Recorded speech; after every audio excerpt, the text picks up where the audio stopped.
Welcome, everyone. We will go ahead and get started here momentarily.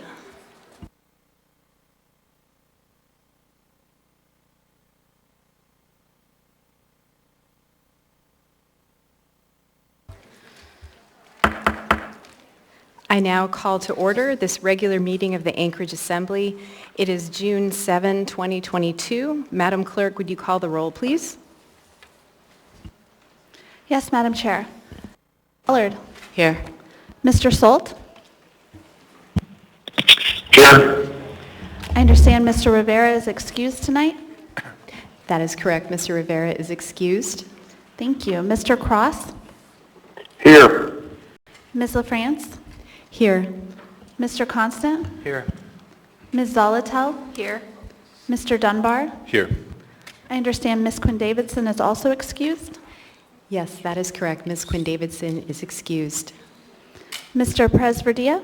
Here. Mr. Peterson. Present. And Youth Member Price. Present. Madam Chair, you have a quorum. Thank you, Madam Clerk. Ms. Price, would you lead us in the Pledge of Allegiance, please? Yes.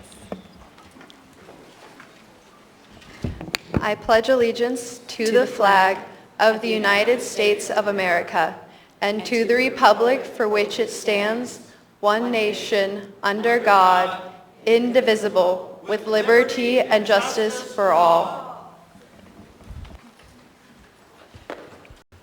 Ms. Zolotel, would you read the land acknowledgement, please? Yes, Madam Chair. A land acknowledgement is a formal statement recognizing the indigenous people of a place. It is a public gesture of appreciation for the past and present indigenous stewardship of the lands we now occupy.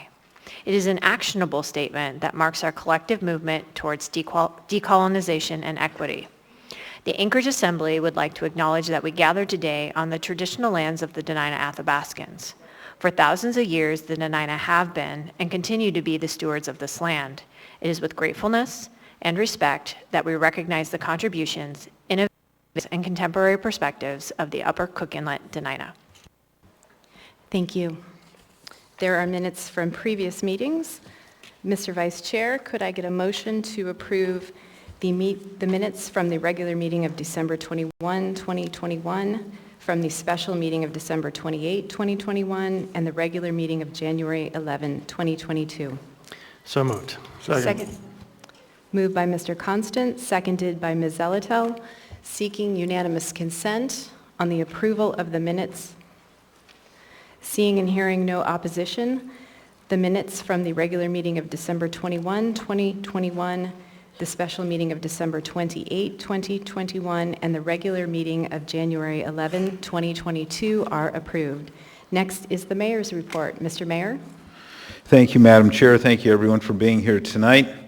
As we announced last week, the Sullivan Arena will be ending pandemic congregate sheltering operations effective June 30th. Residents at the Sullivan have been given notice, and community partners are working rapidly to identify housing options for individuals based on their needs. The Sullivan was stood up by prior administrations as a shelter option for those affected by COVID-19, with the belief that such expenses would be FEMA reimbursable under the emergency. We all know the Sullivan was never intended to be a long-term homeless shelter. It has been my goal since day one in office to return the Sullivan to its normal purpose as a sporting and community event center, at the same time knowing that we must work collaboratively to respond to the homelessness problems across our city. The building was never designed to be a mass shelter, and the residents of Anchorage have made it clear to us that they don't want it to remain that way. My administration has been working closely with traditional community partners and the Assembly through the facilitated working group to develop and implement a comprehensive mass care exit strategy. The Navigation Center that we expect to be operational this fall is integral to part of that plan. Current operations at the Sullivan are estimated at $1 million a month, and with the FEMA reimbursement eligibility ending on July 1st, Anchorage taxpayers cannot be on the hook for this expense. To be clear, we aren't kicking people out onto the street. Many providers are stepping up and working to place people in housing. Our health department is working closely with both the residents of the Sullivan, the current operator, and partners to ensure ample opportunities are provided for those seeking housing. So what is the plan to help those currently at the Sullivan? Case managers at the Sullivan are actively working with residents to develop individual plans for them. ACEH is working on their goal of transferring 10 clients per day from the Sullivan into housing options, including moving folks to the guest house. Funding remains available for operations to scale up at the guest house to between 130 and 260 clients. Catholic Social Services announced that the former Sockeye Inn, now known as Complex Care, is now operational and will provide 83 beds to medically fragile and senior individuals. More rooms are coming online at the Aviator Hotel and other partners like Covenant House, Brother Francis Shelter, the Henry House, and the Chris Kyle Patriots Hospital.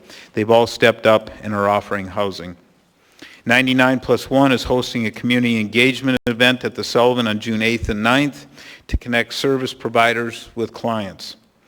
The transition plan relies on planks established by the facilitated work group made up of the administration and the assembly, and involves moving individuals into permanent supportive housing, workforce supportive housing, drug and alcohol treatment facilities, and other temporary housing options. It's an all-hands-on-deck effort to help the most vulnerable in our city. Concerning AO 2022-60, if a vote takes place on AO 2022-60 tonight, I simply want to urge the Assembly to think long and hard about this proposal. I ask, do you really want to upend the balance of power in our city? Do you want to foment more discord and distrust among the public?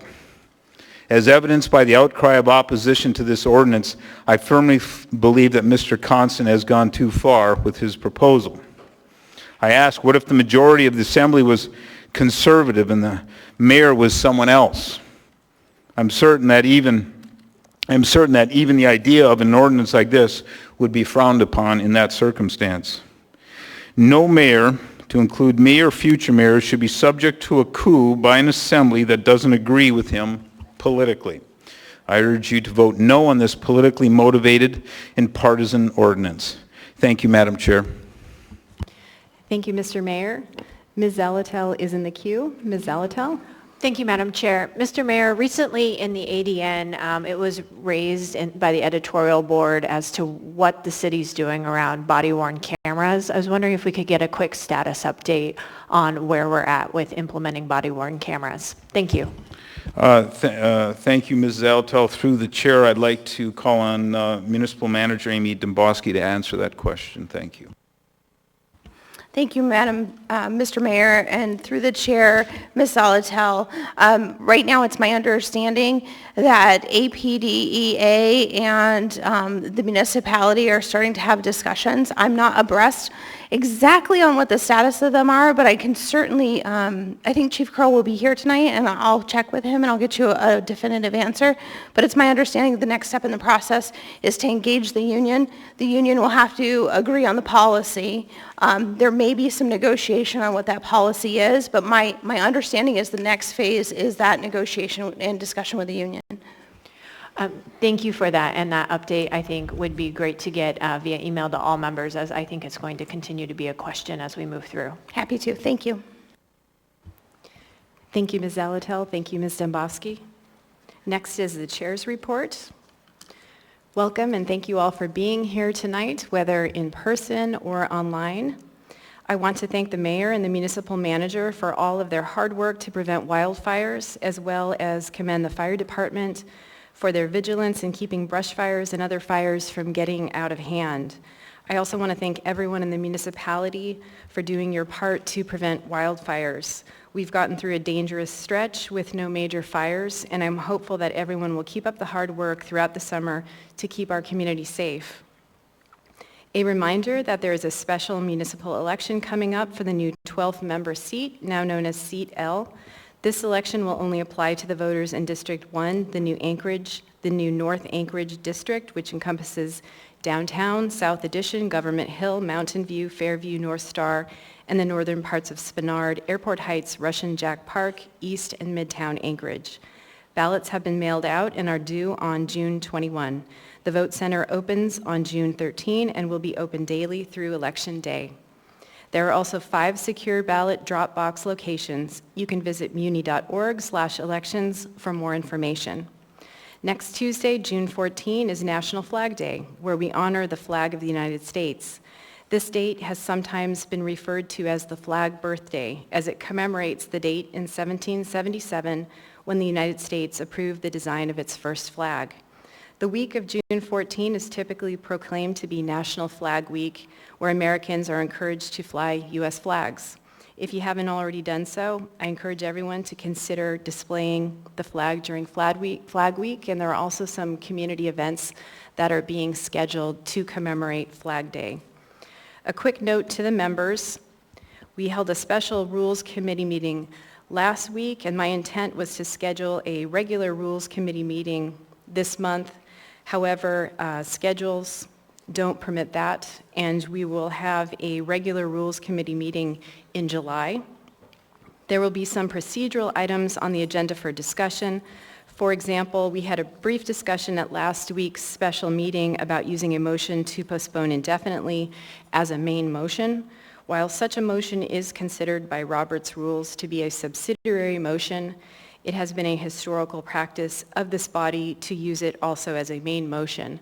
According to Robert's rules, it is proper to have the main motion, like a motion to approve on the floor, and then a secondary or subsidiary motion would be a motion to postpone to a time indefinite or a time definite. And I believe it would be helpful to discuss this procedural matter as well as a few others. We have a full agenda tonight. This is a business meeting, and we are here to do the work of the municipality. Please help create a climate of respect in the chambers. Please refrain from personal attacks, speaking out of turn, shouting, clapping, and pacing. Please keep signs to 8.5 and 11 inches in size. Please keep the aisle clear, except when lined up to testify. Please also do not approach the dais. You will note that there are some stanchions here up front. If you have something to share with the members, you can hand it to the clerk over here for distribution. Please remember to stop speaking if a point of order is called, so I may rule on the point of order and the record is clear. If rules are not followed, I may interrupt speakers to call for compliance. If compliance with the rules doesn't occur, then I may pause the meeting. If there's an actual disruption, I will give a warning. If the disruption persists or happens again, the person will be asked to leave. If you are here to testify in a public hearing item, when you come forward, please state your name, the community council, or the area of the municipality in which you live. Please stay on topic and direct comments to me or other people on the dais. I'll interrupt if you're off topic. It's helpful if testifiers provide comments on any proposed amendments. You'll have 3 minutes, and community council representatives will have 5 minutes. Assembly members don't typically answer questions during this period. That comes later during the debate portion, as public testimony is reserved for members of the public to speak. Again, thank you all for being here tonight. I appreciate your participation in our local government processes. We'll now go to committee reports, and we will start with our youth representative, Ms. Price, who has requested a moment of personal privilege. Ms. Price? Thank you, Madam Chair. So it was brought to my attention that there is a new item on tonight's agenda which will seek to take away the right of Anchorage's youth to nominate the youth representative and give this power to the Assembly. Though it has been presented in a manner to appear logical, make no mistake that the outcome of the AO would be to silence the voices of our youth.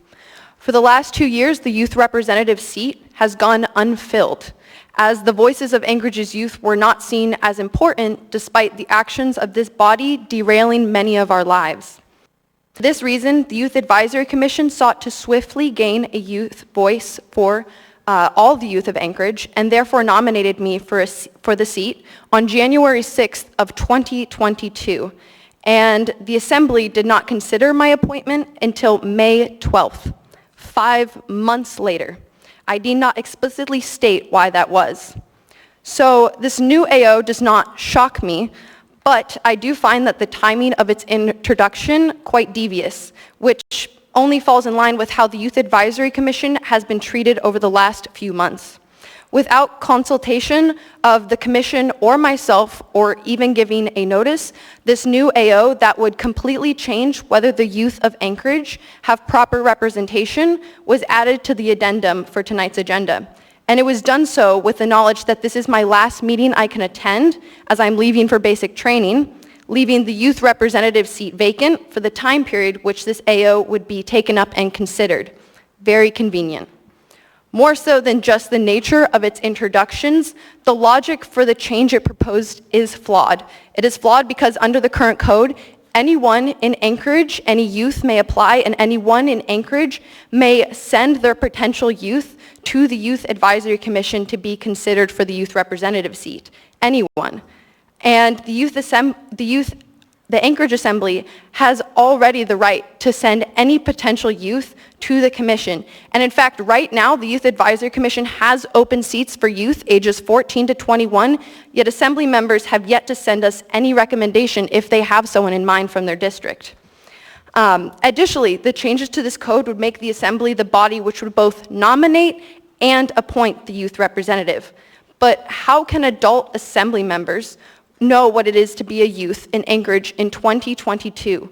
How can they know what the youth of Anchorage, who they would find best represents them?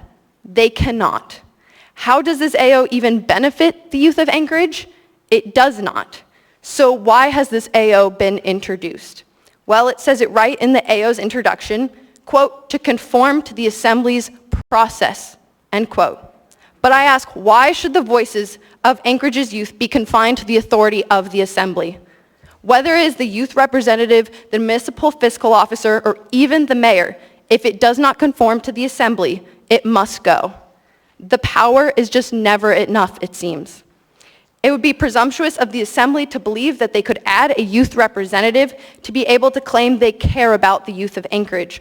But as soon as the youth representative has something to say or something to add, they can silence them.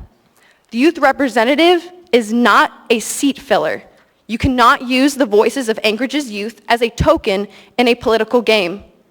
Youth are not defined by partisanship, and the Youth Advisory Commission has used an ideologically diverse body of youth to tackle issues such as adolescent mental health, youth voter turnout, while also amplifying artistic expression of youth and working on ways to connect the youth community after such a difficult 2 years. This ordinance politicizes the hard work the youth of Anchorage are trying to achieve, and it turns us against each other. Far more than just that, you ask yourself, what message does this AO send to the youth? That they're not fit to determine their own representative? That if they speak up for what they believe in, they will be silenced? That their local government does not value their ideas and opinions if they do not agree? Some of you have kids, and all of you have been out in your communities, so you know the youth of Anchorage are not only capable, but they are intelligent, passionate, and they are the future of this city. So I ask that the Assembly members who truly value our voices, our experiences, and our representation to show it by voting against this AO. Thank you. Thank you, Ms. Price. Members of the audience are reminded to refrain from clapping. We'll proceed with committee reports. Ms. Allard? No, you still haven't assigned me to any chair of any committees. Thank you, though. Thank you, Ms. Allard. Mr. Soltz? Nothing to report, Madam Chair. Thank you, Mr. Soltz. Mr. Cross? Nothing to report. Thank you, Chair. Thank you, Mr. Cross. Mr. Constant? Nothing to report. Thank you, Mr. Constant. Ms. Zelatel? Thank you, Madam Chair. On June 16th at 11 a.m. in room 155, there will be an Enterprise and Utilities Oversight Committee meeting. We will be taking up the leachate upgrade project as well as fluoridation of water in Girdwood, again, in room 155 at City Hall. Thank you. Thank you, Ms. Zelatel. Mr. Dunbar? Thank you, Madam Chair. On Thursday, June 16th, there will be a meeting of the Budget and Finance Committee in room 155. That's at 12:10 p.m. Thank you. Thank you, Mr. Dunbar. Mr. Perez-Verdilla. Thank you, Madam Chair. No update tonight. Thank you, Mr. Perez-Verdilla. Mr. Peterson. Thank you, Madam Chair. The Community and Economic Development Committee will meet this Thursday, June 9th at 11 a.m. in the Permit Center training room. We will be getting some information about a proposal to amend land use appeals. Thank you. Thank you, Mr. Peterson. Next is the addendum to the agenda, and before we take up the addendum, we have one supplemental laid on the table item that I will read into the record. This will be laid on the table item 11C3. It is AIM 105-2022 from Assemblymember Perez-Verdilla, subject Turnagain Community Council resolution. And again, that is a supplemental item. It is item 11C3, and as a supplemental item, it does not require a vote of the body to be laid on the table. Now I will turn to the Vice Chair for a motion to incorporate the addendum as printed and distributed and the laid on the table item. So moved. Second. Moved by Mr. Constant and seconded by Ms. Zalatel. Is there any opposition to the motion to incorporate the addendum as printed and distributed and the laid on the table item? Seeing no opposition, the addendum as printed and distributed and the laid on the table item have been incorporated into the agenda. We will now move on to appearance requests and then initial audience participation. We have 2 appearance requests. The Anchorage Unitarian Universalist Fellowship.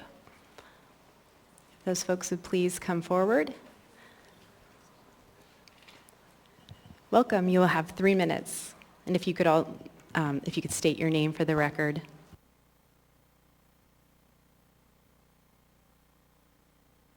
Green light, green button. There you go. Good morning, or good evening. Threw me all off. I'm Peggy Robinson. I am the current president of the Anchorage Unitarian Universalist Fellowship. I'm here this evening to present our annual voluntary payment in lieu of taxes, or pilot for short.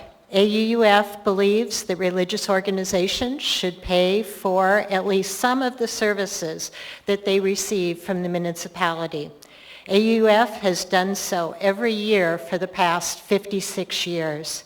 This year, our donation is $3,017, which is approximately the same amount as last year. As members of the Anchorage community, we feel that we have a responsibility to help support public services that support us. We do this with our pilot donation.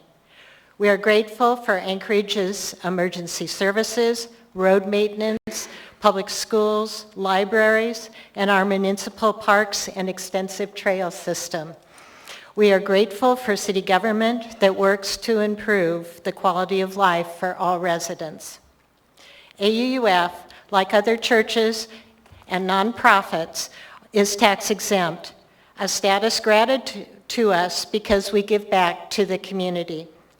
AUF engages in social justice work and supports several nonprofits through volunteerism and financial support. This is our mission.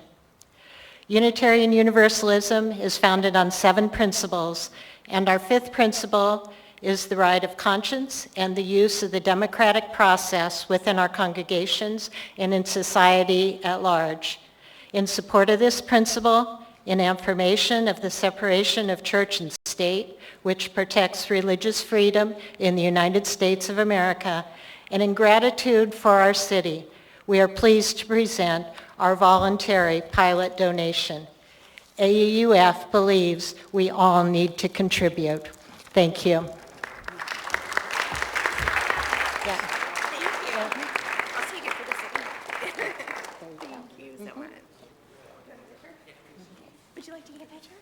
Sure, yeah, we have a number of members here. Oh, welcome.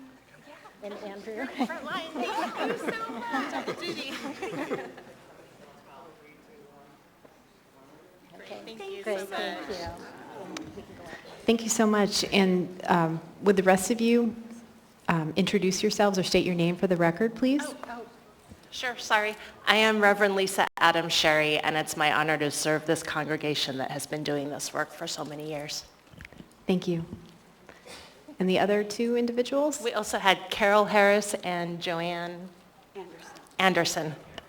Thank you so much. And Andrew Gray. Thank you. Thank you so much. Next, for an appearance request, we have Tarina DeSautel Clark. Welcome. My name is Tarina DeSautel Clark, and I live in South Anchorage.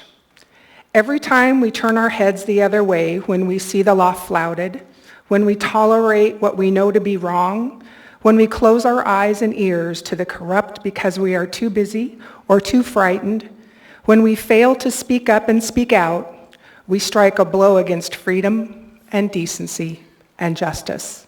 Robert F. Kennedy.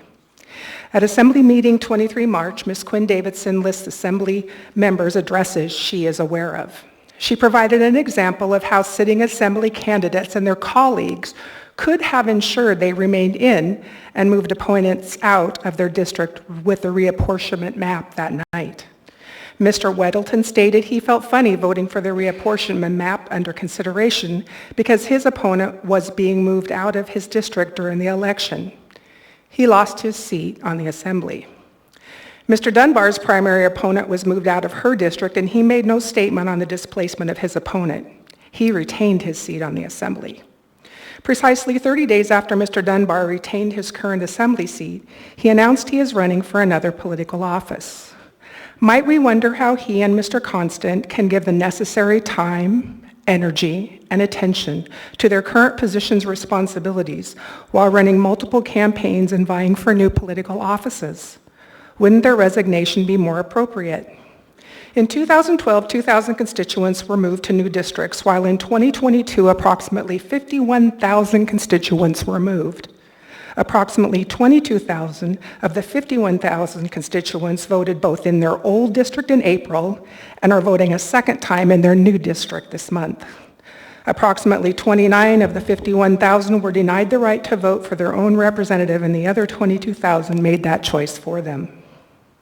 On 26 April 2022, Mr. Dunbar asked the testifying constituent, "You're not asserting that if changed, any of the election outcomes correct?" I believe the primary point of the testimony was, the occurrence of the Dominion worker inputting a flash drive into the Dominion server on April 19th constituted the absolute possibility of election fraud in the most recent Assembly election.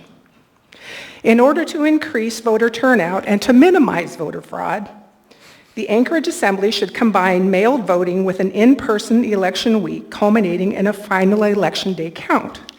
The in-person voting could be accomplished with a minimum of 5 primary voting locations, and hours of operations could be varied each day. Hours could include an early bird day, a night owl evening, and a long final election day. Counts from in-person voting centers would be immediate as in the past, unlike the current mail-in process.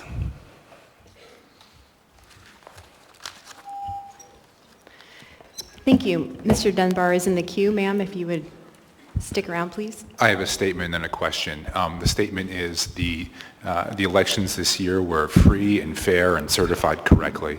My question is... I question making statements on testimony. I really question making statements on testimony. So my question is, Ms. Allard is also running for a higher political office. Do you feel she should resign as well? My comments for Ms. Allard are that she is not running for a re-election. Okay. I'm not running for re-election either. Thank you, everybody. Thank you. Next speaker, please.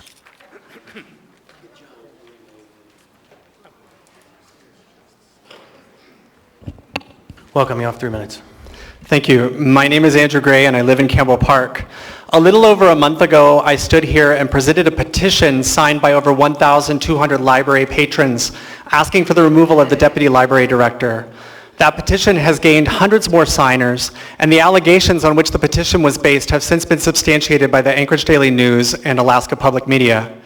Mayor Bronson, you responded to our original petition by saying that you wouldn't even dignify it by reading it. Madam Chair, point of order. Mr. Mayor. I'll defer to Municipal Manager for this. Thank you.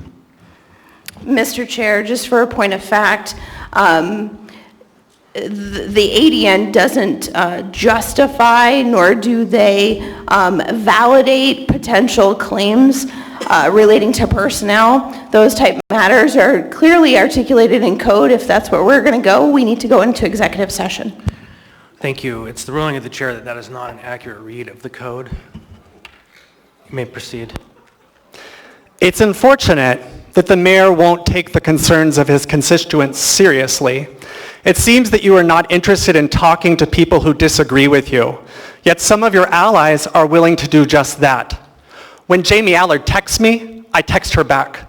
When I email Jamie Allard, she emails me back. When Jamie Allard calls me, I call her back. Neither of us is afraid to have a difficult discussion. We disagree about just about everything, but we are willing to have a conversation. There are supporters of you present in these chambers tonight whom I've gotten to know over the past year. We have had civil discussions about issues. We have completely different ways of viewing the world, but we are willing to talk. Finally, after I presented the petition last month, Dan Fagan spoke about me on his radio show. I disagreed with his description of the events, so I called into his show on April 28th. We spoke for almost an hour live on the air. It was an honest, respectful discussion. Dan and I do not see eye to eye about most things, but we are willing to listen to each other. I respect people willing to have a dialogue. I do not respect people who run away from conflict and disagreement. A few weeks ago, when I pointed out that the planned presentation at Campbell Park Community Council had been canceled at the last minute due to a conflict with a poorly publicized, improperly noticed conditional use permit meeting, you had a woman from Dow say it was her mistake, even though that community council meeting had been scheduled a month before. You hid behind her. You then made your chief of staff say that the CUP meeting had been properly noticed and publicized, when obviously it hadn't. You hid behind her. You said early in your term that the municipal manager runs this city. She makes all the big decisions. That's convenient because now she can take the fall for your mistakes. You continue to hide behind Amy Domboski. All we are asking you, all we have ever asked you, is to have an open line of communication. We don't ask you to agree with us. We ask you to listen. Please, Mayor Bronson, be more like Jamie Allard. Be more like your supporters. Be more like Dan Fagan. Show up to meetings, talk to those who disagree with you, and stop hiding. Thank you.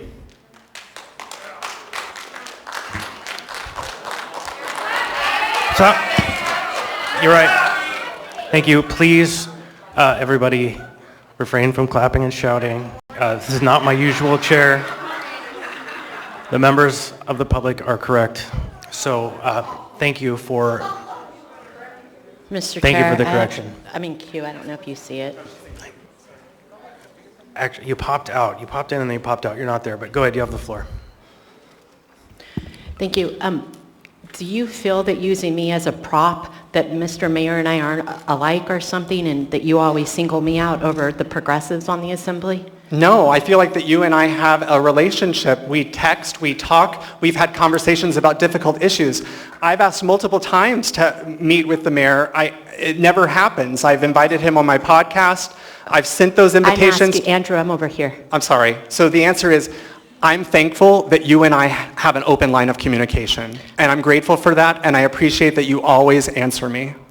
Thank you. The mayor is a very busy individual, and I will be quite frank with you. I don't answer a lot of people when I'm discussing things, but I just don't feel that you're doing it genuinely. You're doing it to spotlight on the mayor. No, I'm being honest. All right. I'm thankful that Thank Dan you, Fagan Mr. had a Chair. conversation with everybody. me. Thank you, Andrew. Okay. Mr. Gray, thanks a lot. Thank you. Next speaker, please. You have 3 minutes. Please state what part of town, your name. Hold on, Mr. Bronson.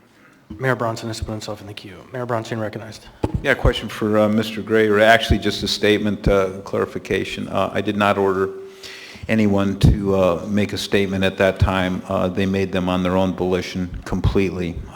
That's as a matter of record. Thank you, Mr. Mayor. Next, member of the public, please come forward.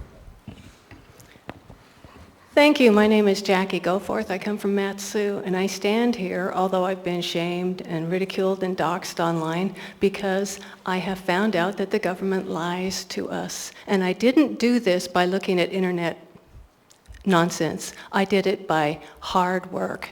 This happens to be the OIG report. James Comey, Crossfire Hurricane. I want everybody to pull this down. You don't have to print it out unless you're like me. But if you look at this, once you've downloaded it, do a search and check for Comey, and you will find him in there over 300 times because he was the FBI director.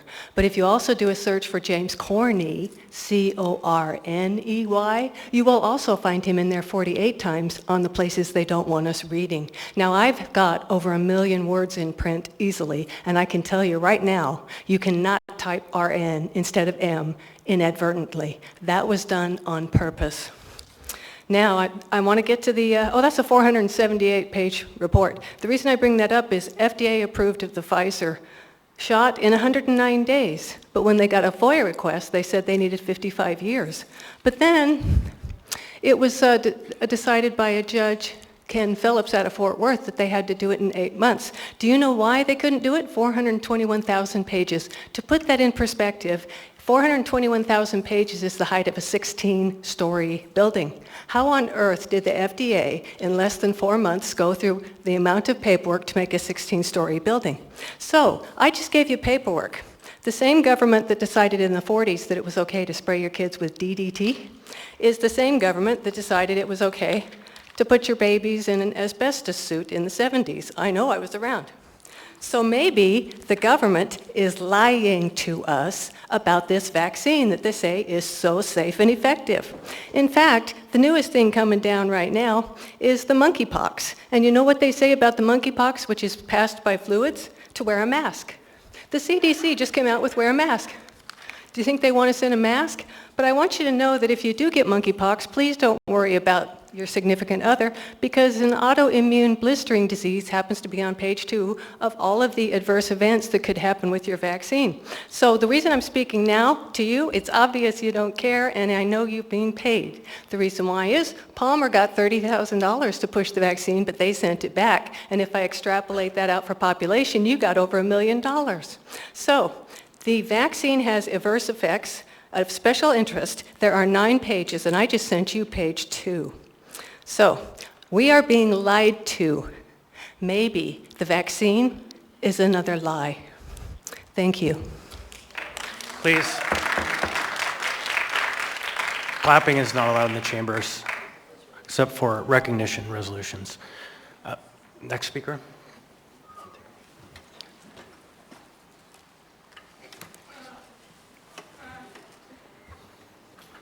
Welcome. Good evening. Please state your name for the record. Good evening. I'm DJ Big Gay Mike Mason of West Anchorage, and I'm here today, one, to thank the Assembly for putting the Pride Proclamation on the agenda. I was born and raised in Anchorage, Alaska. I experienced a significant amount of bullying and death threats as a child in this city. I experienced the bigotry of this state firsthand when the people of Alaska voted that I would not have the human right to marry someone that I loved when I was still too young to vote. Now that illegal, unconstitutional amendment to our state constitution was overthrown by the Supreme Court, and that very victory is in jeopardy today because of the partisan politicization of that very body. And I ask the Assembly to please enshrine LGBTQ rights. Please make sure that our human rights are not taken away by bigots like the people working for this administration. That, excuse me, I think you're not supposed to be making a bunch of noise here. I would like this body to ensure that the Anchorage, Municipality of Anchorage employees, such as the unqualified, incompetent people who this administration keeps trying to put in place over our libraries, can't continue to abuse other employees of this body. please make sure that your employees are cared for and respected and that they don't have to go through what I had to go through as a child in this city. And I would like every single one of you behind me making noise to think about yourself. Sir. Sir, you need to sit down, please. You are warned. We're queer and it's okay to be so. Thank you. It's just not okay to get up when someone is testifying and stand so close to them. It's not okay to be talking over him because you think it's wrong to be queer. Okay, folks, you need to stop shouting. Everyone, I have told the audience to please refrain from shouting. I've told this gentleman also to refrain. We'll go ahead and continue. I'll continue your time. I'm a proud, born and raised Alaskan and American, and I was handed this flag by a supporter of our current mayor, who then looked down at my shoes, which are fabulous, they're rainbow for anyone that can't see, and decided that because I'm gay, maybe I shouldn't have this flag. And that's an example of the bigotry of the people behind me who are booing and making noise during my testimony. Thank you for showing everyone what you're about. And I haven't lied once in any of my statements, so could you please stop shouting out during other people's testimony and respect the process? Finally, I just want to again thank all of you for all of the hard work and for putting up with all of this. And I do think the AO about the ability to remove the mayor should be deeply thought about, and it should go to a vote of the people and not just of this body. Thank you. Thank you for your participation. Welcome. Please come forward. State your name for the record, your community council, or the area of the muni in which you live, and if you could pull the mic down. Brenda, District 3. Our Father, who art in heaven, hallowed be thy name. Thy kingdom come, thy will be done, on earth as it is in heaven. And give us this day our daily bread, and forgive us our trespasses, as we forgive those who trespass against us. And lead us not into temptation, but deliver us from evil.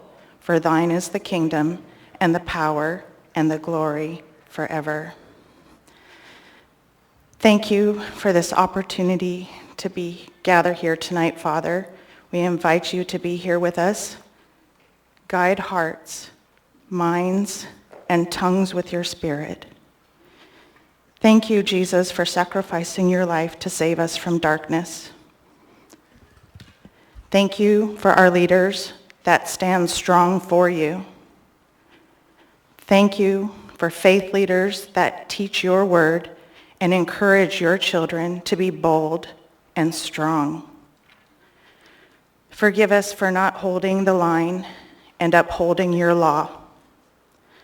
Help us to overcome the enemy whose will is to pervert, entrap, and enslave us. Forgive leaders in the city where choices made contradict your word. Forgive leaders of faith that don't identify, speak, and teach against the wrongs and perversions. Father, lift up each one here and everyone listening and bless them with your spirit and love. Awaken the sleepers. Embolden and bring courage to those awake already, that they will rise and stand to defend from the enemy. Give us all the strength to reclaim this city in your name. Help us, O Lord, to protect, save, and spare children from the groomers. Father, your will be done. These things we pray tonight. In Jesus' holy name, amen.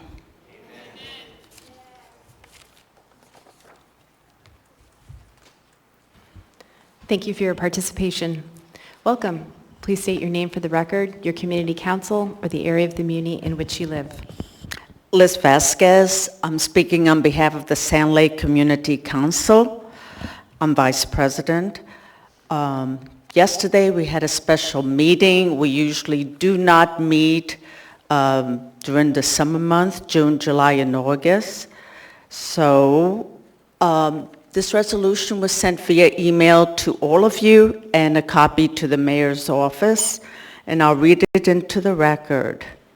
It is in opposition of ordinance 2022-60S. Ma'am, would you stop for a moment? Mr. Mayor, what rule do you believe has been broken? I think Ms. Vasquez said she was speaking on behalf of the community council. I think she's allocated 5 minutes, not 3. Thank you, Yes. Mr. Mayor. This is not a public hearing item. However, per 2022-60S, we are reviewing the change that was made to initial audience participation. Madam Chair, for clarification, you're saying the rules are changing in this particular instance? No, I am not. That is incorrect. Back in last year, I know. I thought I had it in front of me. The rules haven't changed since the last update to Chapter 2, which I believe was either at the end of last year or the beginning of this year, and that's what Mr. Constant and I are reviewing to find out if it is mandatory or discretionary to have 5 minutes for community council representatives during initial public testimony. So if you want to continue while we make that determination, you can, or we can go ahead and pause and ask Assembly Council. I think she should. You know what? I'm just going to add it on. You should put a caveat.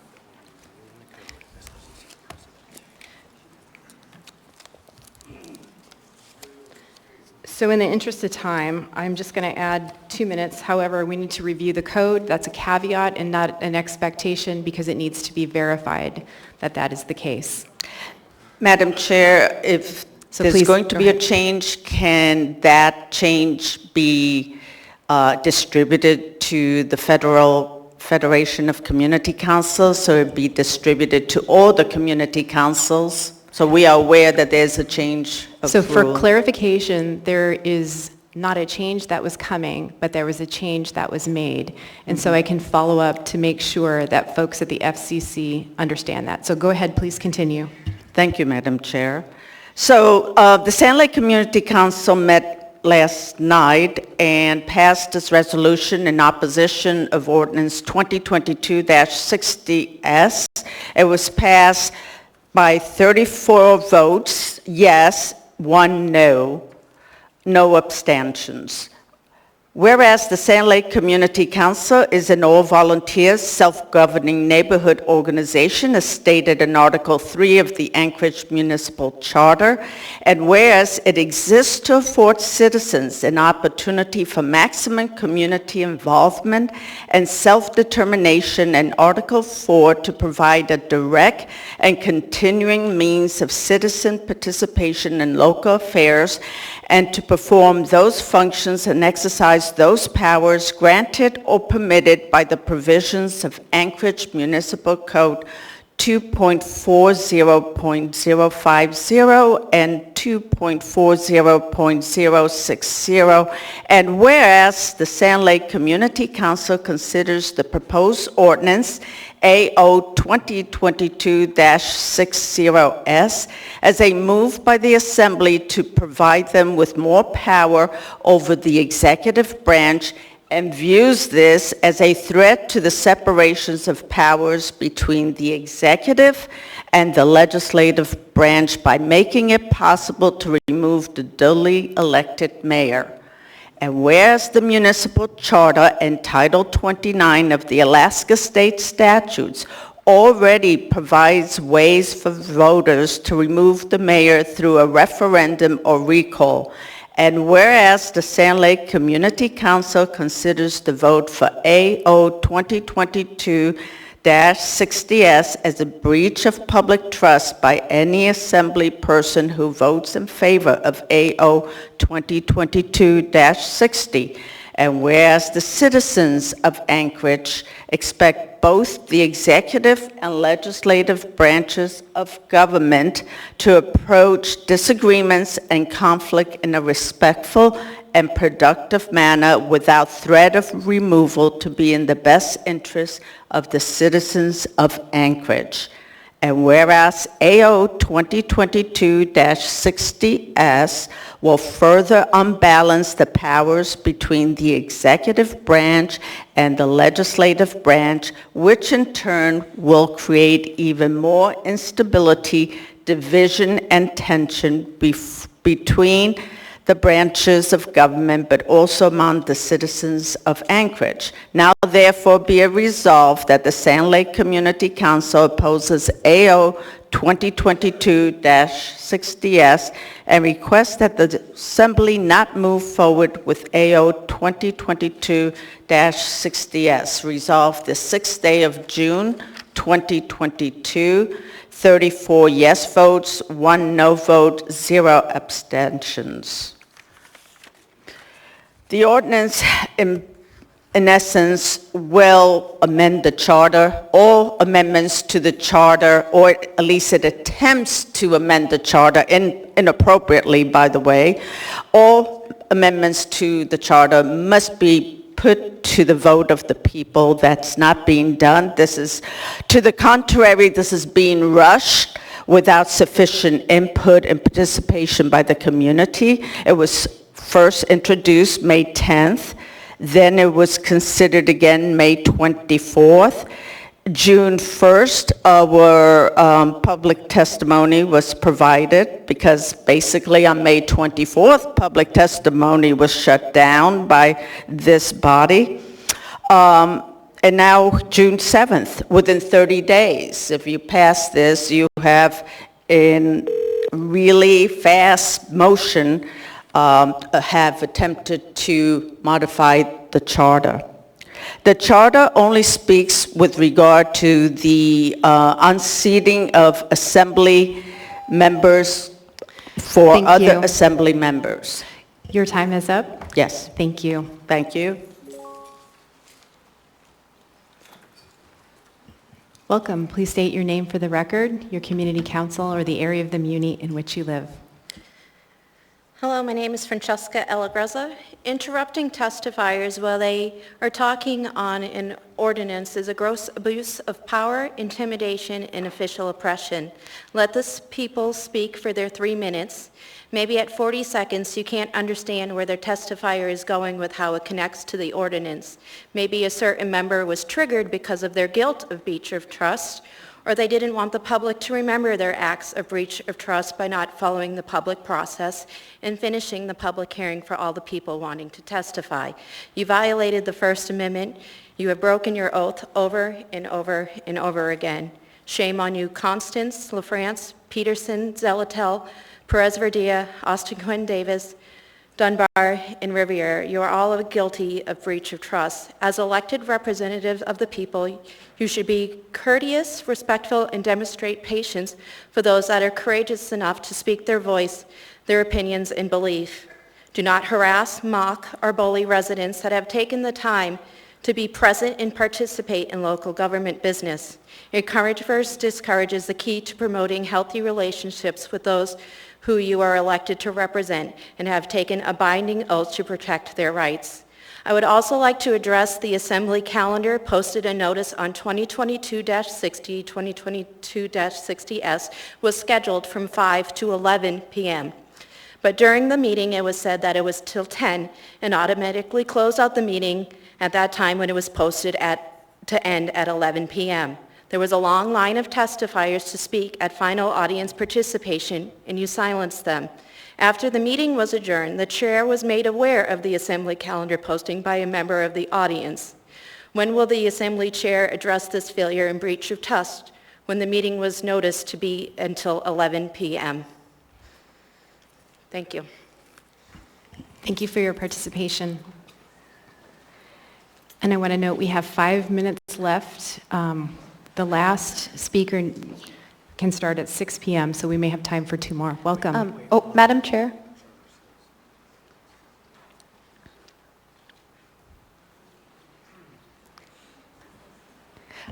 Could we extend, I will make a motion formally, but there's 2 youth members who are in the line, and I don't believe at the beginning there was the same announcement if you can't stay the whole meeting to come to the front. So I was just curious if we could extend debate for them, or testimony.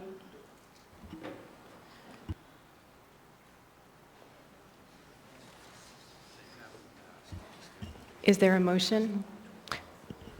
Madam Chair, I motion to move to extend the meeting until 6:15, please. Second. I'm sorry, Ms. Eller, did you state that your motion is to extend the meeting? I apologize. Extend audience participation until 6:15, Madam Chair. To suspend the rules to allow audience participation to go until 6:15. And the second is, I heard a second. I second that. Seconded by Mayor Bronson. Mr. Constant? Thank you. I would speak against going for 15 minutes, but I would accept 2 more speakers. Thank you, Mr. Constant. Mr. Dunbar? So I have a question for Ms. Price. Are you saying that they are back further in the line, or that these are the 2 speakers? These ones are obviously youth, but there's 2 more further back in line that would have come to the front, but they didn't hear the announcement at the beginning, I think because the chair was switching around. Thank you. Can you do that? Madam Mr. Chair, if Constant? I make a motion to amend the motion, that would be, rather than 15 minutes, to allow the 2 youth speakers to come forward and be heard. Suspend the rules to allow the 2 additional speakers. And that is an amendment to Ms. Allard's motion. Is there a second to the amendment? Second. Seconded by Mr. Solt. Mr. Constant, would you repeat your motion, please? Yeah, the motion is to allow, beyond these 2, the 2 additional youth speakers, and then we'll conclude with initial audience participation.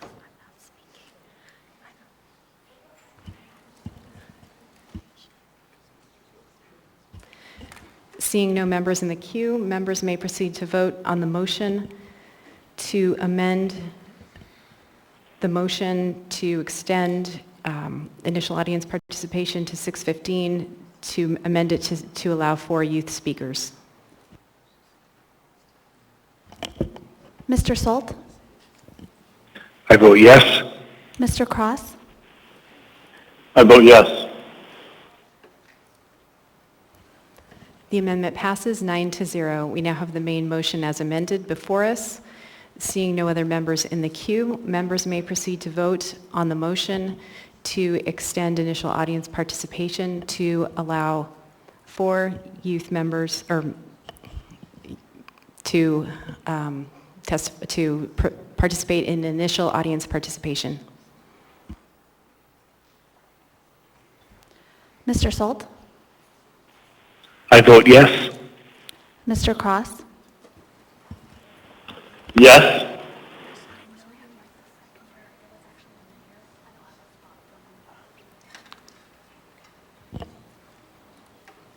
The motion passes 9-0. The youth member's preferential vote is yes. Welcome. Please state your name for the record, your community council, or the area of the muni in which you live. My name is Caitlin, and I live in East Anchorage. First of all, I want to thank the Assembly members for impacting Anchorage. Now, I'm here to state my opinion on AO 2022-69. I believe that it steals the voice of the youth of Anchorage. The Youth Advisory Commission should be allowed to choose their representative. The Assembly should not be allowed to nominate the youth representative. The Assembly does not know all the needs and wants of the youth as well as the Commission, because they are no longer of that age group.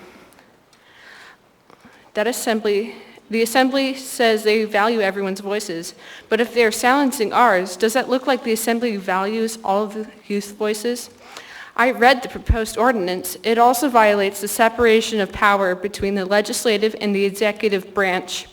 The Youth Advisory Commission was created as part of the executive branch to promote our youth voices. The Assembly is the collective voice of Anchorage. The executive branch is not the Assembly. Thank you.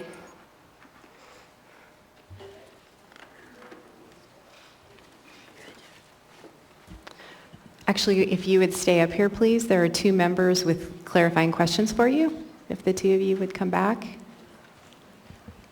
First is Ms. Allard, and then Mr. Dunbar. Ms. Allard? Thank you. What did you say your first name was? Caitlin. Hey, Caitlin. Do you think you're being discriminated against because of your age with this ordinance? Yes. Thank you. Thank you, Ms. Allard. Mr. Dunbar? Thank you, Madam Chair. And Caitlin, you said something that was really interesting, that the Youth Advisory Commission is part of the executive branch. I have to say that's not really how we conceive of these different commissions. We think of them as sort of independent and advising both the executive and the legislative. But it raises a really interesting issue. So could you describe the process by which, are you on the Youth Advisory Commission, by the way? No, sir, I am not. Oh, okay, you're not, okay. What do you know the process by which someone gets onto the Youth Advisory Commission? They submit a resume by which other stuff happens. I'm not very clear on that. I think it's the mayor that appoints the person to the Youth Advisory Commission. Would you support instead perhaps the chair of the assembly appointing the youth to the Youth Advisory Commission? No, because it was formed by the executive branch and not the legislative branch. Interesting. Thank you, Madam Chair.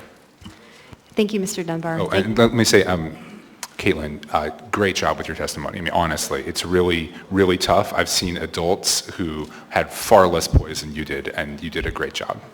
Thank you. Thank you. And if the other youth who were going to participate would come forward. Oh, Madam Chair, I was also in queue for a question of clarification. Oh, I'm sorry. That's right. We don't have you in the system. Ms. Price, and if the two speakers would come back up.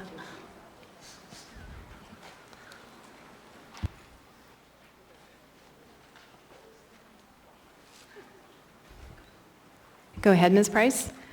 Yeah, thank you for coming out and testifying. It's really powerful to see youth voices.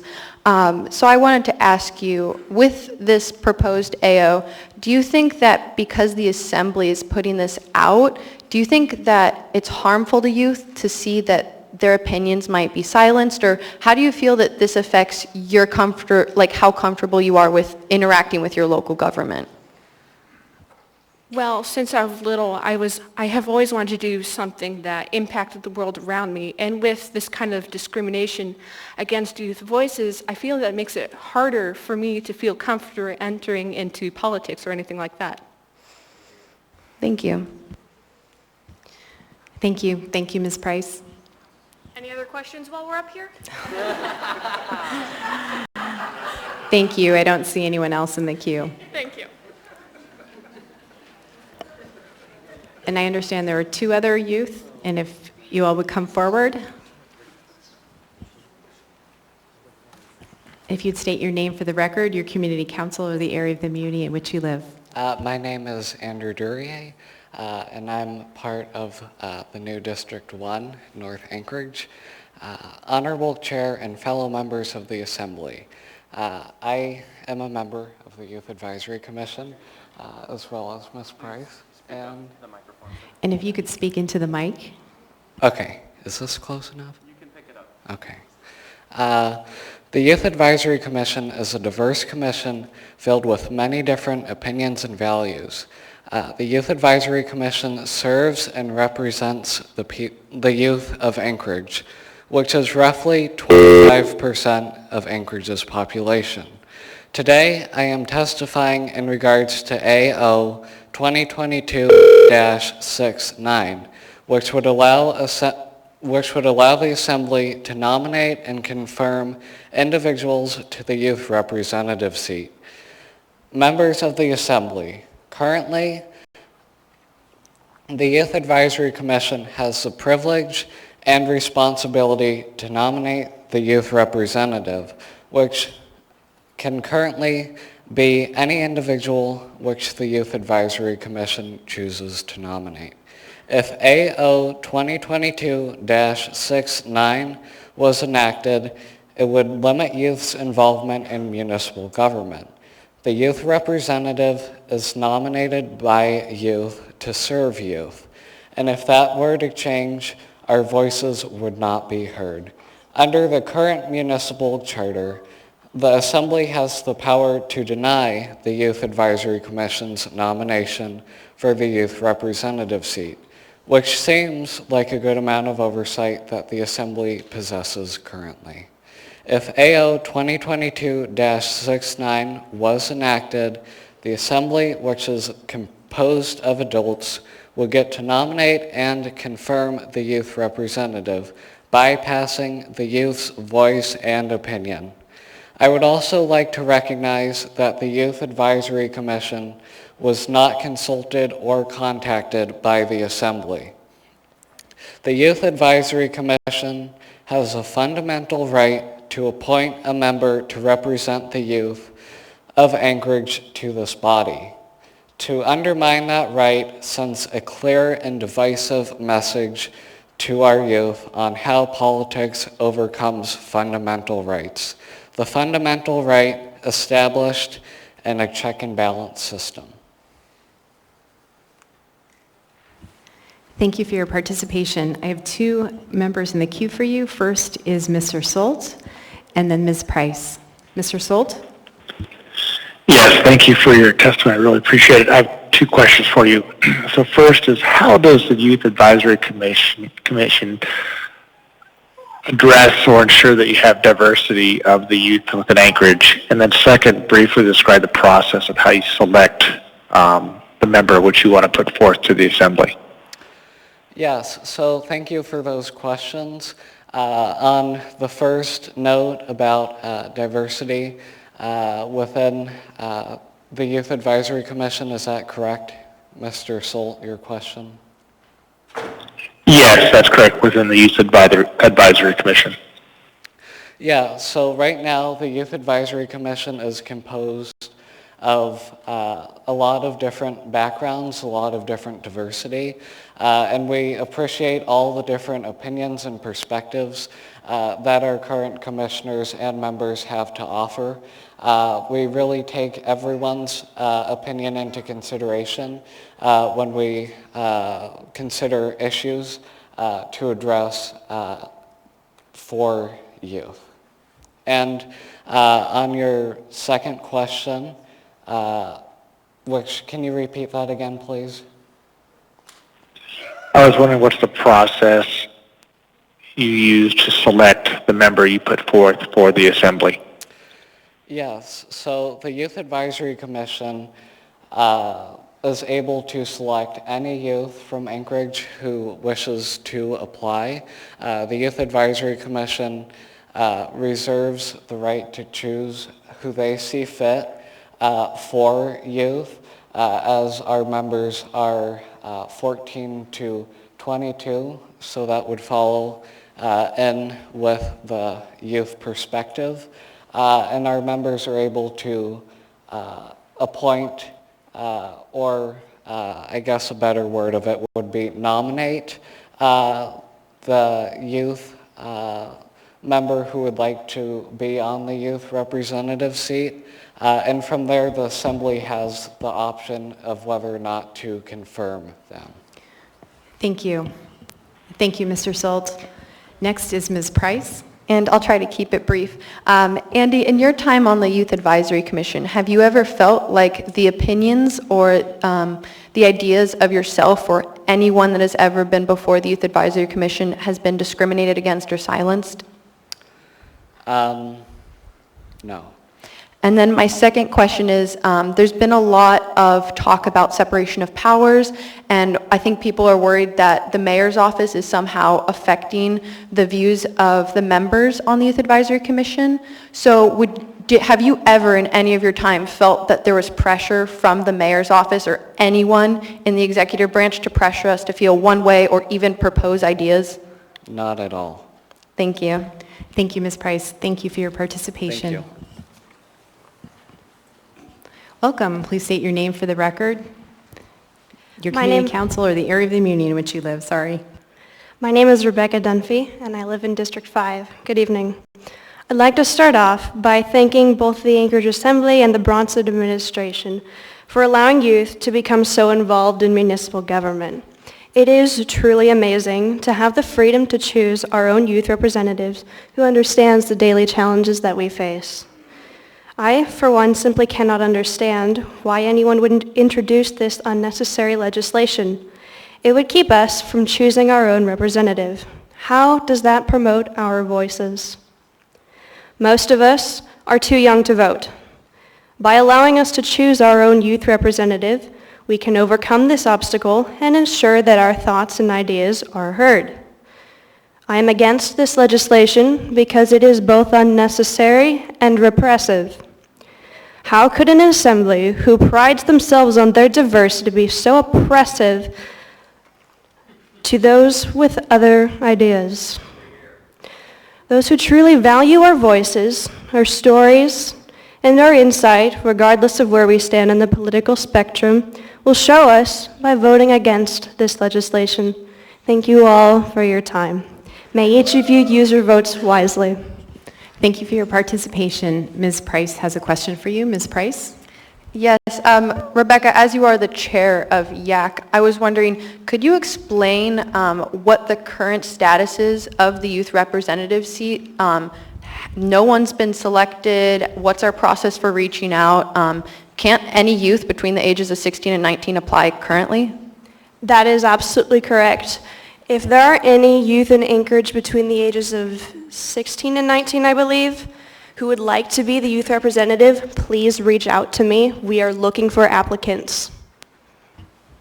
Thank you for your participation. Excuse me, can I see what your sign says? Oh, yeah, perfect. Thank you. That concludes initial audience participation. A reminder that there will be final audience participation, time permitting, at the end of the meeting. I want to go back and address a procedural matter pertaining to the time allotted for community councils.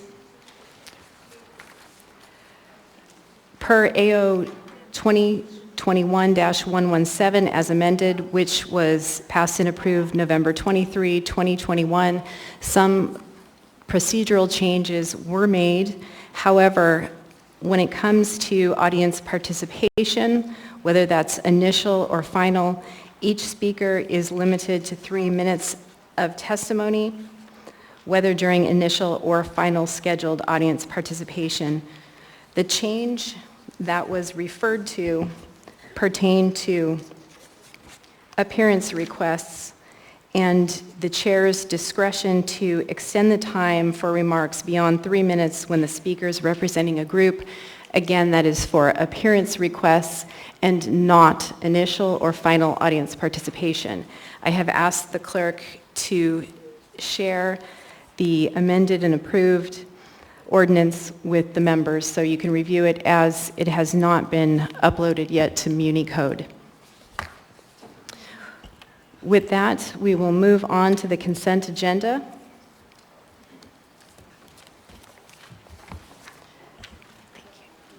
Consent agenda items numbered 10A through 10F are typically routine or non-controversial items such as bid awards, new business, information and reports, and ordinances and resolutions for introduction. The items on the consent agenda may be approved by the Assembly by a single vote on a motion to approve the consent agenda. Prior to approval, items may be pulled by an Assembly member for discussion and separate vote on each of those items. Under the Assembly Rules of Procedure, all ordinances and some resolutions will have an opportunity for public hearing on a future date. We'll now go down the dais, and I will ask each member if they would like to pull any items from the consent agenda. I will start with Mr. Peterson. Thank you, Madam Chair. I'd like to pull 10A2 for reading. 10 Alpha 2 for reading. Thank you, Mr. Peterson. Mr. Perez-Verdia.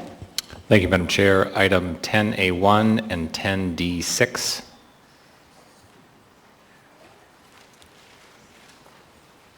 Item 10 Alpha 1 and 10 Delta 6. Thank you, Mr. Perez-Verdia. Mr. Dunbar. Thank you, Madam Chair. Mr. Perez-Verdia just pulled my exact 2 items, so we're good. Thank you. Thank you, Mr. Dunbar. Ms. Zalatel. Thank you, Madam Chair. I'd like to pull item 10 Alpha 5 for reading. 10 Alpha 5. Thank you, Ms. Zalatel. Mr. Constant. Thank you. I'll be pulling 10 Alpha 3, as well as 10 Delta 4 and 5, and 10 F3,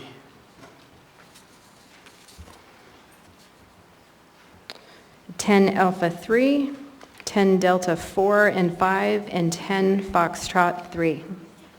Thank you, Mr. Constant. Mr. Cross, any items to pull? No, my item's been pulled. Thank you. Thank you, Mr. Cross. Mr. Solt, any items? Yes, Madam Chair, I'd like to pull 10C1 and 10G2.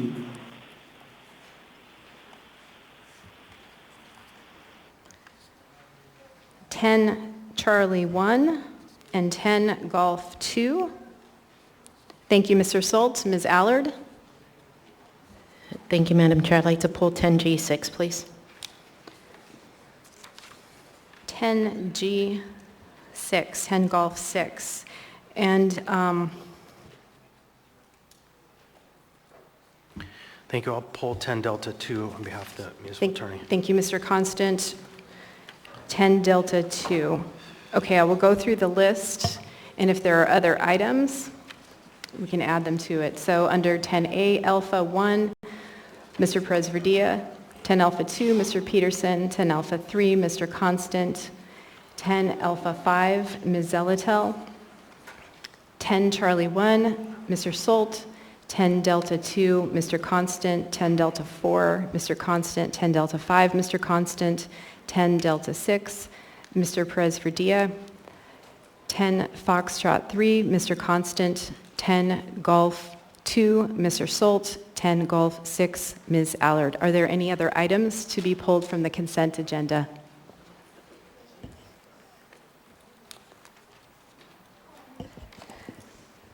Mr. Vice Chair, could I get a motion to approve the consent agenda with the exception of the pulled items? So moved. Second. Moved by Mr. Constant and seconded by Ms. Zelatel, seeking unanimous consent. On the motion to approve the consent agenda minus the pulled items, is there any opposition? Seeing and hearing none, the consent agenda minus the pulled items has been approved. For the public's information, the Assembly has now passed or accepted all items in 10A through 10F, other than the items that were just pulled, which we will take up next or that have been introduced for a future public hearing, which are all the items in 10G. If you are here to see action on an item listed on the consent agenda that was not pulled, those items have been passed or accepted. So we will now take up the items that were pulled from the consent agenda, starting with item 10A1. Resolution number AR 2022-179, a resolution of the Anchorage Municipal Assembly recognizing June 20, 2022 as World Refugee Day. What is the will of the body? Move to approve. Second. Moved to by Mr. Dunbar, seconded by Ms. Zelatel, seeking unanimous consent.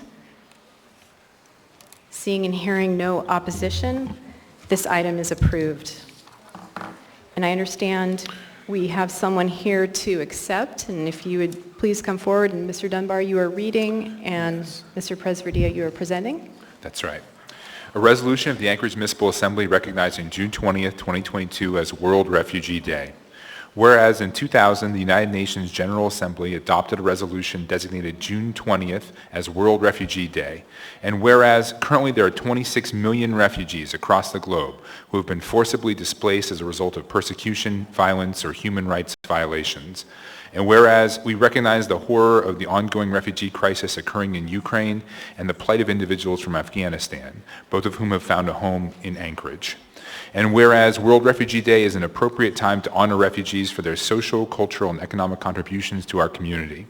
And whereas the municipality of Anchorage has opened its arms to refugees from such countries as Afghanistan, Sudan, Somalia, South Sudan, Burma, Democratic Republic of the Congo, Russia, Ukraine, and many more. And whereas on World Refugee Day, we also honor the humanitarian workers and volunteers, as well as residents who greet and assist these refugees as new Americans. Now, therefore, the Anchorage Assembly recognizes June 20th, 2022 as World Refugee Day and welcomes all refugees living in the municipality of Anchorage and encourages all residents to join in celebrating refugee contributions to the community. Passed and approved by the Anchorage Assembly the 7th day of June, 2022.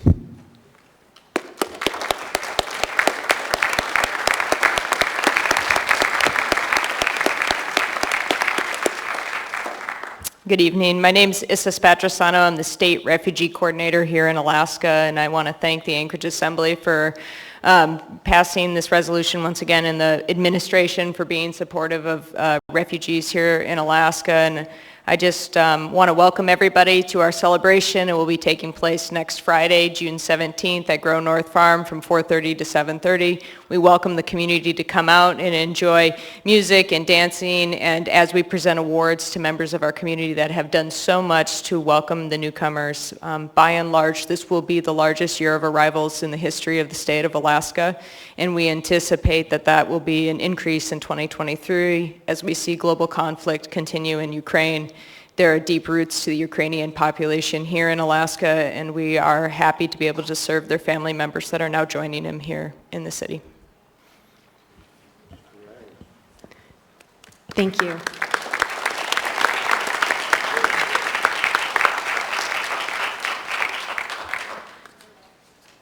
Next, we have item 10A2, resolution number AR 2022-180, a resolution of the Anchorage Municipal Assembly recognizing June 19, 2022 as Juneteenth in Anchorage.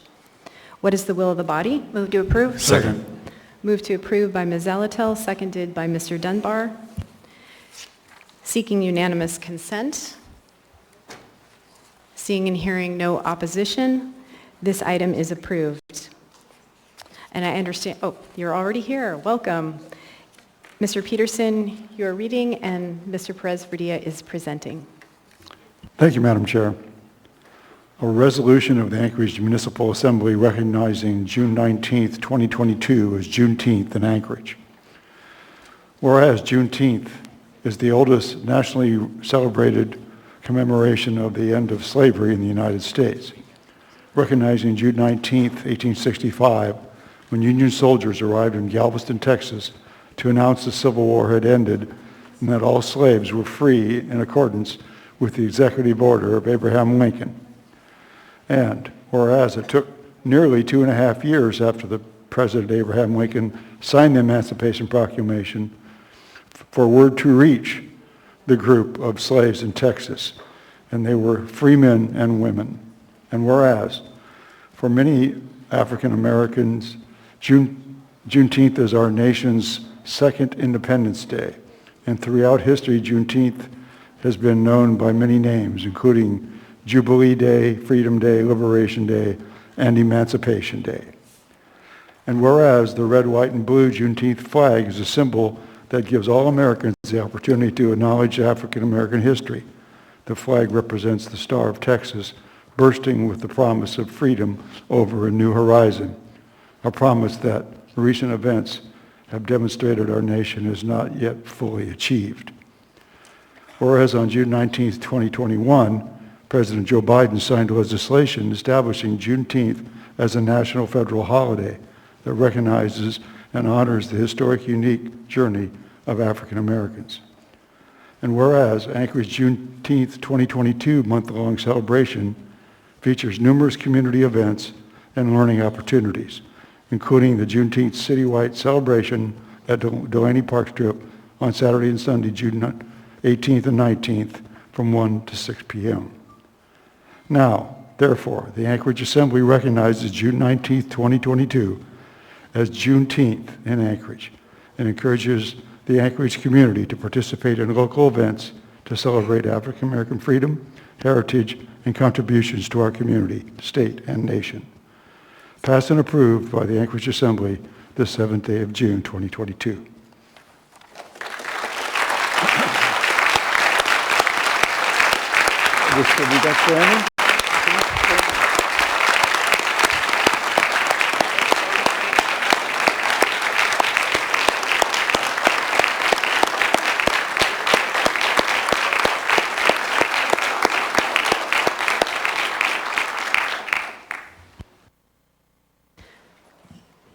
Welcome.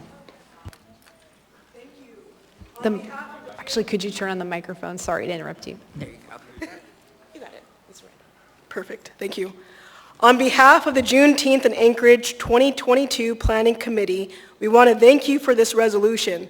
It is important that we remember our history and celebrate how far our people have come. Join us on Saturday, June 18th and Sunday, June 19th on the Delaney Park Strip for the citywide celebration. There will be guest speakers, entertainers, performers, food vendors, activities for the kids, interactive exhibits. Once again, Anchorage is a wonderful, diverse, supportive community. Thank you for your support. It means a lot. We hope to see you all there. Thank you.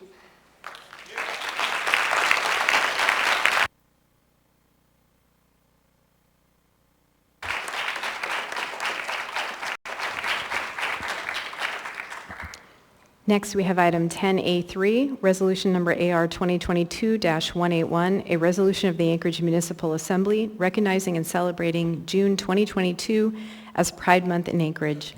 What is the will of the body? Move to approve. Second. Move to approve by Ms. Zalatel, seconded by Mr. Constant, seeking unanimous consent. Madam Chair.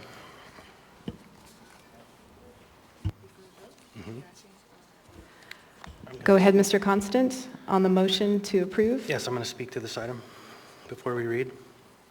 Go ahead. On May 11th, the mayor called for members of the public to leave messages, call me, and email me. They did. Some of these were workaday homophobia. Some of these were marginal, kind of awful homophobia, and then some of them were threats. So I'm going to read at least what's appropriate to read into the record before we get to celebrating Pride. Get the Fauci out of here, you pinko fag. I am a citizen. I'm defending my Constitution, and pardon the grammar, these are not my errors. I'm defending my Constitution as an American citizen. If the elected officials cannot or will not, or just simply a rigged election, I believe a citizen has the right. You took an oath to God, and you have no faith or fear or of belief in our God. I look at your actions, and I know vengeance is God's, and you're in his angry hands. But Chris, be a man. I'm so hurt and mad at you. I would just love to kick your teeth down your throat, you coward oathbreaker. The next time you're ready to hit something, I will meet you 24/7. You're a coward, and your dad likes to watch me blank your mother. Your mom said you're a fag oathbreaker. Cowards, I'm in her son now. Also, there is that. Your mom, coward oathbreaker, can't stomach you call. Sent from my iPhone. And I'm going to read just a selection of the one that was reported to the police. Madam Chair, point of order.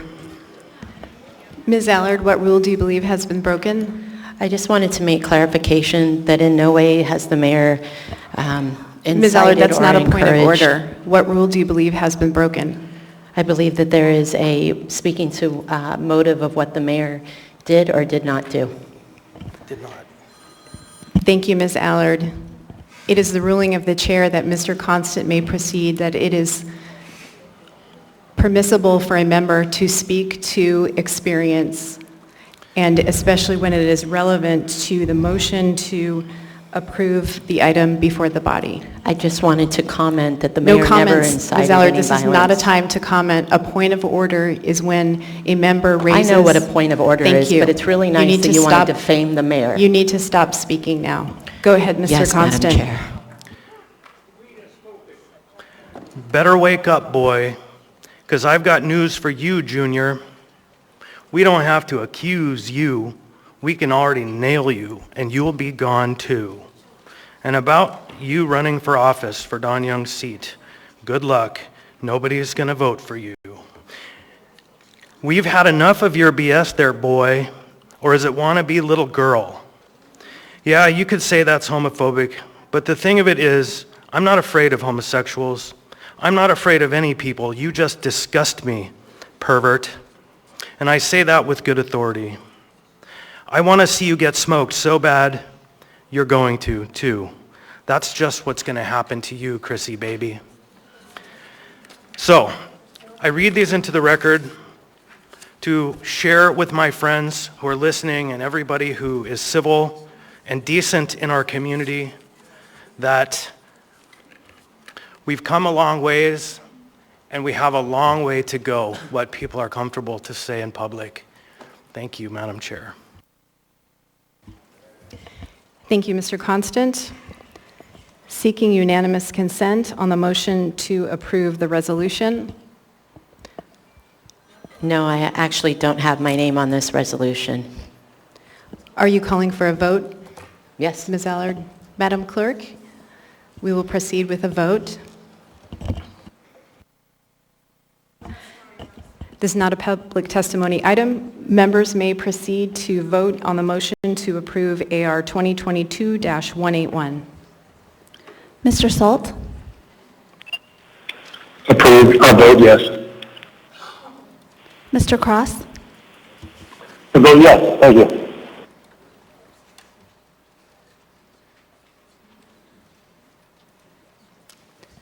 The motion passes 9-0. The youth members' preferential vote is yes. The motion passes. I understand we have individuals here to accept the resolution. If you would come forward, please.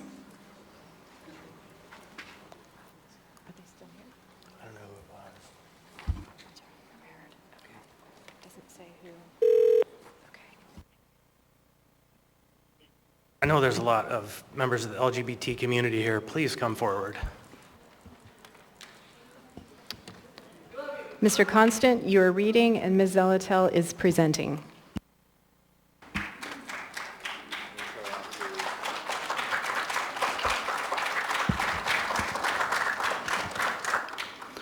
A resolution of the Anchorage Municipal Assembly recognizing and celebrating June 2022 as Pride Month in Anchorage.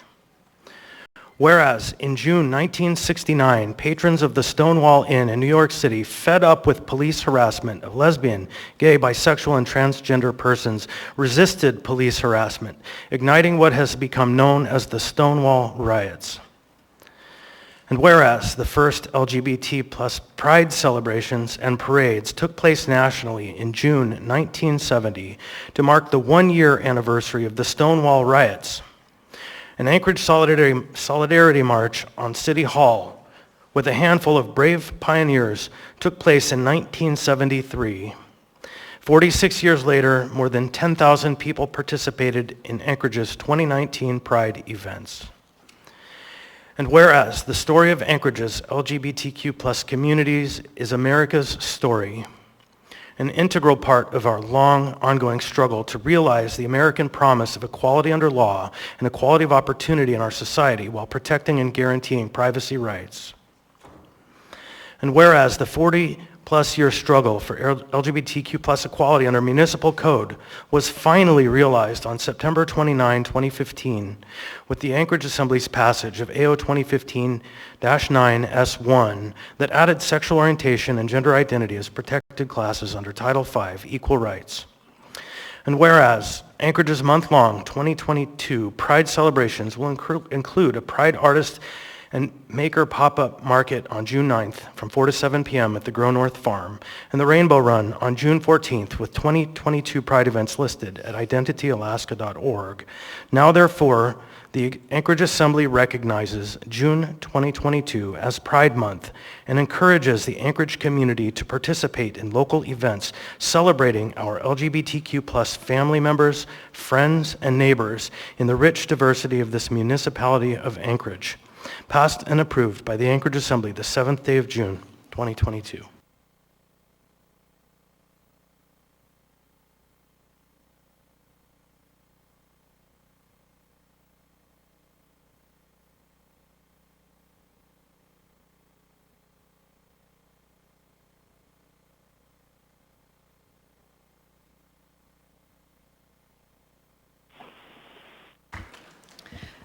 Welcome. Actually, Mr. Darden, if you would please stand aside. We have other folks who are invited here to accept the award. So please, let's have them come forward. I was invited because I am a letter of the alphabet. Thank you, Mr. Darden. D Please. is that it's been added color. It's clear. Darden. Okay, Mr. Darden, Dustin you Darden. have been warned. You need to step away from the podium. This is freedom. This is an abomination of what this acceptance is about. Mr. Darden. It's include. Are you? Is she Please. pushing me? No, in she public? is not. Please step away from the podium. Okay, security, please escort Mr. Darden from the chambers. Mr. Darden, you are creating an actual disruption of the meeting.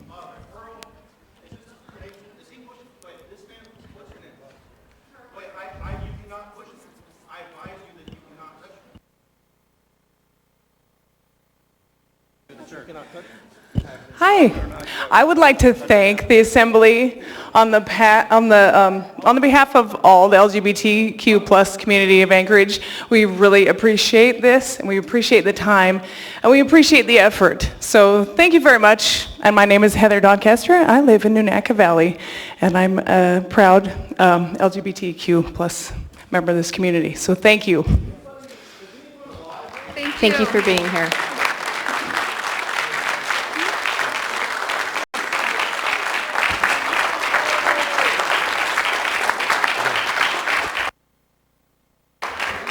%10 of the people in this room came up to the front of the podium. That's hold on, 35,000 people in this town. Okay, hold on, please. Ms. Zelatel is in the queue, and if we could have... Excuse me. Heather, please come Ms. back Heather, up. could you come back? When we do these recognition resolutions for recognizing a month like Pride Month, we often hear about what events are planned. To the extent that you know some that you can let us know about, that would be really great. Just be sure to turn the mic right back on. We have lots of them, but yes. So yes, we have quite a few events planned around town. We have some at Mad Marna's, of course, but I'm not entirely sure of the events. We have a team looking here. There's a schedule. There is a schedule, yes.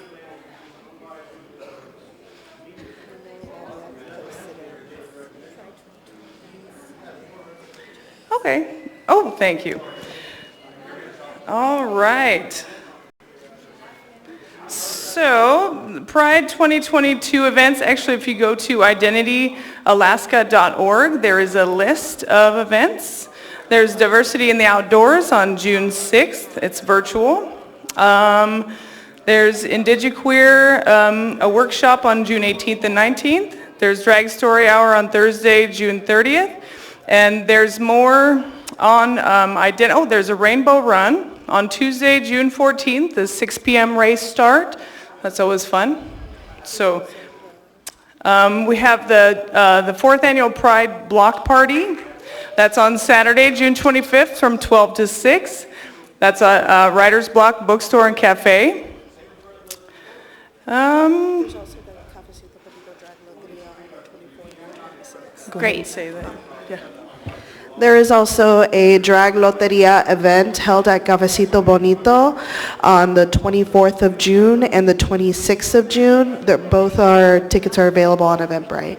Great. Thank you so much. Appreciate that. Thank you again for your time. Yes. And Mr. Perez-Verdia Yeah. is in the queue as well. Thank you. Thank you for being here, and thank you for all that you do for the community.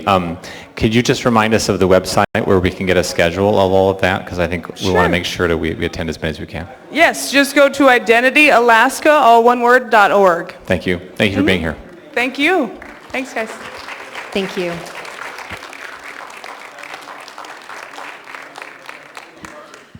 Okay, as unfortunately there is a disturbance in the back of the chambers, we will go ahead and adjourn for the 20-minute dinner break.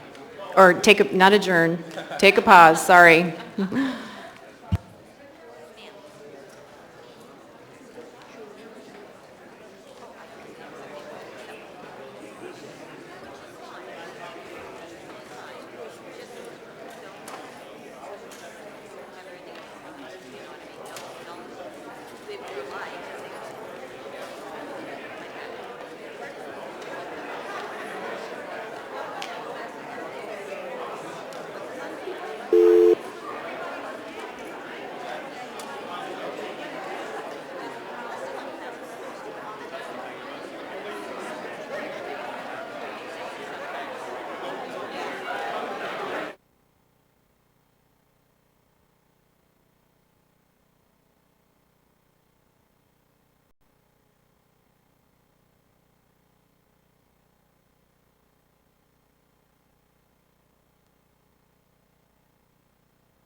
Okay, we'll go ahead and resume the meeting.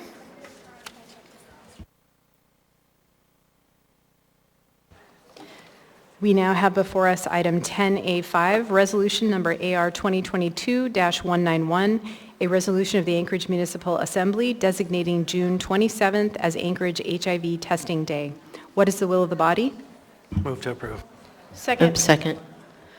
Move to approve by Mr. Constant, seconded by Ms. Allard.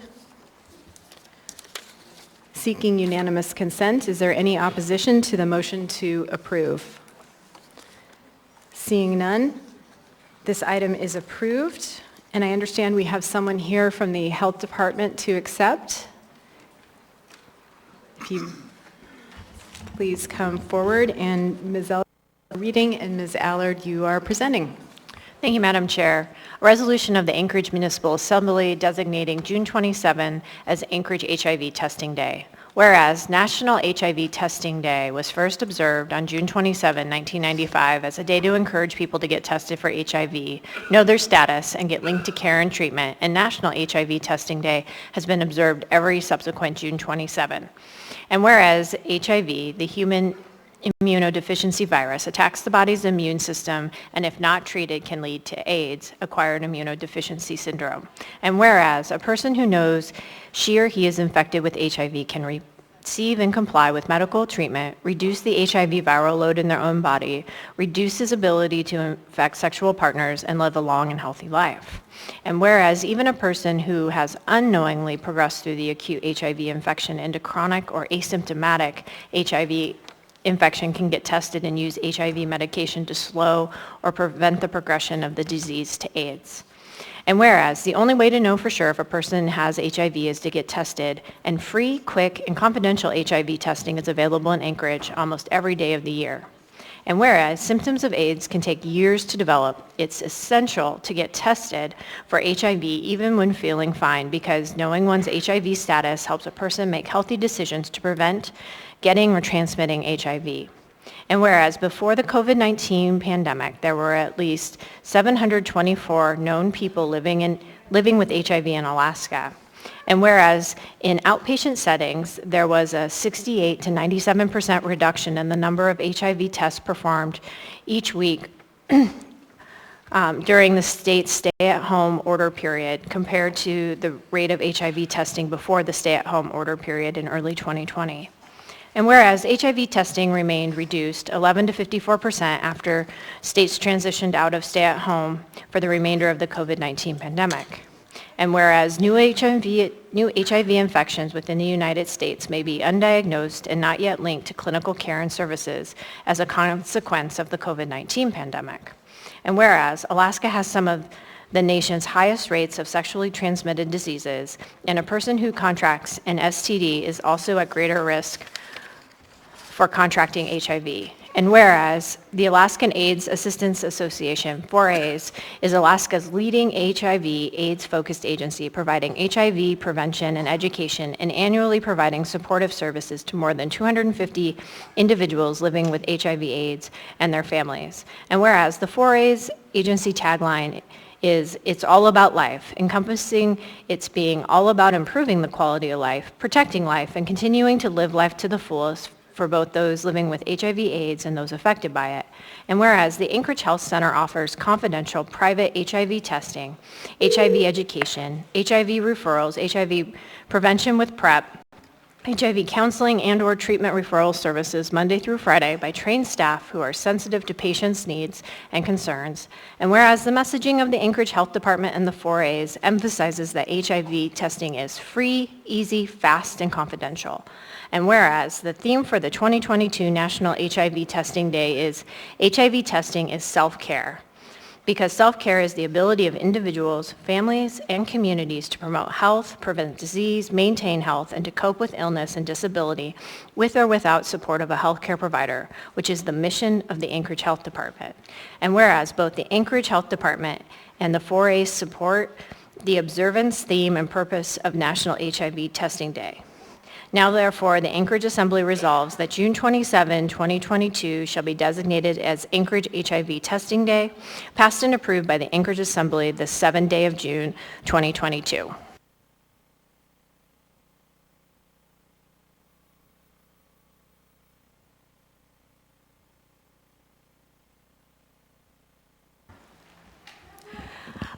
Hello, my name is Robin Lutz. I'm the Executive Director of the Alaskan AIDS Assistance Association. I want to thank the Assembly for the recognition of HIV Testing Day. When I think of the biggest barriers we face in the state of Alaska around HIV, stigma is the biggest barrier. And by having a resolution that encourages all of us in Anchorage to know our status, the difference that makes for those of us who are living with HIV in our community or who might not know our HIV status in the community makes us that more encouraged to get that information for ourselves, to care for our neighbors, to know that HIV is something that shouldn't be stigmatized in our community, and we're very thankful to the Assembly for recognizing that. Venus Woods is here to talk a little bit about the availability of testing specifically on HIV Testing Day, and we definitely invite all of you to go to the AlaskanAIDSassistance.org website for more information on where you can get tested in the city, how you can get good, accurate, and confidential information about HIV in Anchorage, and how you can get care if you are living with HIV. Thank you.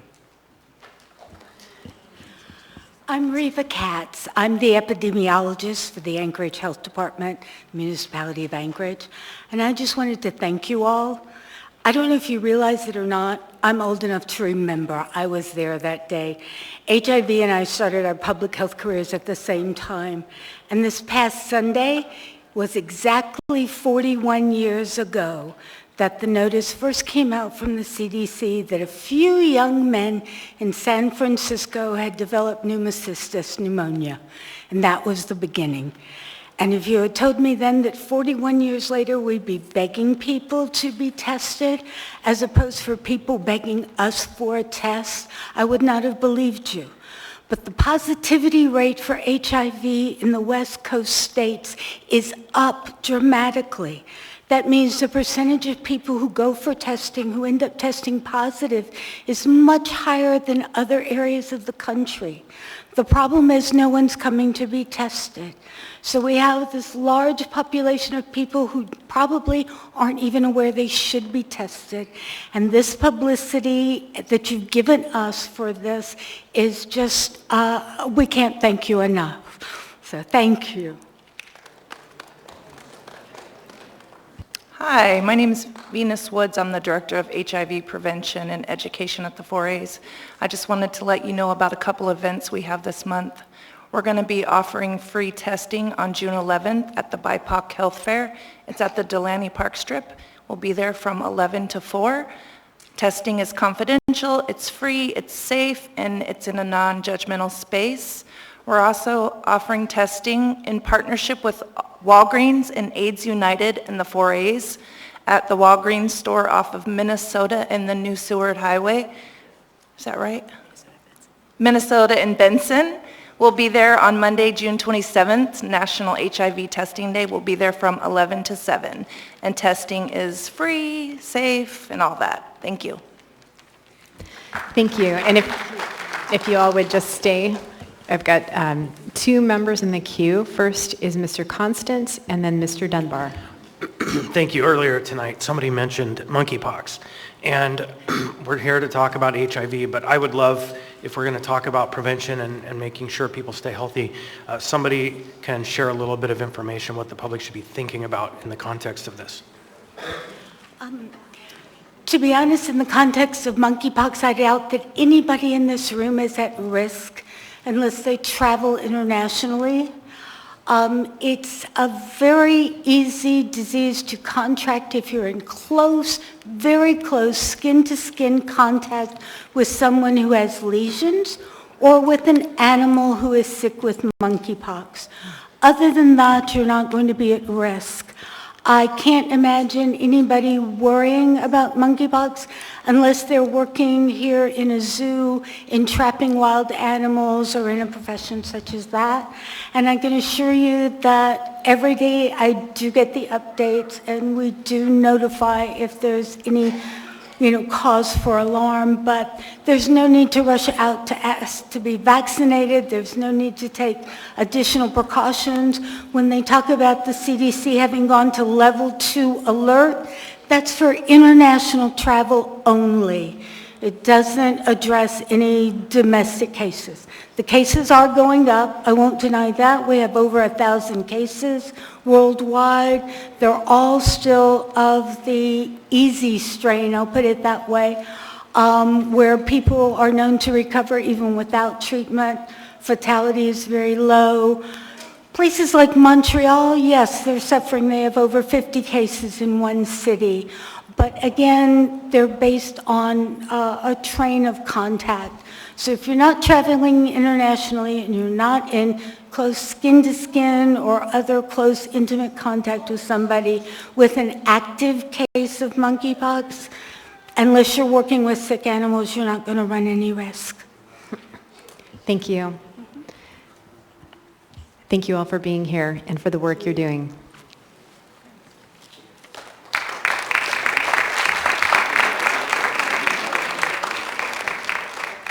Next, we have item 10C1, Assembly Memorandum number AM 337-2022, recommendation of award of a non-encumbering contract to CCI Electrical Services, LLC, to provide electrical day labor services to the municipality of Anchorage. What is the will of the body? Move to approve. Second. A motion to approve has been made by Mr. Constant and seconded by Ms. Zalatel. Mr. Solt, you pulled this item? Yes, Madam LaFrance, I pulled the item as I may have a conflict of interest. Thank you, Mr. Solt. We can go through the questions. And the questions are to determine if Member Solt has a substantial financial or private interest in this item before the Assembly. So first, is the financial or private interest a substantial part of the matter under consideration?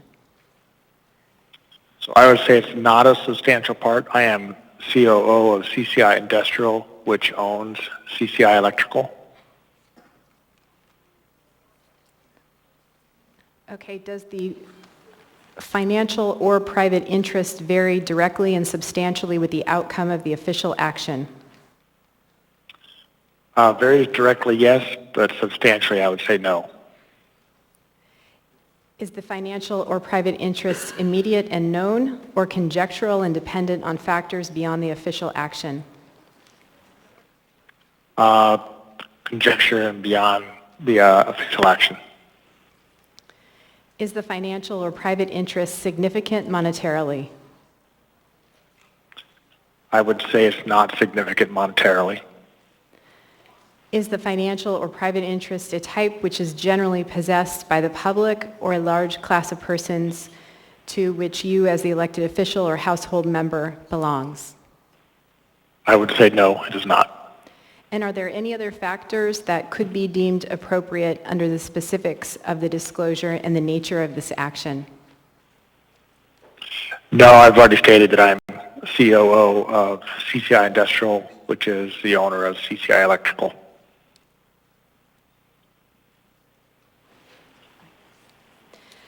Mr. Soltz, did I hear correctly that you are the COO of CGI, which is the parent company of CCI? Yeah, CCI Industrial is the parent of CCI Electrical.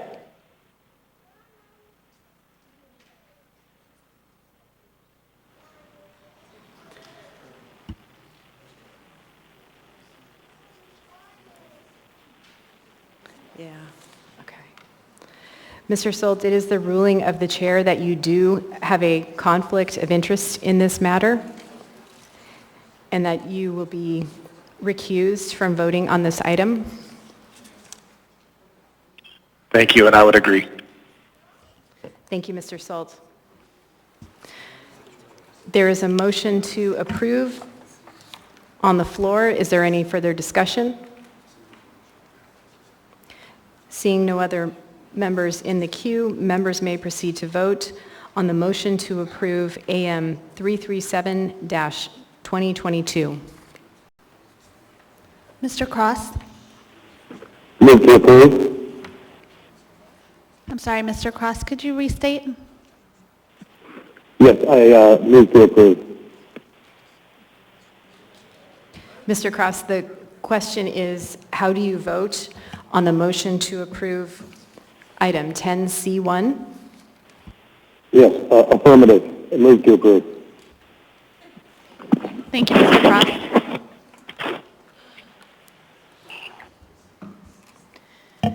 The vote is 8-0. The youth member's preferential vote is yes. The motion passes. Next, we have before us item 10D2.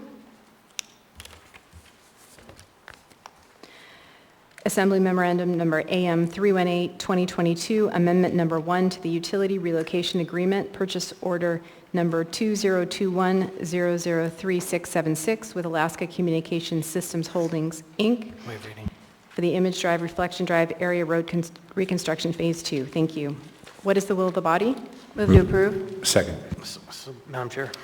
A motion to approve has been made by Ms. Zelatil and seconded by Mr. Dunbar. Mr. Constant? Thank you. I pulled this one on behalf of the municipal attorney, but I'm not certain what action they were seeking. Thank you, Mr. Constant. Ms. Demboski, would you like to address that point? Thank you, Madam Chair. Through the chair, it was pulled in error. It was not necessary to be pulled. We request approval of this item. In this item, I have been told by Mr. Wilbur that this is time sensitive, so we ask for immediate reconsideration. Thank you, Ms. Demboski. Mr. Dunbar? Thank you, Madam Chair. No, I was just going to speak in favor of this, and with this project that's going forward. It's a multi-year project, and it's been really transformative for the neighborhood, so I want to keep it moving forward. Thank you, Madam Chair. Thank you, Mr. Dunbar. And I would just ask members if there are items that they wish to move for immediate reconsideration, if we wait and handle those at one,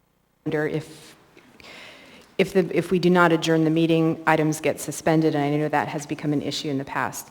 Seeing no other members in the queue, members may proceed to vote on the motion to approve AM 318-2022. Mr. Salt? I vote yes. Mr. Cross? I vote yes.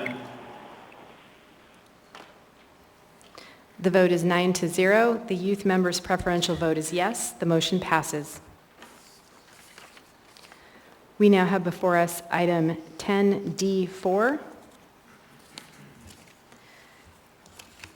Assembly Memorandum Number AM 328-2022, Housing, Homeless, and Neighborhood Development Commission appointments.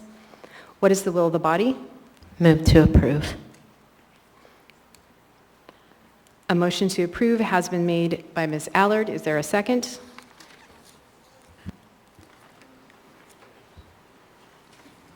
Second.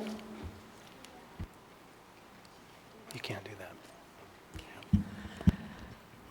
There is no second on the motion, so the motion... Madam Chair, point of order. Ms. Price, what rule do you believe has been broken? In the actual ordinance, it does not specify. It just specifically says that I can only have a preferential vote on the actual matter, but I can second and move items. Madam France, I'll second. Randy Salt here. We will take Mr. Solt's second, and then we will verify the procedures on this matter. The item has been moved by Ms. Allard, seconded by Mr. Solt. Is there any discussion? Madam Chair, I move to postpone this item to the meeting of the 21st for the purpose of hearing from these members.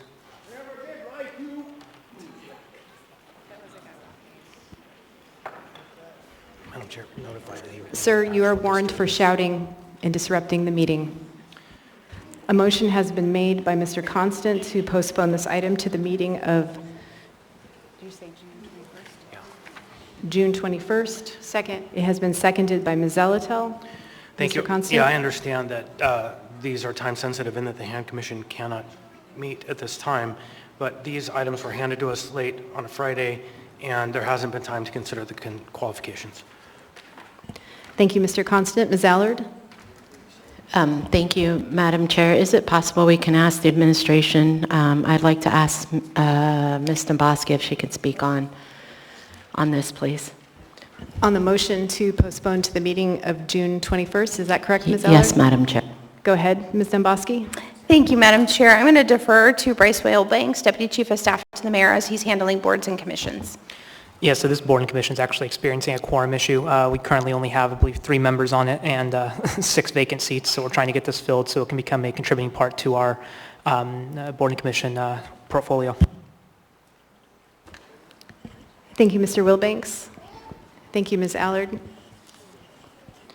Seeing no other members in the queue, members may proceed to vote on the motion to postpone AM 328-2022 to the meeting of June 21. Mr. Salt? I vote no. Mr. Cross? I vote no. The motion passes 6-3. This item will be back before the body at the meeting of June 21. We now have before us item 10D5, Assembly Memorandum number AM 332-2022, Amendment number 2 to the Professional Services Contract with Roger Hickle Contracting, Inc. for the Anchorage Regional Landfill Leachate Upgrades Project, PO 2021-003641. What is the will of the body? Move to approve. Second. A motion to approve has been made by Mr. Constant and seconded by Mr. Peterson. Mr. Constant? Thank you. I'd like to invite Mr. Zapay down.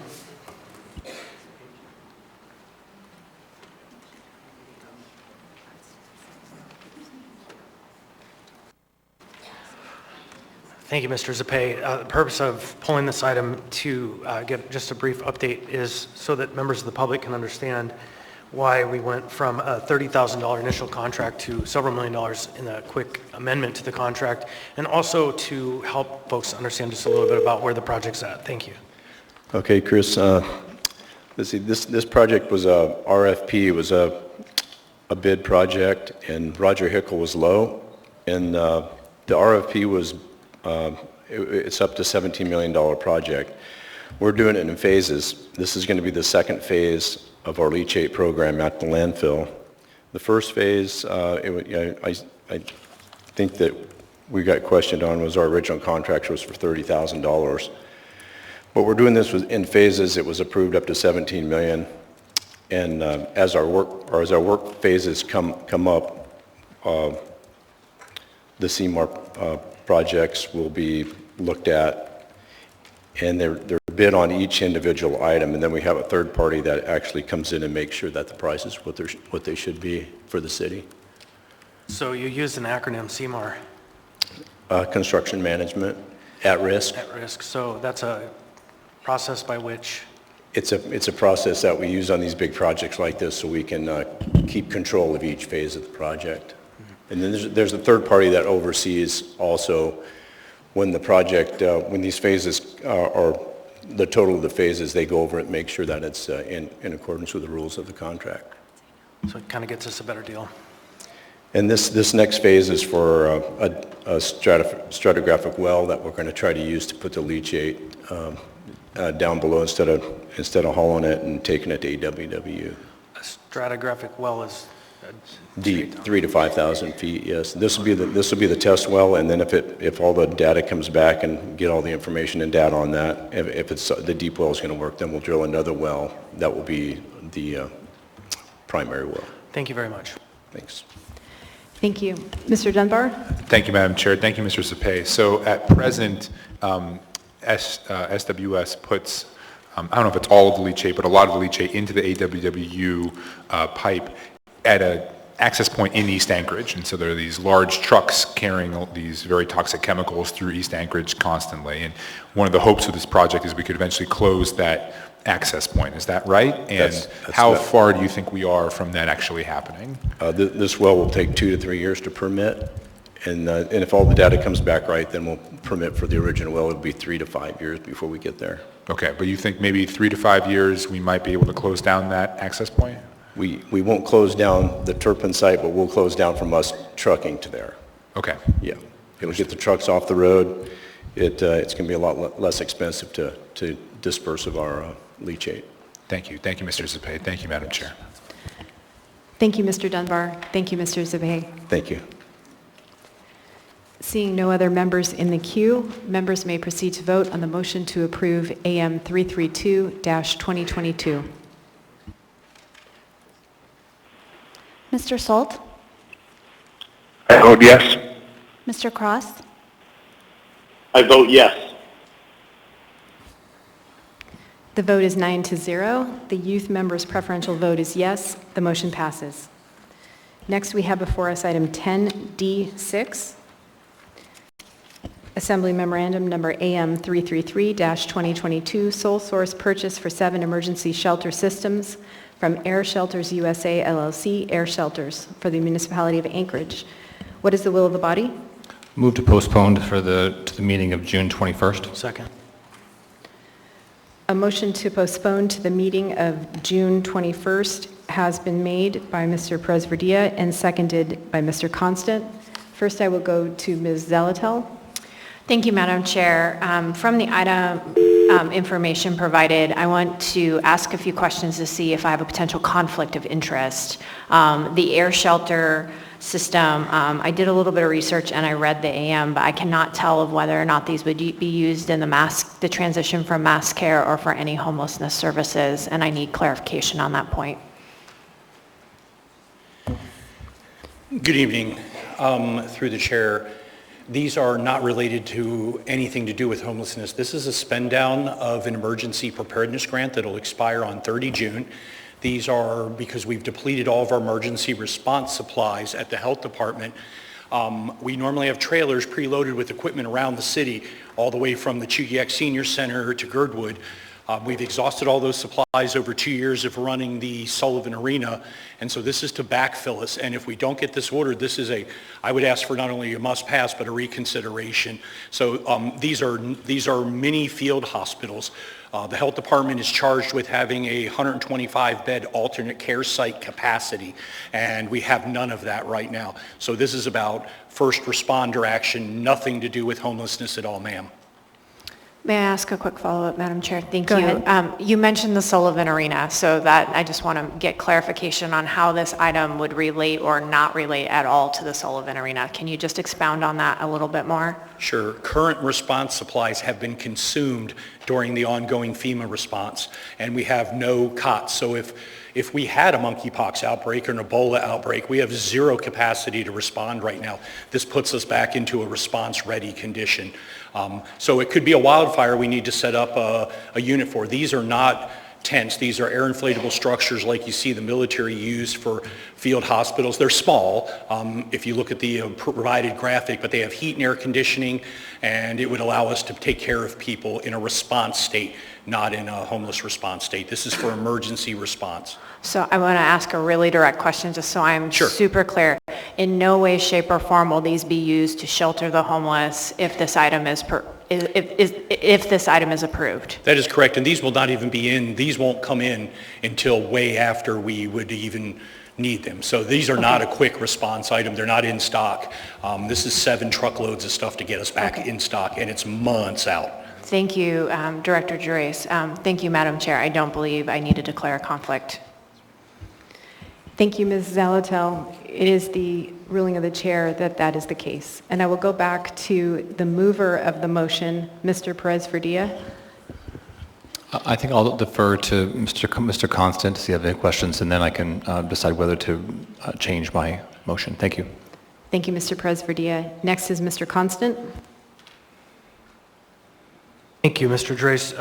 You just mentioned cots and other supplies to be replaced in the system, but this is something we've never had before. So how are we replacing materials with this if we're buying something new? How does this connect?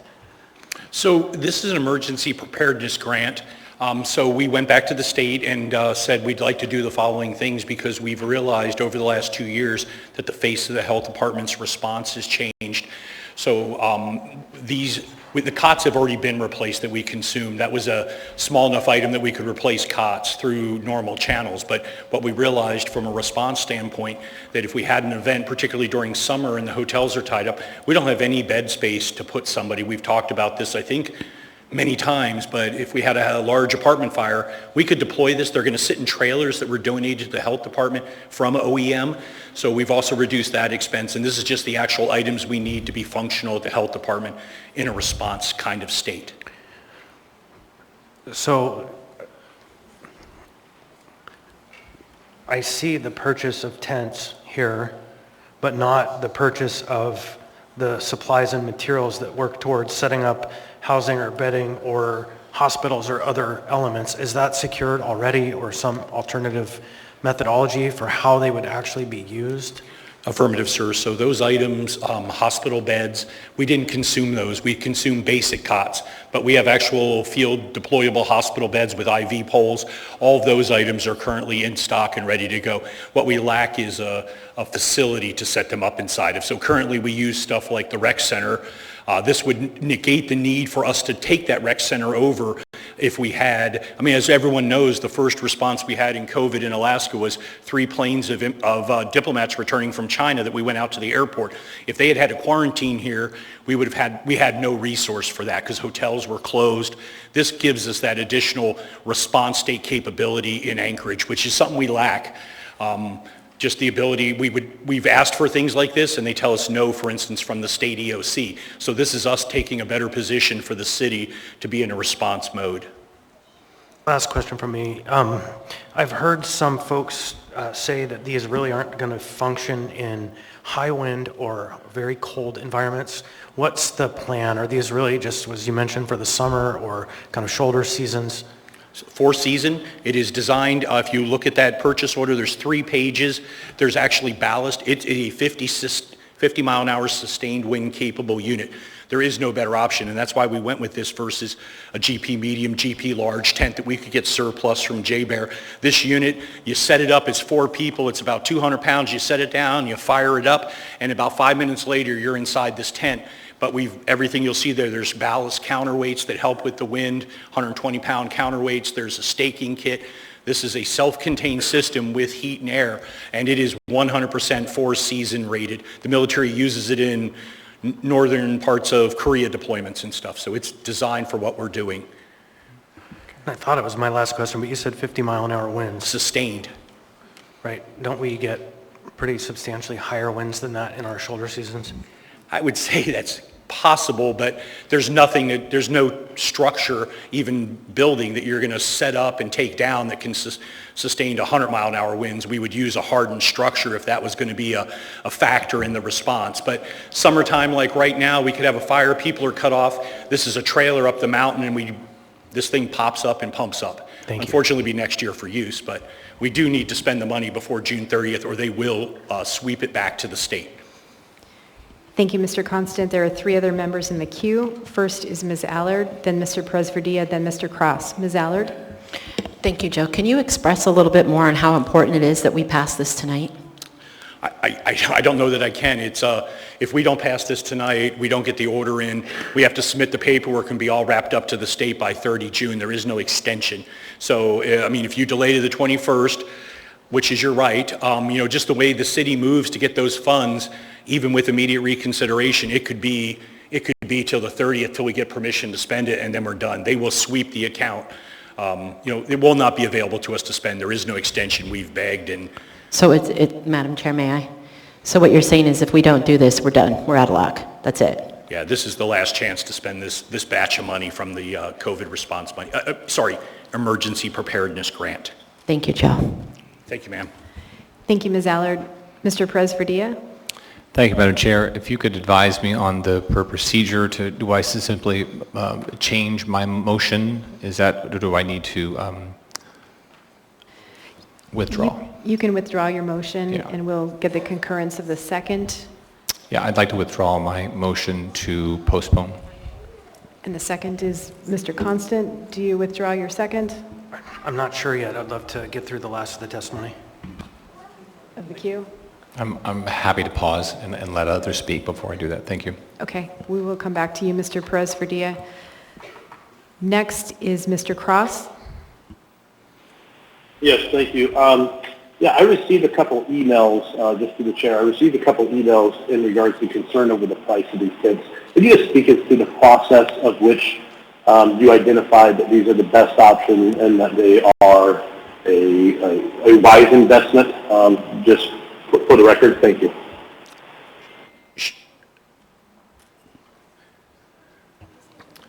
Mr. Cross, was that a question to Mr. Drace? And if so, would you repeat it, please? Yes. Yes, to Mr. Drace, through the chair. I received a couple emails with concern over the price tag for these tents. Can you speak a little bit to the process of which you identified these tents and then how you are assured that you're getting a reasonable value for them? Thank you. Thank you, Mr. Cross, through the chair. Mr. Cross, we identified what other agencies are doing, both nationally and internationally.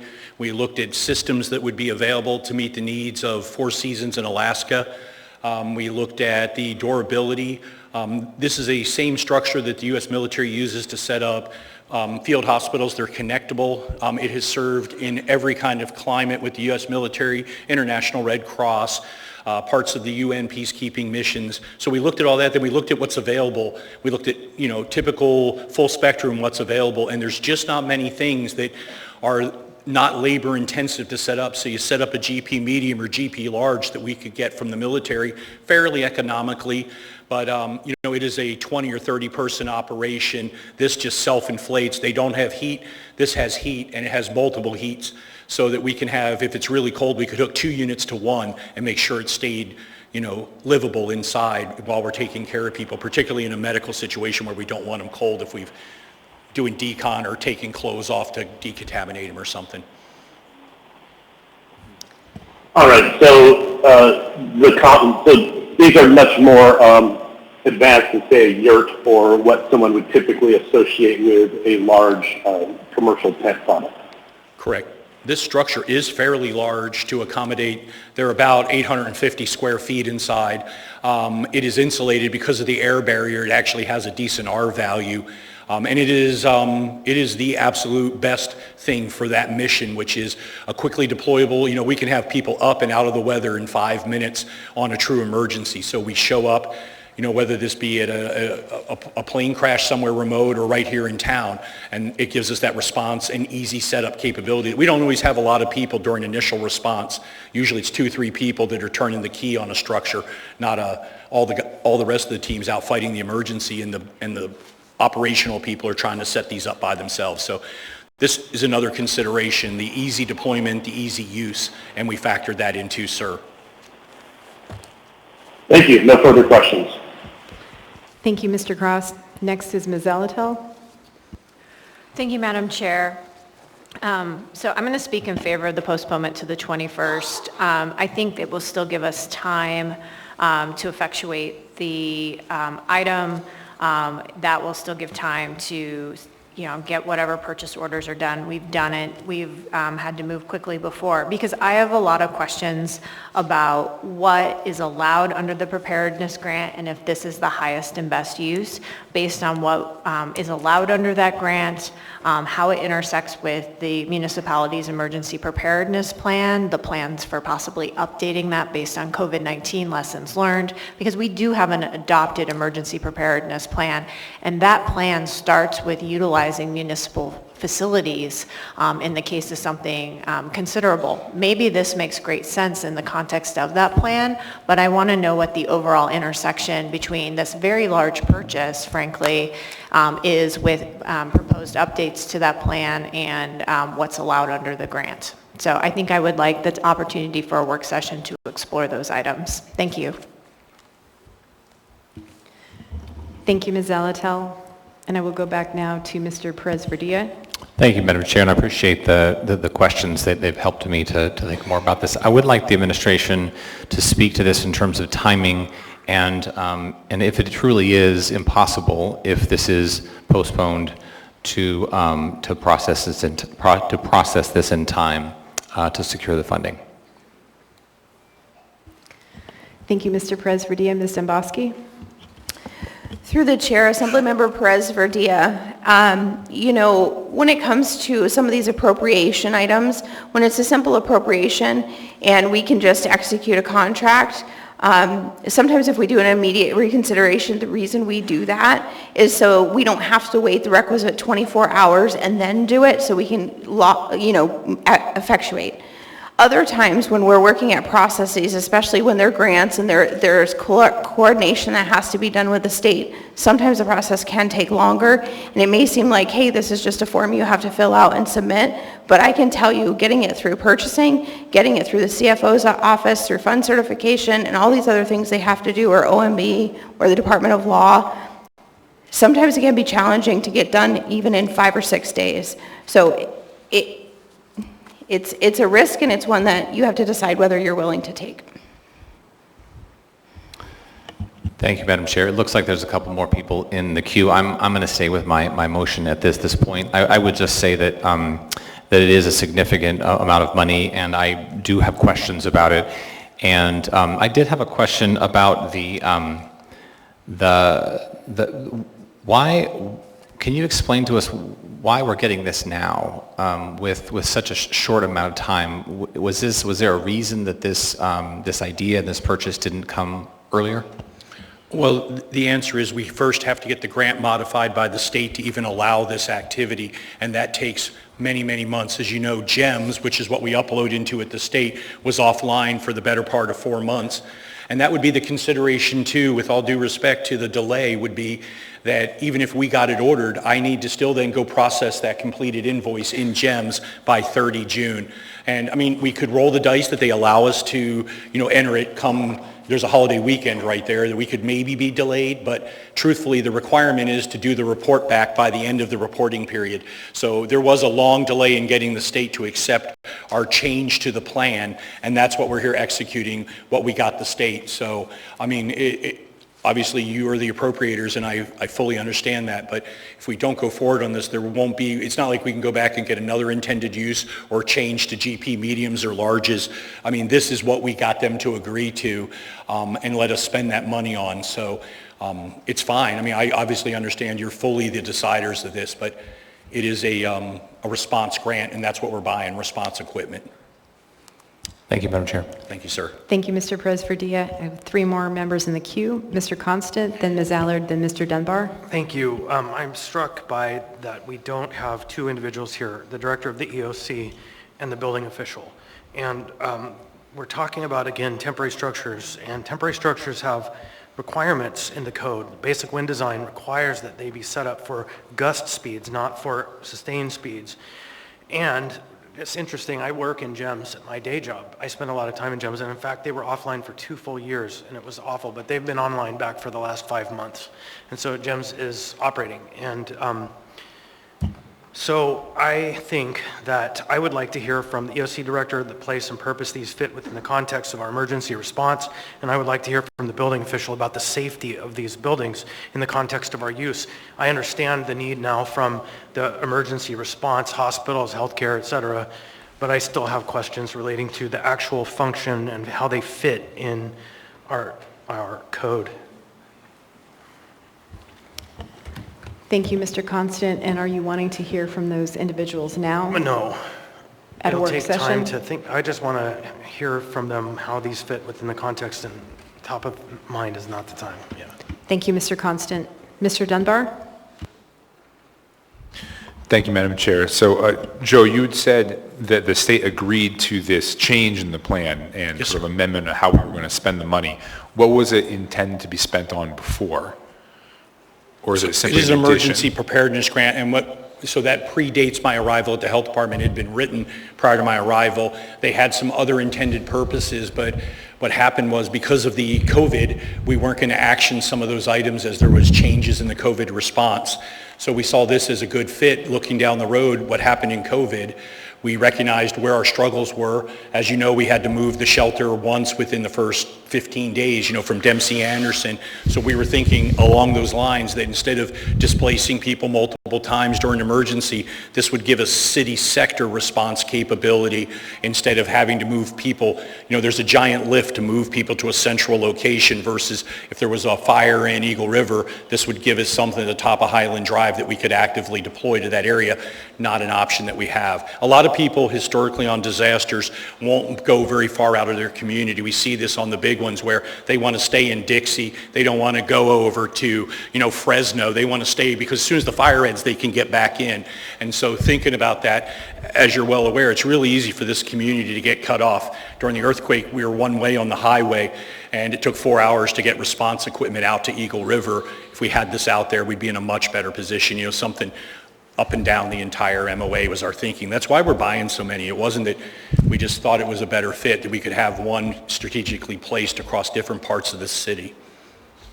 Can I ask a follow-up, Madam Chair? So I apologize, Joe, and I know you don't have this maybe in front of you, but you did mention that it was changed from something. Can you give me any more specificity on sort of before COVID, what were we planning on spending this money? I mean, it is $840,000. What was it intended for before we now are changing it?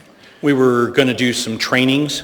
We were going to do some other response equipment in the sense of like a van. And we have a brand new clinic, as you're aware. We have a really nice clinic that you provided. And we were looking at some things like that. As we changed EP directors with that change at the EP program. This was directed by the new emergency program director. He felt this was a better fit. So they went back to the state of Alaska partner and got that change. Now, and we just got back in GEMS recently, the beginning of April, we were able to get back in GEMS. There was some additional problems. So we were working quickly once GEMS came back online to get our stuff processed. Okay, thank you. Thank you, Madam Chair. Thank you, Mr. Dunbar. Seeing no other members in the queue, members may proceed to vote on the motion to postpone AM 328-2022 to the meeting of June 21. Mr. Solt? I vote no. Mr. Cross? I vote no.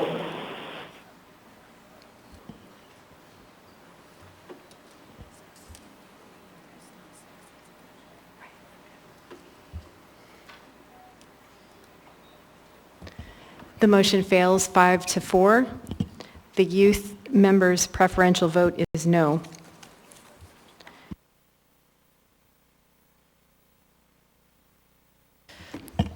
So we do not have a main motion on the floor. This is one of those instances where a motion to postpone was used as a main motion, so there is no motion on the floor. Motion to approve. Second. Second. Move to approve by Mr. Cross, seconded by Ms. Allard. Mr. Dunbar? Thank you, Madam Chair. This is one of those interesting situations. We are down 2 assembly members tonight, and you need 6 votes in order for something to pass. Fortunately, this is a resolution. I guess it's an AM, but either way, it could be brought back next meeting pretty easily. So if they fail to get 6 votes, and this fails tonight, it will be back on the meeting of the 21st, I hope, and it will be effectively as if it has been postponed. Thank you, Madam Chair.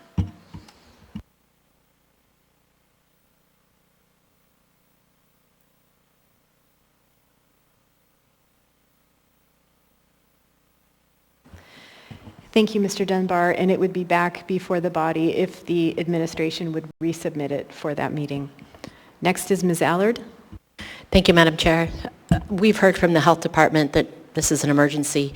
We have the funds to do it, and if we don't approve it tonight, it could be back before this body on the 21st. And what does that mean? Does that mean we as a body are going to vote no? Why would we do that? So postponing this until the 21st, in my opinion, is just not worth it. We need to approve this, move on, vote to reconsider, and lock this in, because when I looked at the date from the 21st, it's about 7 business days. No offense to Mr. Gerace or anybody else, but any administrative member could literally get hit by a bus, and we're stuck with not being able to fund this. So I would urge the body to vote and approve this. Thank you, Ms. Allard. Mr. Constant? Thank you. I did not hear that we have an emergency. What I heard is we have funds available with a deadline of June 30 that we need to appropriate if we're going to purchase. And I still have questions, and I'm forced now to vote no on this item, not because I don't support the idea, but because I still have questions.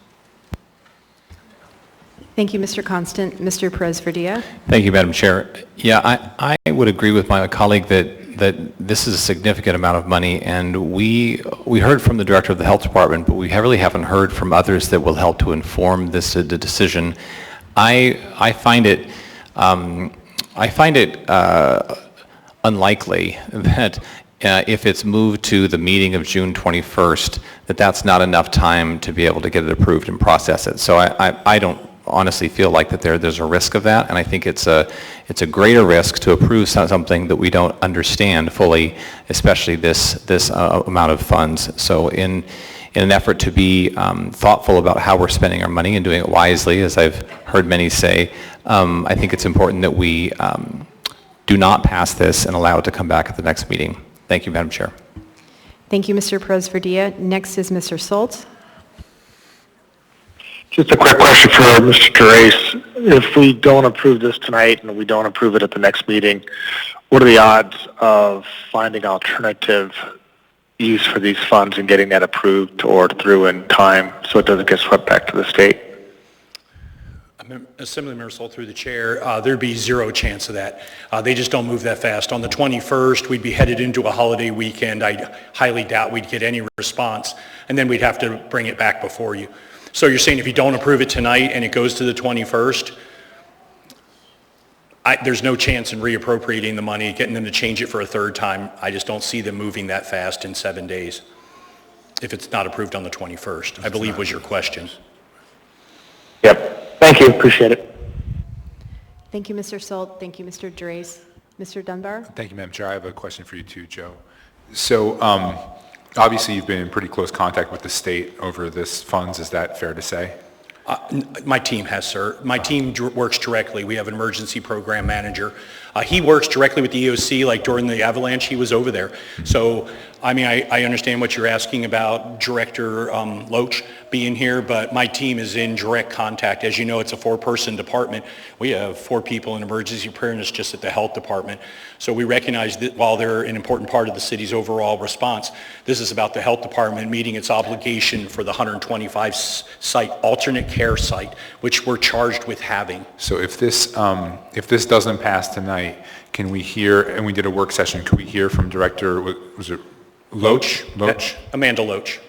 Would she be available to us at a work session? I would look to my boss. I assume she'll make anyone present you need, sir. Thank you, Madam Chair. Through the chair, Assemblymember Dunbar, Amanda has been on leave. I do believe she'll be back, but I would just have to check the staffing schedules because we have a number of directors that are rotating out for summer leave. But if she's here, if she's not here, I could send somebody else from OEM. That would be possible. Thank you. Can I ask another follow-up, Madam Chair? Go ahead. So the state, so I think the way you've described it is that we've been wanting to make this change for quite a while. That is, requesting a change to spend it on this item.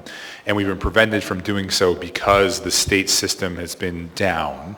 Is there any sort of allowance from the state that they're not going to quickly sweep it away on June 30th, given it was sort of their technical issue that was preventing you from getting this done? And we're getting this, I mean, we're getting this on the addendum very, very soon before, you know, this might expire. Are they willing, have you spoken with them about, you know, a little more time so it doesn't get swept away from us? Yes, sir. So great question. The answer is there is no chance of that. It is a must spend by, so I need to have an invoiced item by 30 June. So so there was a delay in getting into GEMS due to GEMS not being up. And then there were some struggles at DHSS around GEMS. Once we got it up, we were working quickly with them. So it's a back and forth negotiation. You know, you put these things in, they call you, we have chats. I mean, this happens regularly around every grant at the health department.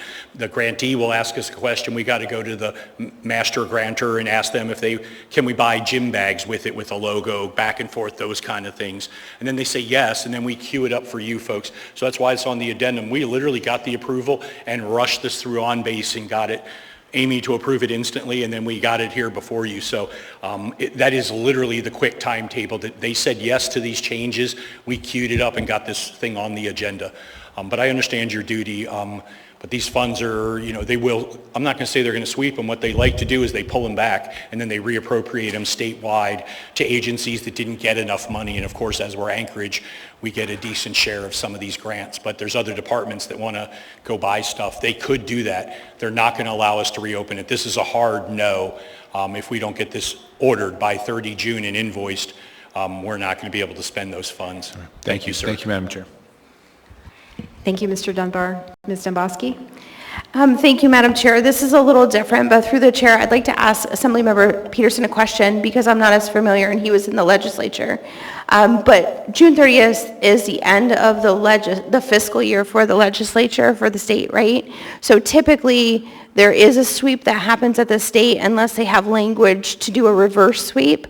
But I don't know what passed in the budget this year, but I don't know that process. And I was hoping maybe Assemblymember Peterson would remember from all his years on the Assembly. And it's just something for consideration of the body. Mr. Peterson, would you like to respond? Certainly. Thank you, Madam Chair. There are items that are swept at the end of the fiscal year by the state. I'm not sure whether this item would be on that list or not, but June, it's fishing season.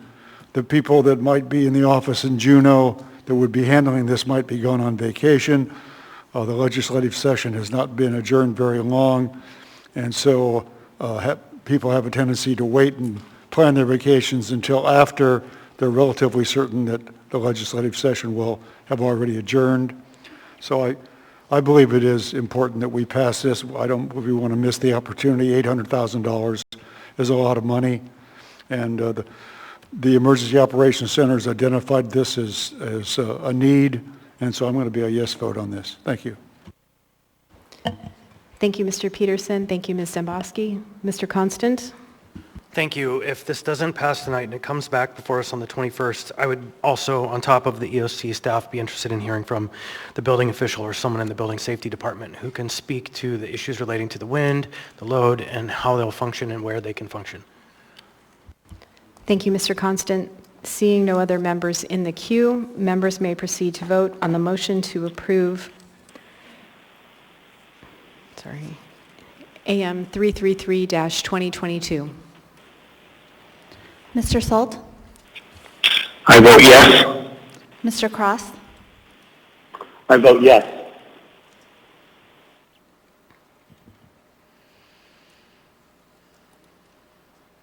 The vote is 4-5. The youth member's preferential vote is yes. The motion fails. We now have before us item 10F3.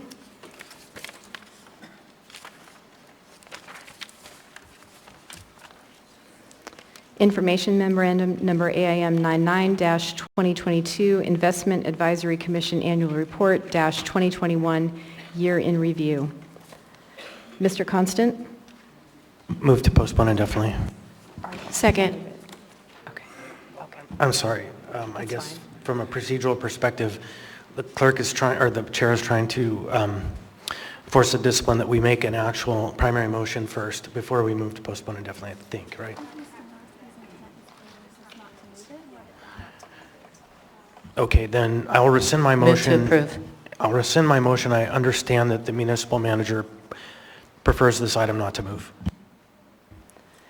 And the second Mr. Constant. And the second agrees. I'll go to the municipal manager, who for the record put 2 thumbs up, but go ahead, Ms. Domboski, if you would speak to this item and your request to have it pulled. Thank you, Madam Chair. After this item had been submitted today, the Finance Department was looking at it again, and they recognized that the version that they put forward, it was missing 2 lines and some information. And so rather than approving it, I think by code, this report is due by the end of June. We have 1 more meeting, so we would just rather put forward a new version that is correct and grammatically correct, and you guys still have time to approve it, and we have time to submit it before the end of the month. Thank you, Ms. Domboski. The final 2 items that were pulled from the consent agenda are items for introduction in the 10G section. The first is item 10G2, ordinance number AO 2022-66, an ordinance amending the zoning map and providing for the rezoning of approximately 4.6 acres of land from B-1B-SL, community business with special limitations, to B3-SL, general business with special limitations for lots 12B1, 12B2, and 12B3, Chester H. Lloyd subdivision. Mr. Solt, you pulled this item. I've had a couple questions come in questioning having this, they'd like to see this get sent back to Planning and Zoning Commission. They feel it violates the comprehensive plan and the West Anchorage Town Center plan. So I just want to make sure that process has been completed with Planning and Zoning. Thank you, Mr. Saltz. And this item is just for introduction, so we will not be discussing this item at this time, but of course you may bring those issues forward when it has been introduced. Ms. Ellis? Thank you. Ms. Move to introduce. Second. I have a question for Mr. Saltz. Do we need a third? Yes, go ahead. Well, wait a minute. Hold on, guys. This is not typical. We don't normally do questions. Mr. Constant, do you have a point of order? What is your point of order? I didn't quite understand what Mr. Saltz had said, but sometimes when an item is moved and introduced, it is also referred to a planning and zoning or other commission, and I didn't quite understand what I heard from him, and I was wondering if that was what he was speaking to or if there was some other process. Otherwise, I'm happy just to be the second and have third, and we can pick this up next meeting. Thank you for raising that point, Mr. Constant. Mr. Solt, was it your intent to refer this item to the Planning and Zoning Commission? That's my intent, yes. Mr. Trombley? Through the chair, Mr. Solt, this item, in order for a rezone to make it to the assembly, it already had to been, it has already been to Planning and Zoning, the Planning and Zoning Commission, and that should be reflected in the documents in your assembly packet. Okay, I can follow up with you at a later time, Adam. Thank you, Mr. Trombley. Thank you, Mr. Solt. Thank you for that clarification, Mr. Constant. So I second. Ms. Zalatel has moved. Mr. Constant has seconded. And Mr. Dunbar, were you the third? Sure, I'll third.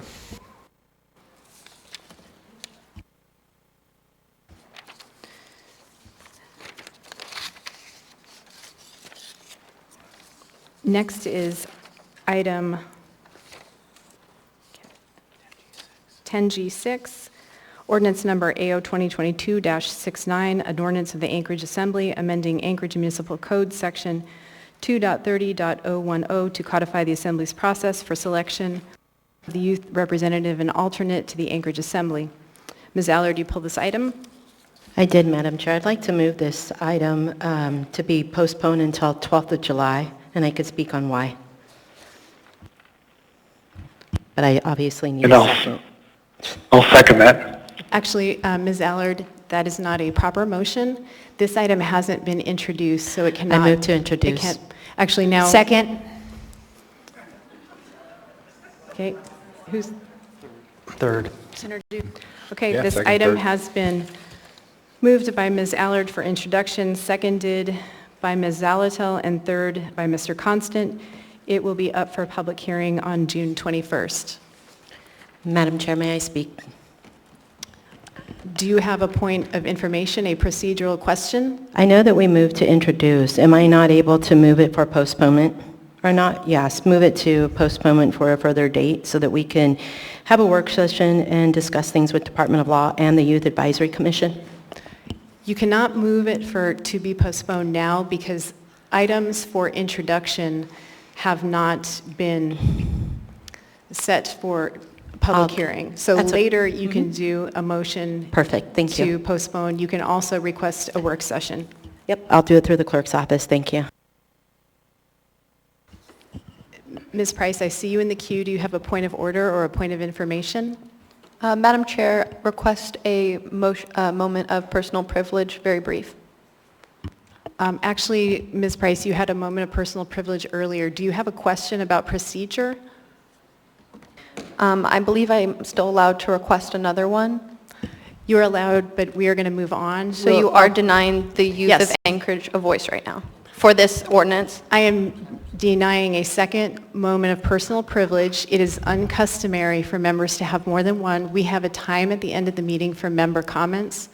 We are behind. It is 8:15 and we're with I our would like to consent challenge agenda. the ruling of the chair, please.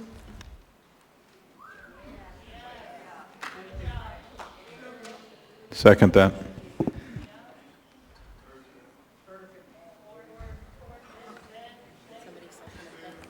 Ms. Price, you are unable to make a motion or second a motion, so we will, I override the ruling of the chair. so... Or Second. challenge the ruling of the chair, Madam So, Ms. Chair. Allard, you're making a motion to challenge the ruling of the chair. Yes, I heard Madam. a second. Yes, Madam Chair. A second from Mr. Solt? Or was it Mr. Cross? The mayor. Seconded by the mayor. Ms. Allard on the motion to challenge the ruling of the chair.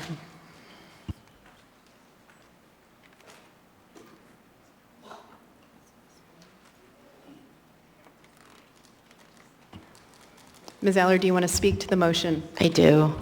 We have a young lady sitting next to me that is going to be leaving in just a few weeks to join the Air Force Academy. She needs to be heard. This is her baby. This is her sitting on the Youth Advisory Commission. And I don't believe we should just tell her she can't speak. We need to be able to listen to our youth. This is what we have. They're our up-and-coming leaders of our country. Thank you, Madam Chair. Thank you, Ms. Allard. Seeing no other members in the queue, members may proceed to vote on the motion to challenge the ruling of the chair.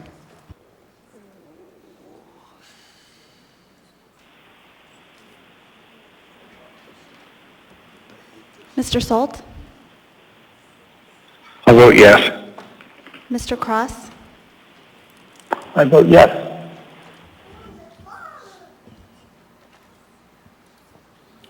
The vote is 3-6. The youth member's preferential vote is yes. The motion fails.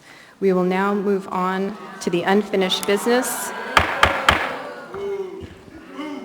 The audience is reminded not to shout, not to clap. Thank you, Madam Chair, for not appointing me for 5 months and then also not allowing me to speak Ms. now. Price, you are out of order.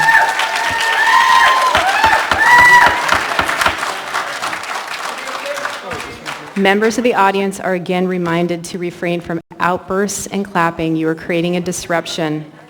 Members of the body are also reminded to not speak until recognized by the chair. Please put yourself in the queue. We will now move on to unfinished business. We now have before us item 11A, Assembly Memorandum number AM 288-2022, Library Advisory Board appointments. This action was postponed from the meeting of May 10, 2022. There is no motion pending. What is the will of the body? Move to approve. Second. A motion to approve has been made by the mayor and seconded by Ms. Allard. Is that correct?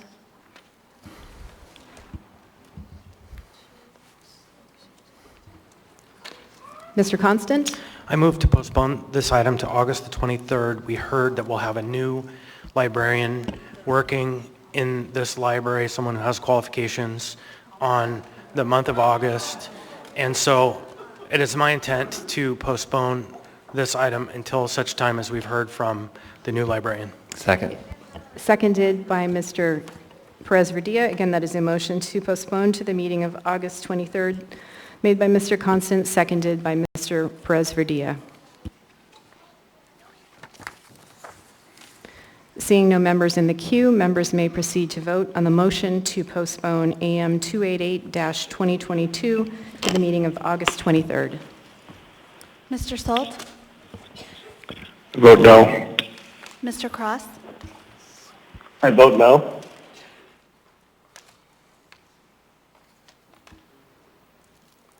The vote is 6-3. The youth member's preferential vote is no. The motion passes. This item will be back before the body on August 23rd. We now have before us item 11B, ordinance number AO 2022-42, an ordinance of the Anchorage Municipal Assembly waiving certain fees established in the Anchorage Municipal Code as an economic stimulus measure in response to the COVID-19 public health emergency. Public hearing for this item was closed on April 12, 2022. Action was postponed. There is no motion pending. Mr. Sorry. Dunbar? Sorry, I was in the queue. I move to postpone to the meeting of June 21st. Second. A motion has been made by Mr. Dunbar to postpone this item to the meeting of June 21st. It has been seconded by Mr. Constant. Mr. Dunbar? Yeah, I'll just say we are working through the ARPA distribution. That would be the funding source here. And we had hoped to get this passed as soon as possible, but we knew that it wasn't really going to impact this year's building season, unfortunately. So this, putting on the 21st will hopefully allow it to move simultaneously with the rest of the ARPA distribution, although given the incredible response from the public and the incredible number of projects that we are going through, it wouldn't surprise me if we had to postpone it again. But for now, I just request we go to the 21st. Thank you, Madam Chair. Thank you, Mr. Dunbar. Ms. Zalatel? Thank you, Madam Chair. I was in the queue to ask a question about the alignment with the ARPA funding plan and about the date chosen, and Mr. Dunbar preemptively answered them. Thank you. Thank you, Ms. Zalatel. Seeing no other members in the queue, members may proceed to vote on the motion to postpone AO 2022-42 to the meeting of June 21. Mr. Salt? I vote yes. Mr. Cross? I vote yes. The vote is 9-0. The youth member's preferential vote is yes. The motion passes. This will be back before the body at the meeting of June 21. We now have before us item 11C, ordinance number AO 2022-21, an ordinance authorizing disposal of real property legally described as lots 8Q through 12Q, Woodland Park Edition, Plat P-61A, PID 010-033-41, lots 1Q through 7Q, Woodland Park Edition, Plat P-61A, PIDS 010-033-06 through 010-033-12, Lot 6P, Woodland Park Edition, Plat P-61B, PID 010-033-13, Lot 5P, Woodland Park Edition, Plat P-61B, PID 010-033-14, Lot 4PA, Block P, Woodland Park Edition, 1947, Plat 77-298, PID 010-033-38, and Lot 1PA, Woodland Park Edition, 1947. Waive reading. Thank you. Public hearing was reopened at the meeting of February 15. It was continued. Public hearing was closed at the meeting of March 22nd, 2022, and action was postponed from that meeting. There is no motion pending. Mr. Perez-Verdia? Move to postpone to the meeting of June 21st. Second.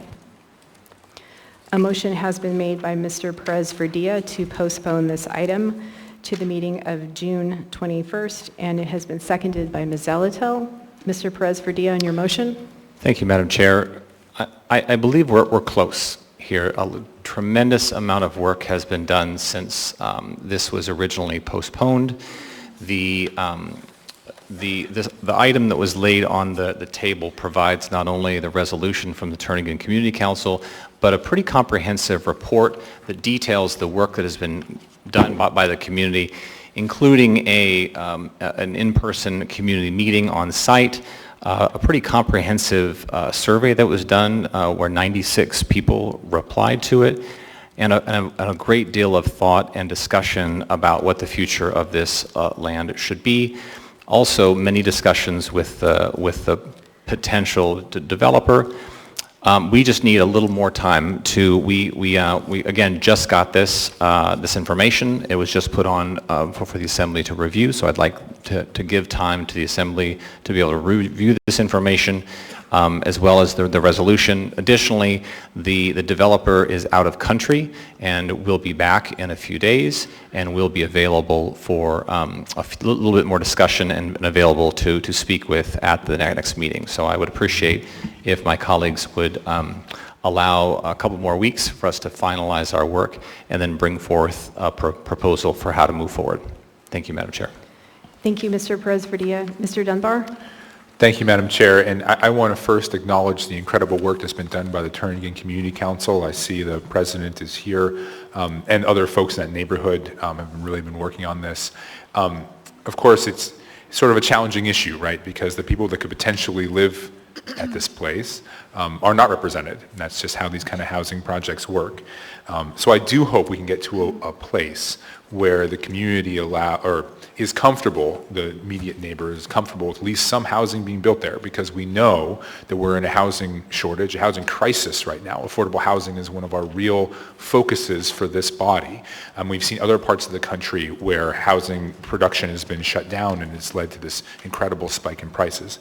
I would request, Mr. Perez-Vardilla, I'm certainly willing to support this postponement. And I guess my question for you and also for Mr. Trombley, if he can speak to it.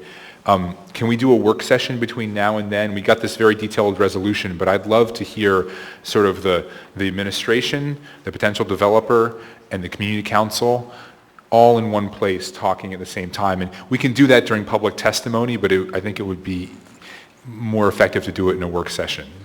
So I guess my question to Mr. Trombley is if he's open to that. Yeah, through the chair, Mr. Dunbar, if the Assembly would like to have a work session, I'd be happy to attend. Okay. And then Mr. Perez-Vardilla, are you aware if the potential developer is willing to do a work session? My understanding is that he'll be back in town. I have not spoken to him about whether he would be willing to do that, but my guess is that he's open to doing that sort of thing. But we can certainly reach out to him and invite him. Okay. And for the president of the Turnagain Community Council, I hate to create more work during the summer for a volunteer organization, but do you think members would be able to attend a work session? And know for the record that she nodded and said yes. So thank you, Madam Chair. Thank you to all involved, and I will support the motion to postpone. Thank you, Mr. Dunbar. I've noted your request for a work session. Seeing no other members in the queue, members may proceed to vote on the motion to postpone AO 2022-21 to the meeting of June 21. Mr. Solt? I vote yes. Mr. Cross? I vote yes. The vote is 8-1. The youth members' preferential vote is yes. The motion passes. This item will be back before the Assembly at the meeting of June 21. We now have before us item 11D, ordinance number AO 2022-59, an ordinance of the Anchorage Municipal Assembly amending Anchorage Municipal Code, sections 6.10.030 and 6.30.050 and 6.40.015 relating to the Chief Fiscal Officer's certification of funds, financial reporting, and role in the budget. Thank you. Public hearing was closed on May 24, 2022. Action was postponed from this meeting. There is an S version. No motion is pending. Madam Chair, I'm in Ms. queue. Allard? Oh, thank you. I move to postpone indefinitely, please. Second. A motion to postpone indefinitely has been made by Ms. Allard and seconded by Mr. Solt? Cross. It was Mr. Cross. Seconded by Mr. Cross. Ms. Allard, on the motion to postpone indefinitely? Thank you. We've heard from the Department of Law. We've also heard from OMB and the CFO that disagree with this ordinance, and I do too. So I'm going to leave it at that, and I urge my colleagues to vote no, or vote yes to postpone indefinitely. Thank you. Thank you, Ms. Allard. Mr. Dunbar, on the motion to postpone indefinitely?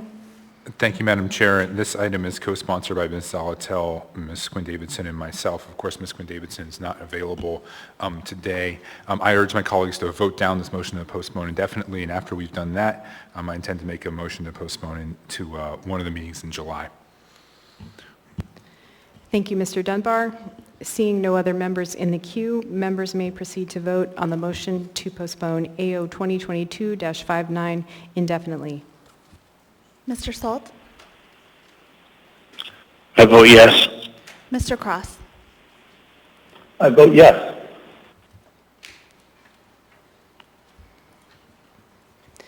The vote is 3-6 on the motion to postpone indefinitely. The youth member's preferential vote is yes. The motion fails. Mr. Dunbar? Thank you, Madam Chair. I make a motion to postpone to the meeting of July 12th, and I Second. can speak to it. A motion to postpone to the meeting of July 12 has been made by Mr. Dunbar and seconded by Ms. Zalatel. Mr. Dunbar? Thank you, Madam Chair. I continue to believe that this ordinance is necessary. However, I'm open to doing a work session between now and when this could come back before us. And I'll say also, I think Ms. Quinn Davidson would like to be here to discuss this item. So I request support to postpone to the first meeting of July 12th. And I'll say that I don't believe that, well, I'll just leave it at that.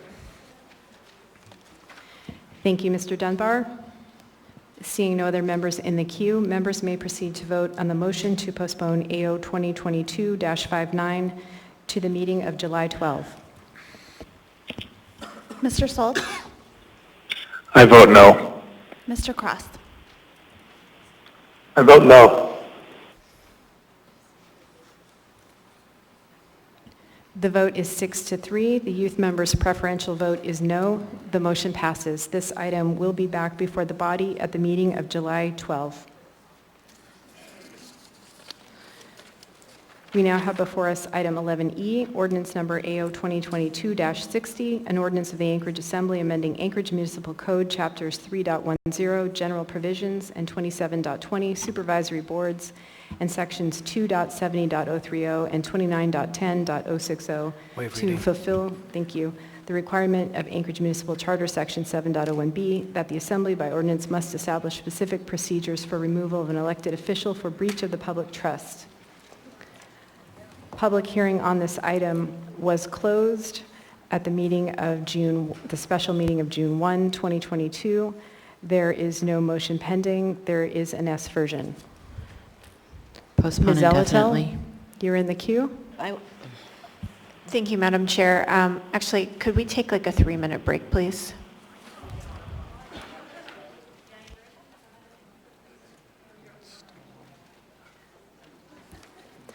We will go ahead and take a 5-minute break, and I need to confirm as well that we have counsel available for this item. So we'll be back in 5 minutes.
If members of the public and members would please take their seats, we will resume the meeting.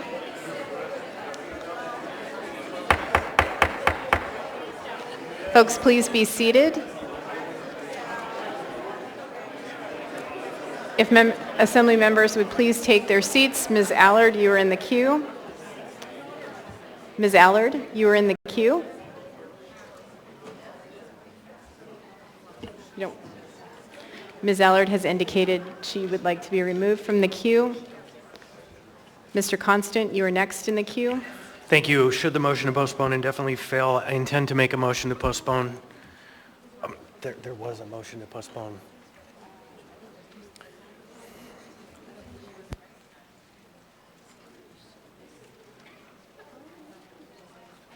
But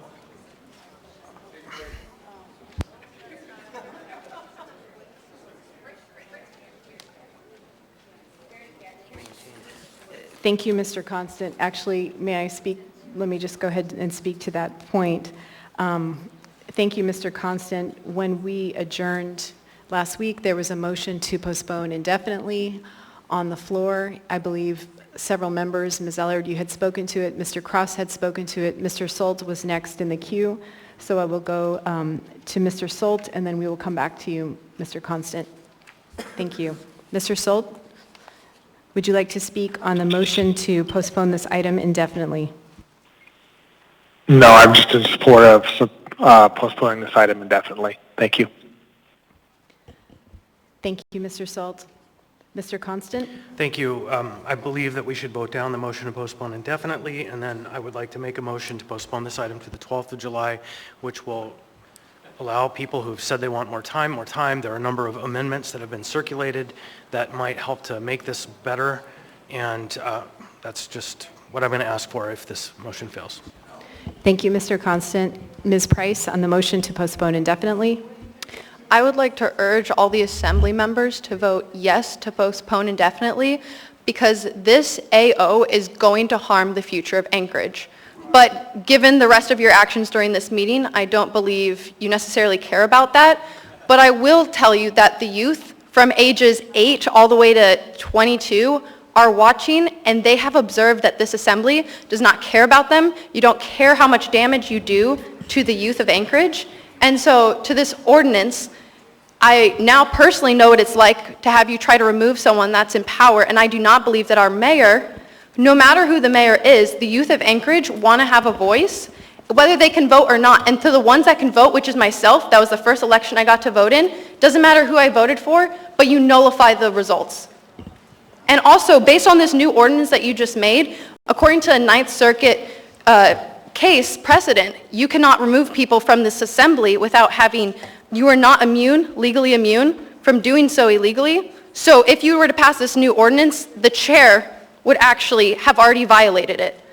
So I would highly recommend that all of you really consider what message you are sending to the youth of Anchorage and how they perceive their local government. Because to damage the youth, you cannot even imagine the harm that it will do. Thank you. Thank you, Ms. Price. Ms. Allard is next in the queue. Members of the audience are again reminded to refrain from clapping. It is disruptive. This is a limited public forum. Ms. Allard? Thank you. I do want to speak on the reason I want this to be postponed indefinitely. One of the reasons is that we already have a code in place, and the only reason we're doing this is obviously to get a vengeance upon a mayoral seat. The other reason that we want to, that some has wanted to delay until July, it's not to hear more public testimony, it's not amendments, it's the fact that there's a 12th member coming on board and they want that person's vote. So I would urge you to postpone indefinitely before we are once again sued. Point of order. Once again, the taxpayer... Ms. Allard, please hold, please. Mr. Constant. Thank you. On 3 times just now, the member from Eagle River spoke to motive, and I believe that that's out of order. I never mentioned anybody, Madam Chair. Thank you, Mr. Constant. Ms. Allard, you are out of order. I'm speaking to my motive of the reason why I believe it's happening. No, you need to stop shutting people down. You're rude to me, you're rude to her, you're rude to all of them. It's enough. You are out of control with the way you speak and disrespect everybody in this room. And you absolutely know it's true because you I'm not told going me. to. Ms. Allard, I'm going to... Did you mute We me? are going to take a 5-minute break. Why is the assembly acting like children? Security, please remove this individual. You've been warned, sir, before. You are creating an actual disturbance.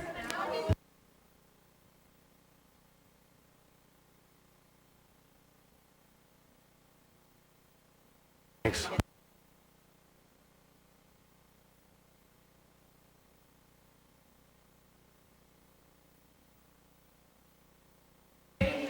The spirit of Dave Bronson.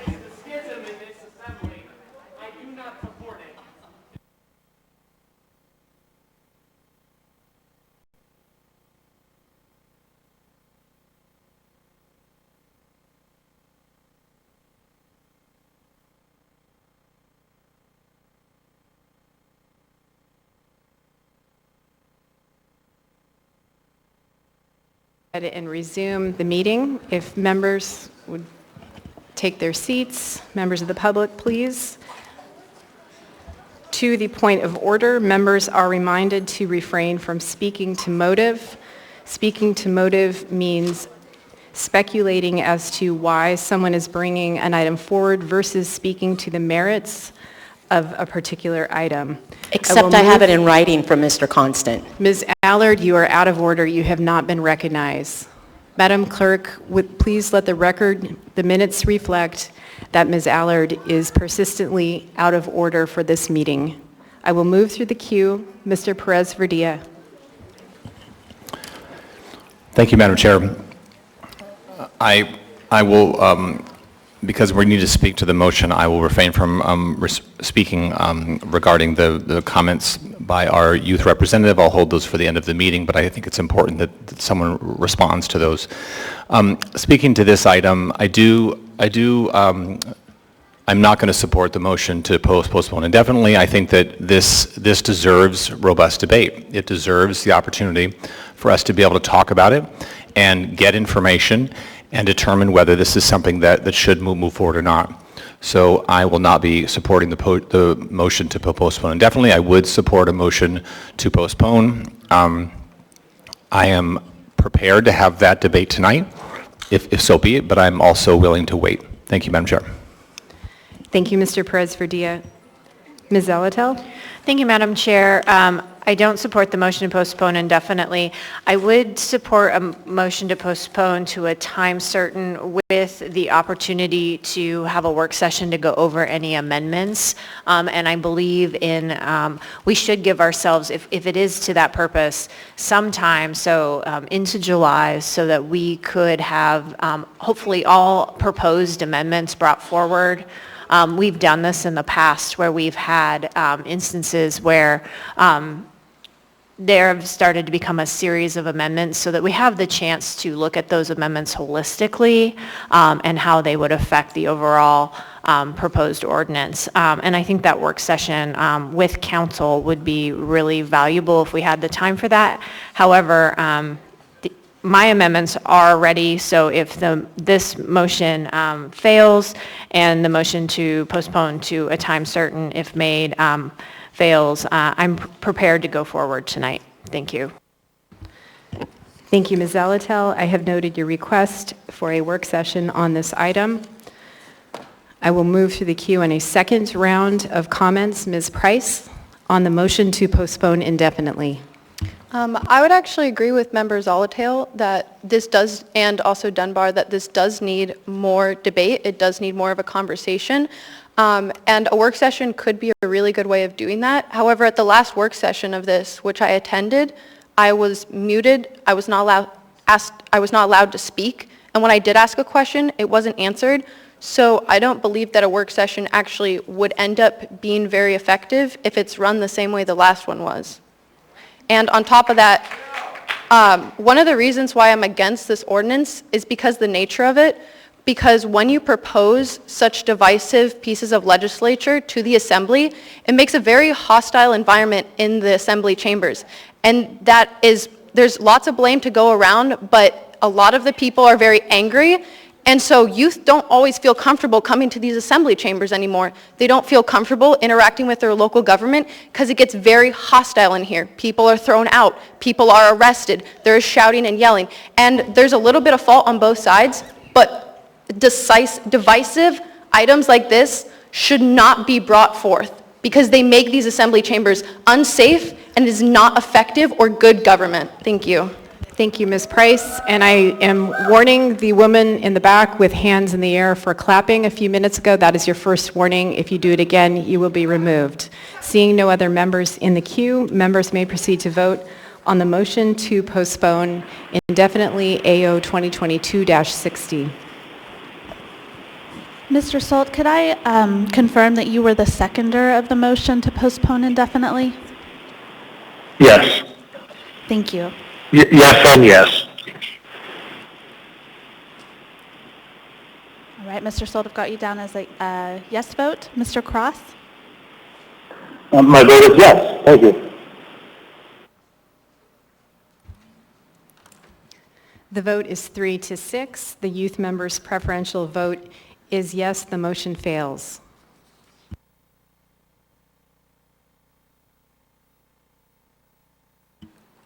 Mr. Constant? First, I would move to approve the S version. Second. And now I move to postpone this item to the meeting on the 12th of July. Second. A motion. Okay. Ms. Clark, that is a warning. Another outburst, you'll be asked to be removed, or we will ask you to be removed.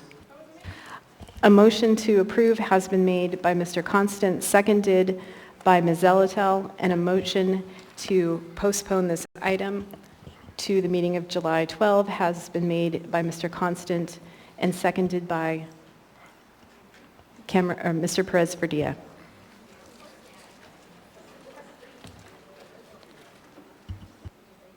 Mr. Constant, did you wish to speak any more on this motion? I think plenty has been said. Thank you, Mr. Constant. Seeing no other members in the queue, members may proceed to vote to postpone AO 2022-60 to the meeting of July 12. Mr. Solt? I vote yes. Mr. Cross? I vote yes.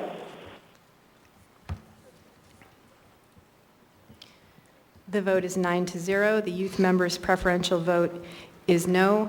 The motion passes. This item will be back before the body at the meeting of July 12.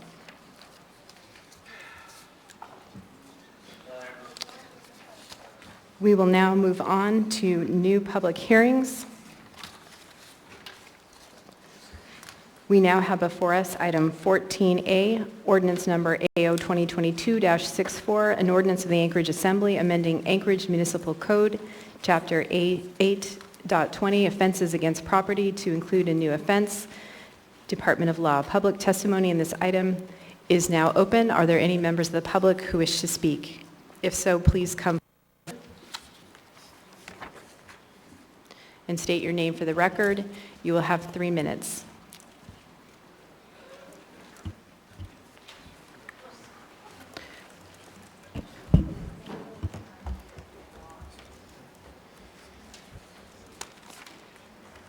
Niall Sherwood Williams.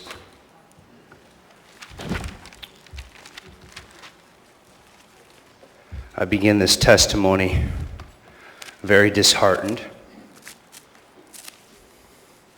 thinking back to when the Assembly, by motion, attachment to another ordinance, this occurred at the meeting of May 24th, 2022.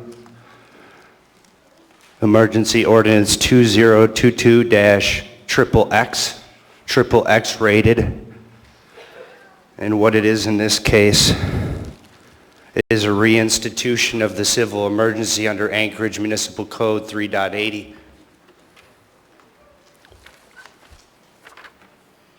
Here you're making it a crime, one of the most basic human functions of life.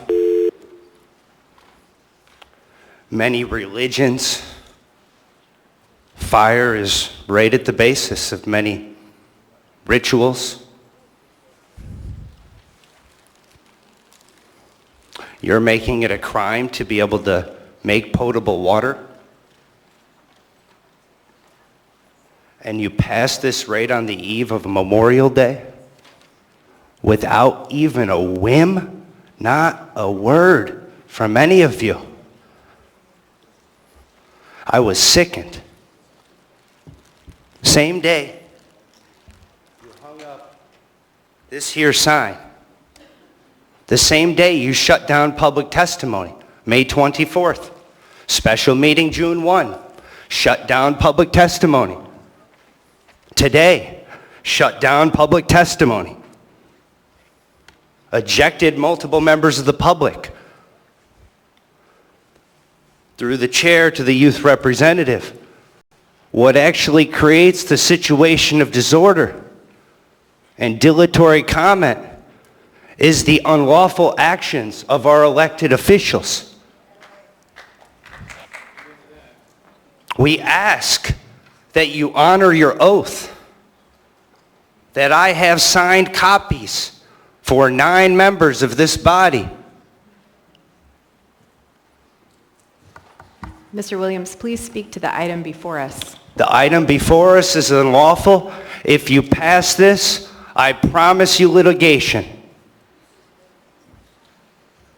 I know no one sees the real problem of this, but this is a problem with unreasonable search and seizure under the 4th Amendment. They're going to come onto your property. Thank you for your testimony. Mr. Dunbar has a question for you. Thank you, Mr. Mr. Williams. I wasn't able to attend the meeting the 24th, and so I didn't get to ask some of the questions we're going to ask tonight. But of course, the emergency ordinance was brought by the mayor, and this is being brought by the mayor and his administration. Do you think that he has the, you've accused us of certain things. Do you think the mayor shares those certain problems with the same kind of problems with this ordinance? Through the chair to Member Dunbar, yes. He directs, if I may, he directs the emergency services through the municipal manager. He has given extrajudicial powers to the fire chief and his designees, the police chief and his designees, which we know can be a great number of people. And I have a problem with that, as I've always spoken at this mic about the Constitution. This is infringement of private property. You've also infringed our right to public property today, and through the chair to the executive, Thank and you, Mr. through the chair Williams. to the police chief, no one stood up. This can be a moment of Thank you, learning, Mr. Madam Williams. Chair. Thank Mr. Dunbar, your question has been answered, yes? Yes, thank you, Madam Chair. Thank you, Mr. Williams. Thank you, Mr. Williams. Thank you, Mr. Dunbar. Thank you. Welcome. Please state your name for the record, your community council, or the area of the muni in which you live. Well, currently I'm homeless, we'll go with that. And my name is definitely not important to you, as you seem to already know it, but I'll go ahead and give it for everybody at home. My name is Noria Clark. I don't necessarily have anything to say about this or against anything with the mayor, or even y'all on this one. I just figure I'd waste about 3 minutes of your time since I pay you guys a lot of money to waste mine every week. So here are my thoughts on this.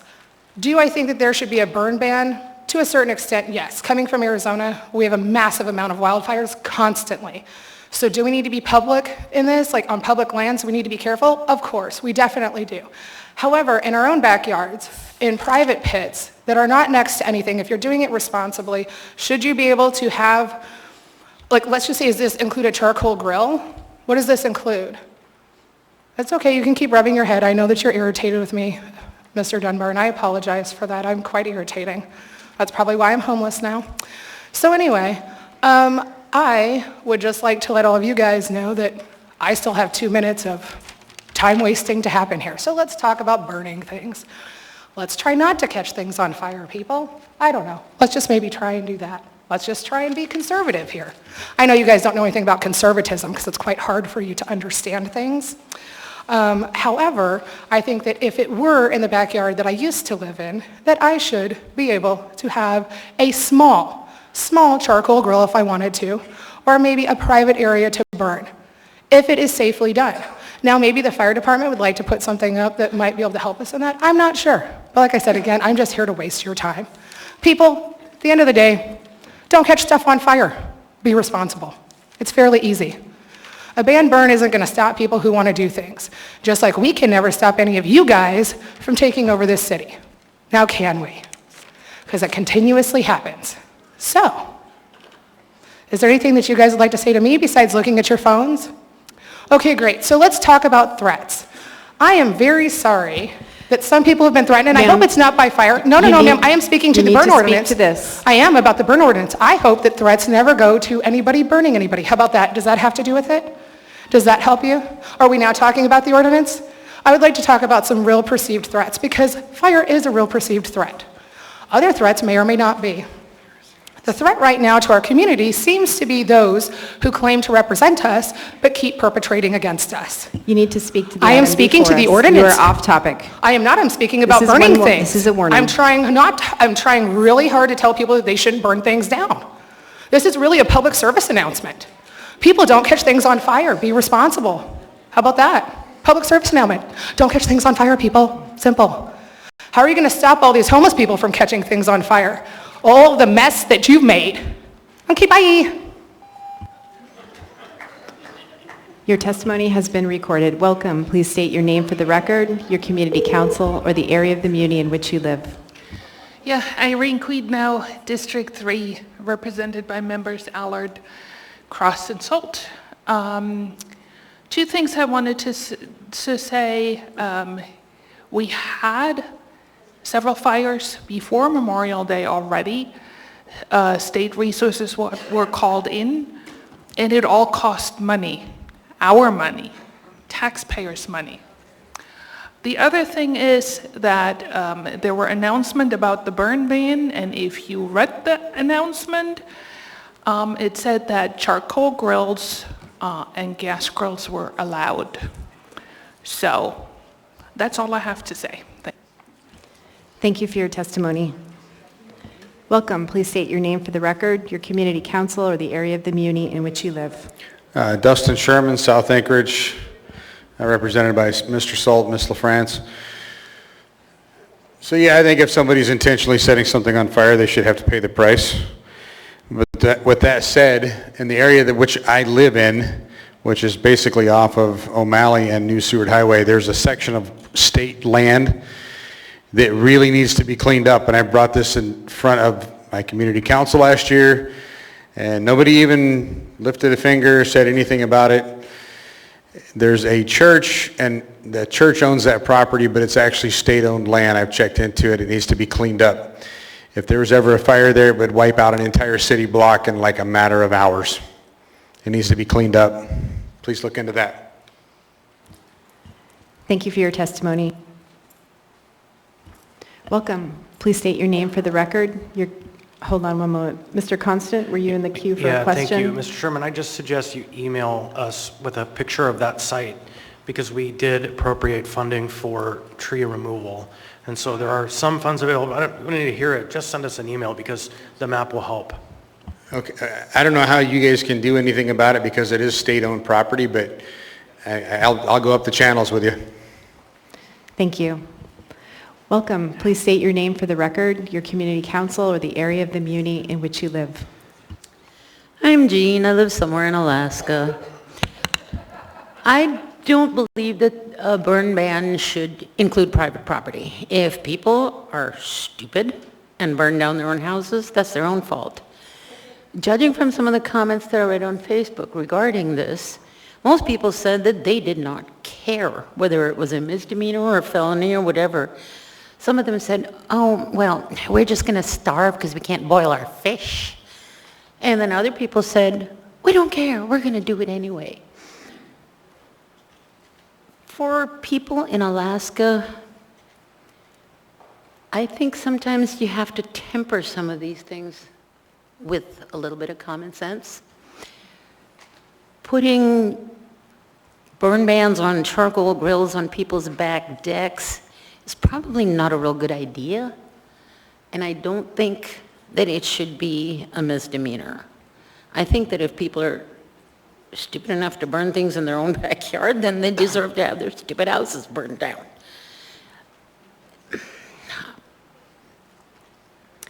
Well, I do have a couple of other things to say, but I probably better not. All right, well, thank you for listening. Thank you for your testimony. Actually, ma'am, if you would wait, please. Ms. Allard is in the queue. Ms. Allard? Thank you. Jean, the other day, you said that if someone burns down their own backyard, that's on them. But the other day we had a group of young boys that lived in Eagle River, and they caught cardboard boxes on fire. And it went through... What? Cardboard boxes on fire. Okay. And it started going through our neighborhood. It was probably about a street over from my house. So you don't think they should be held accountable if all those homes burnt? There was damage. All those homes burnt down? I agree with the mayor on this. If property damage occurs, yes, there should be held accountable just as you would be for anything else. Do you think this could be a deterrent and an incentive for those to follow the rules so that we don't go up in flame? It's possible, yes. Thank you. Welcome. Thank you. Thank you, Ms. Allard. Welcome. Please state your name for the record, your community council, or the area of the muni in which you live. My name is Rachel Colvard. I live in District 4. I am against this. I understand the intention. It's well-intentioned, but it does violate Fourth Amendment rights. Mr. Sherwood-Williams is correct. What people do in their property is their business.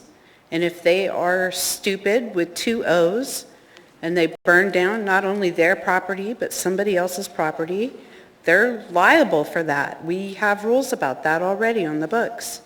We don't need another piece of legislation that is not really going to make a lick of difference in the actions that people take in their neighborhoods. I have a friend that lives on that part of town where there's only one main road, and going into her neighborhood, this was a while ago, but so like last season, that neighbor had a burn pit going, a 55-gallon drum burn pit going in their yard unattended during a burn ban. You are not going to affect what people are going to choose to do in this regard. I'm sorry. I don't support this. It's not going to make any difference to the people that are going to already do what they're going to do. And those that are responsible homeowners or renters that, like, gee, I probably shouldn't burn right now. That wouldn't be such a good idea. Those people are going to not do that. They're going to be responsible. We're always going to have those people that are going to make the irresponsible choice, and they should be held accountable for the actions that they choose to do. Choices have consequences. Any questions? Thank you for your testimony. Welcome. Please state your name for the record, your community council, or the area of the muni in which you live. Hi, for the record, my name is Anna Brawley, speaking for myself. I live in District 3 in Turnagain. I don't have strong feelings for or against this ordinance, but I do have 3 comments.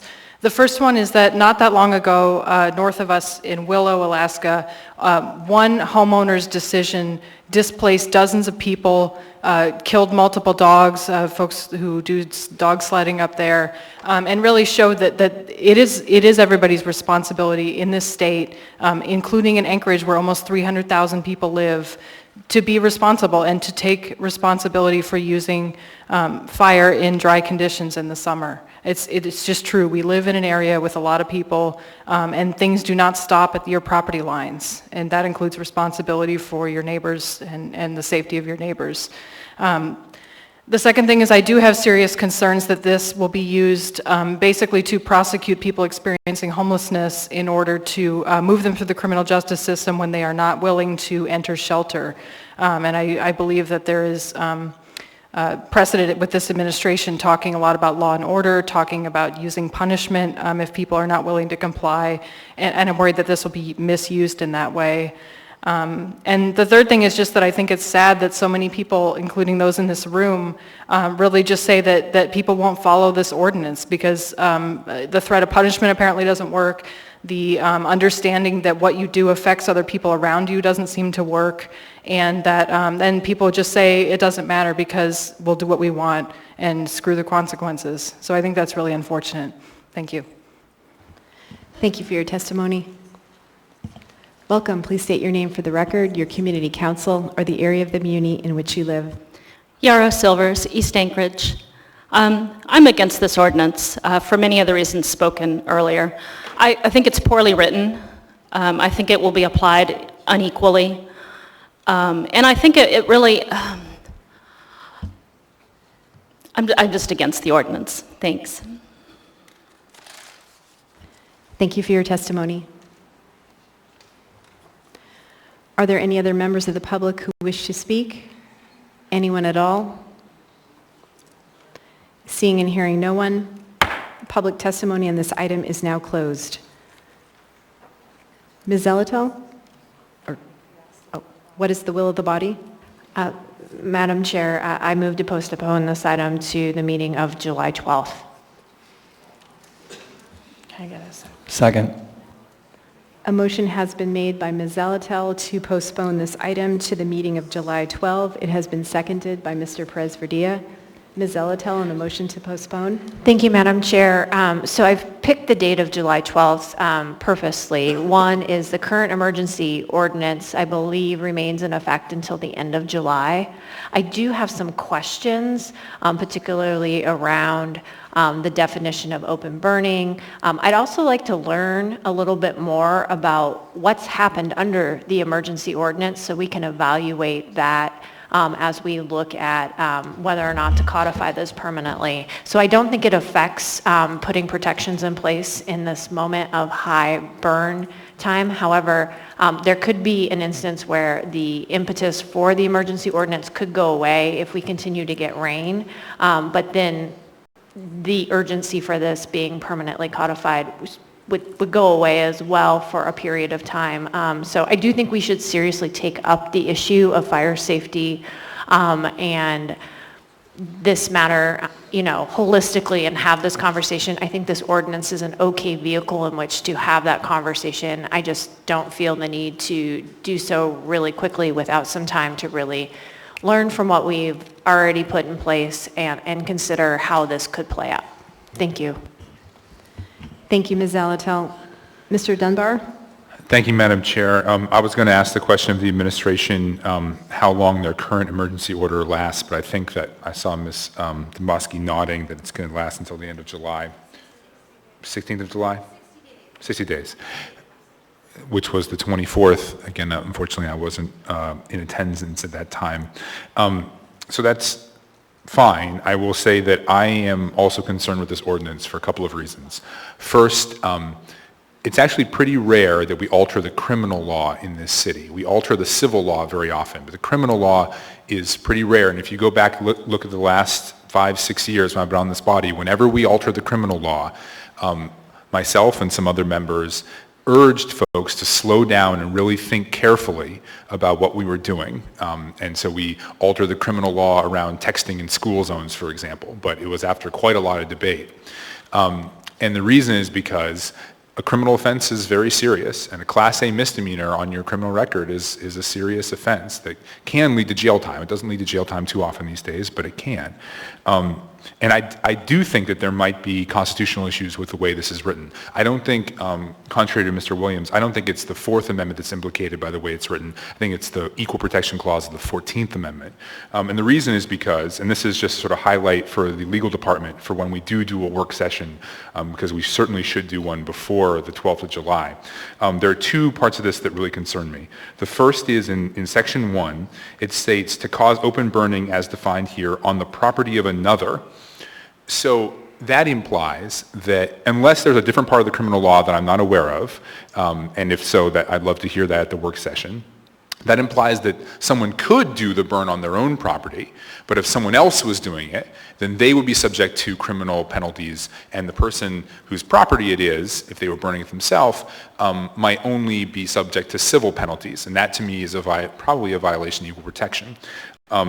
The second point here is to permit open burning on public land. That's in the second provision, and it says, continue in that person's presence. And I think that is a really worrisome phrase. How do we define a person's presence? So I think when we see this provision, we envision people standing around a fire pit, and they might be people experiencing homelessness or not, and so that's in their presence. But what about the dog walker that's walking by?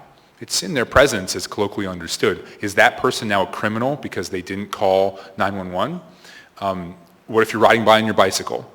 How do you define in your presence? And then if we're selectively enforcing this, and this is I think what Ms. Zolotel was getting to and what we're going to have to find in the next 2 months, if this provision is only being enforced on certain people or certain categories of people, that is where the constitutional violation comes in, and there is a lot of precedent for that. If you selectively enforce things, that violates the Equal Protection Clause of the 14th Amendment. So those are my concerns. I hope we can discuss them at a work session, and I support the motion to postpone until July. Thank you, Madam Chair. Thank you, Mr. Dunbar. Next is Mayor Bronson. Thank you, Madam Chair. I'd like to take this opportunity for Amy Domboski to explain exactly, Mr. Dunbar got into it a little bit, and that's good, exactly what the provisions of this ordinance say, so if people are wrong on some things. They're saying we can't do a barbecue charcoal pit on our porch or something. That's not true, but I'll turn it over to Amy for that. Thanks. Ms. Domboski. Thank you, Madam Chair. Just in general, we aren't typically under a burn ban, but because of red flag warnings and because of weather conditions, the conditions are extreme in Anchorage. I know we got rain last night, but in order to mitigate most of the fire danger we're seeing, we would have to get about 4 days of rain very hard like it did last night. And what we saw over the course of the past, I would say 4 weeks, maybe a little bit more, but about the last 4 weeks have been extreme. AFD has gone on numerous calls, and when I say numerous, I would venture to bet we are over 50 illegal burns so far, and these are illegal burns that have spread, that have caught the woods on fire in different areas. Ms. Allard had talked about one that was out in Eagle River. It was in a residential neighborhood. Someone was illegally burning, and the wind kicked up and it caught something on fire. We had to call in the Division of Forestry for that one. We've actually already had to call in the Division of Forestry 3 times. So when a burn ban is in fact, what happens is the fire chief is the one who has the authority and code to issue a burn ban. And when that happens, he issues that. You can still use your barbecue grills, whether they're electric, gas, or charcoal. They're allowed. You can still have your Traeger grills, those pellet grills, but you can't burn a campfire. You can't have open pit burns. You can't have burns on the ground, so you can't burn your lawn debris. And never in Anchorage can you have a burn barrel. Those are just not allowed. They haven't been since 2017. So the real value of this is what we have noticed is there have been multiple incidences. As I said, there have been well over 50 in the past 4 weeks or so. At least since the beginning of the year, there's definitely been over 50 illegal burns that have started to spread. And so when you have a response like that, and then maybe you have a house fire or 2 at the same time, we simply potentially run out of fire resources. So when you have a heart attack, when you have other emergencies, this is a tool that we are able to use to really help the public, to help public safety, ensure that we, number one, have adequate resources, but also mitigate our risk during extreme fire danger times, and that's what we're talking about. I think the members from South Anchorage will tell you the same as the members from Eagle River. The thought of a potential wildfire on the hillside is something that keeps the fire chief up at night, every night, I can promise you that. And I think those are things we look at wildfire mitigation. We also look at fire breaks. Right now the Assembly has appropriated millions of dollars in order to do spruce bark beetle mitigation, but when you look on the hillside and you see all those brown trees, that is heavy fuel for fires.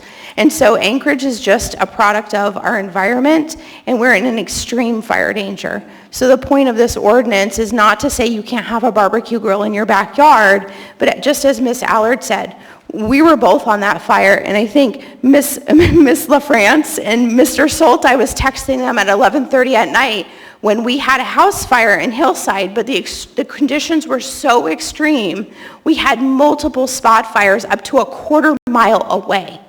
Not even near the house, a quarter mile away because embers were flying. So when we get into an extreme fire danger situation, ordinances like these are not meant to be punitive because you're roasting s'mores in the backyard with your grandkids. What it is to say, though, is no, you have a responsibility to your community and to your neighbors to not set the neighborhood on fire. And if we have to say that there are rules and consequences for people who potentially put their neighbors at risk, I mean, sometimes that, as a libertarian, I will tell you, it pains my heart, but sometimes the reality is we do have a duty to our community, and we have a responsibility, and it's the fire chief's job, and it's the police chief's job to ensure that they can communicate that and let people know. And I'll frankly tell you, we get voluntary compliance all the time, but it's the Assembly's job to make sure that those two chiefs have the tools in order to do their jobs and to keep you safe. Madam Chair, I appreciate the time to kind of explain where this came from. Thank you. Thank you, Ms. Zambowski. Please refrain from clapping. Mr. Constant? Thank you. There's one thing that hasn't really been spoken about, and that's the manner by which a declaration of a burn ban occurs, the red flag warnings. And so while I share some of the concerns that we should at least ask ourselves the question of the civil rights issues and also the question of what are the threats and should we really do this criminalization permanently, to me, one of the important things we need to hear, and this can be when we hear this at a work session, is another reminder of how a burn ban is put in place, because a burn ban is not something that's done by whim, it's done by science, and it's limited in time and space so that it only is in place when things are really dangerous. And so that's a mitigating factor to concerns about civil rights to me. Not that the civil rights concerns go away, but knowing that it's only done in a time when the science tells us that there's a real, credible danger. And so to me, I would like to have a briefing, we don't need to do it tonight, I don't think, from the chief on the methodologies of establishing the burn ban so that people understand, again, it's not a whim of an individual or a committee, it's science. Thank you. Thank you, Mr. Constant. I'll go back through the queue. Mr. Dunbar? Thank you, Madam Chair. So, Ms. Zambowski, you said that there have been 50 of these incidents. This ordinance has essentially been in effect since May 24th, not permanently, but on an emergency basis. So can you or can the Department of Law tell me, of those 50 incidences, was anyone criminally charged using this provision? Thank you, Mr. Dunbar. I've had discussions with the police chief, and I know there have been citations written, but at this point, I don't believe there's been anything criminally referred to the Department of Law. But that was as of yesterday or 2 days ago when I asked, but I'm certainly, I'll get all that information before the work session, if that's your desire. Yeah, that's really good information to have. Thank you, Ms. Zambowski. Thank you, Madam Chair. Thank you, Mr. Dunbar. Thank you, Ms. Zambowski. Seeing no other members in the queue, members may proceed to vote on the motion to postpone AO 2022-64 to the meeting of July 12th. Mr. Salt? I vote no. Mr. Cross? I vote yes. The vote is 8-1. The youth members' preferential vote is yes. The motion passes. This item will be back before the body at the meeting of July 12th. We now have before us item 14B, resolution number AR 2022-178, a resolution of the Anchorage Assembly appropriating American Rescue Plan Act of 2021 local fiscal recovery funds in an amount not to exceed $51,658,683 when tendered to the Federal Direct Grants Fund 24190. Public testimony is now open on this item.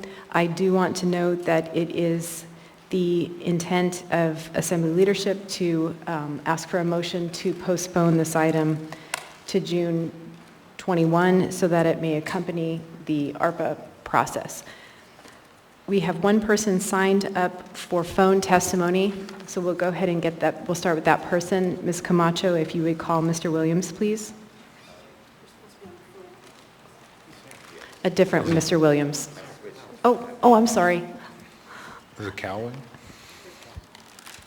Oh, okay, Mr. Cal Williams. I can't tell if other folks are lined up in the queue, so if you want to just go ahead and come forward, that's fine. Typically, we don't do that when people sign up for phone testimony, but whoever's first, come forward, ma'am, then, if you want to go ahead and state your name for the record, your community council, the area of the muni in which you live. Okay.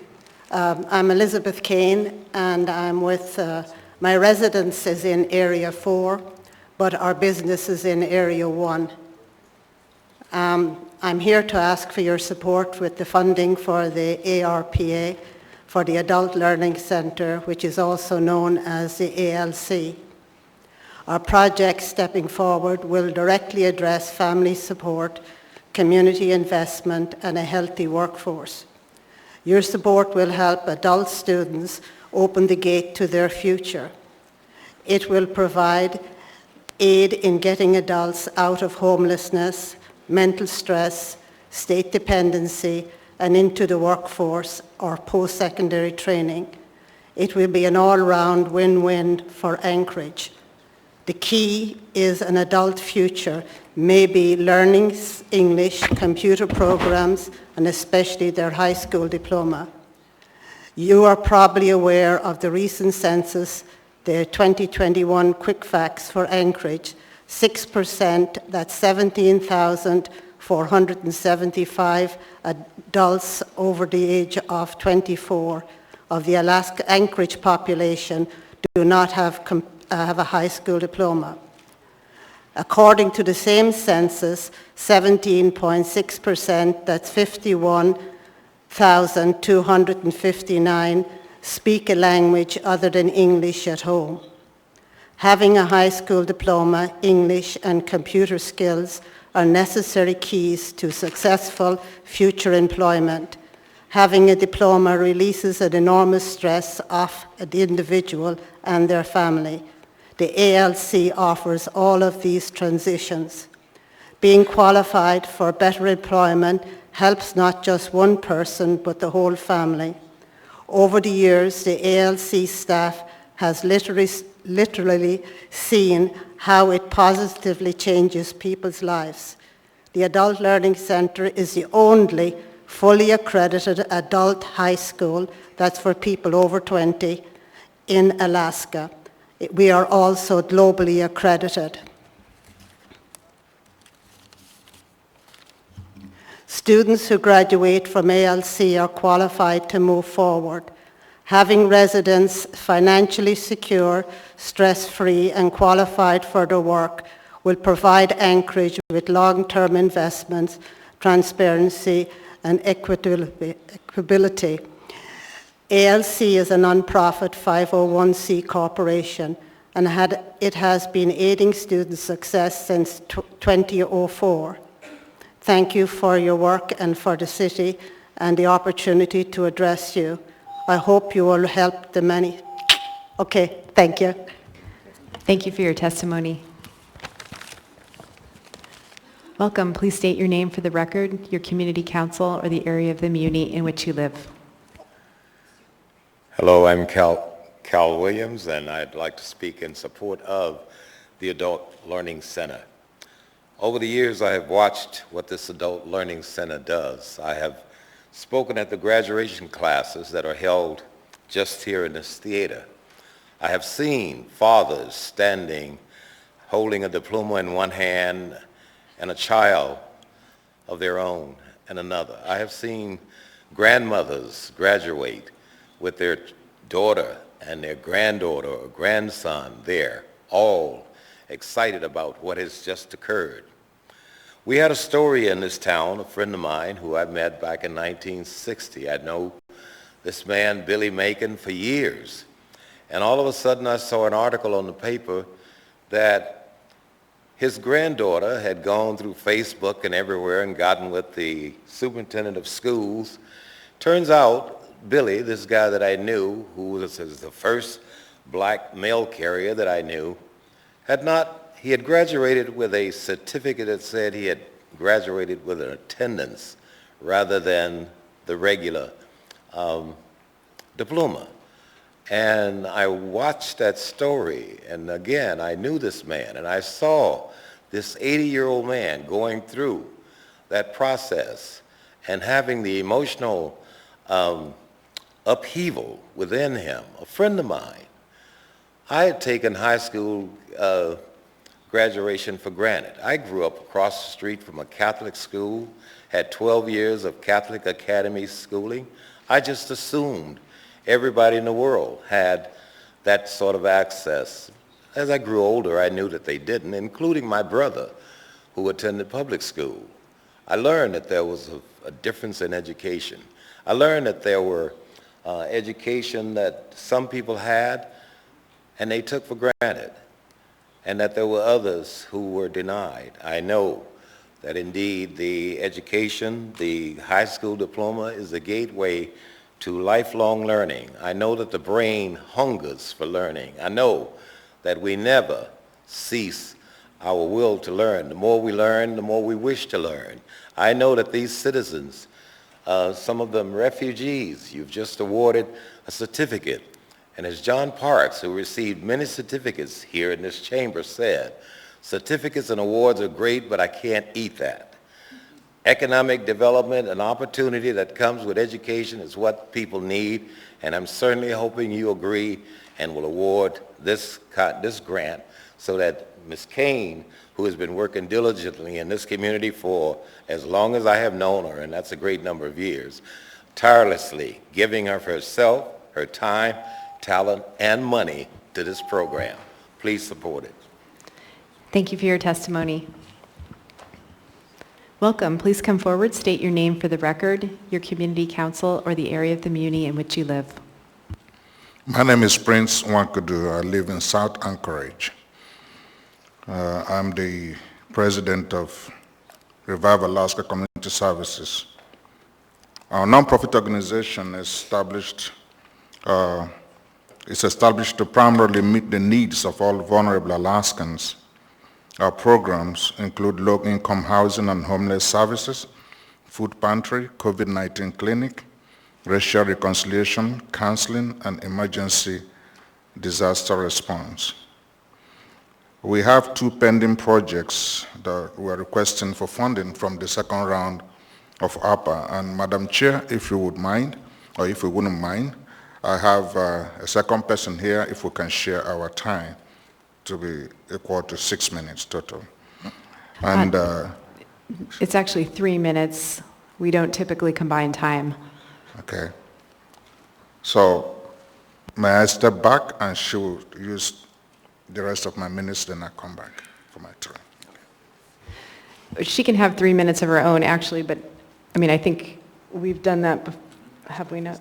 Are you done, sir, No, speaking? You're not? She's supposed to speak first after I introduce her. She can use the rest of my minutes and I use the next 3. Okay, our practice is typically to have one person identify themselves and speak, and then have the next person come and speak. So if you want to finish yours, and then we will set the timer for 3.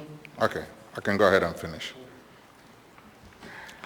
The first project that I want to talk about is the comfort homes, housing for seniors and veterans. I acknowledge the good work that the Assembly has done so far in collaboration with the Mayor's office, particularly the committee here led by Assemblyman Felix Rivera and Assemblyman Chris Constant. The housing project that we're proposing, we initially requested for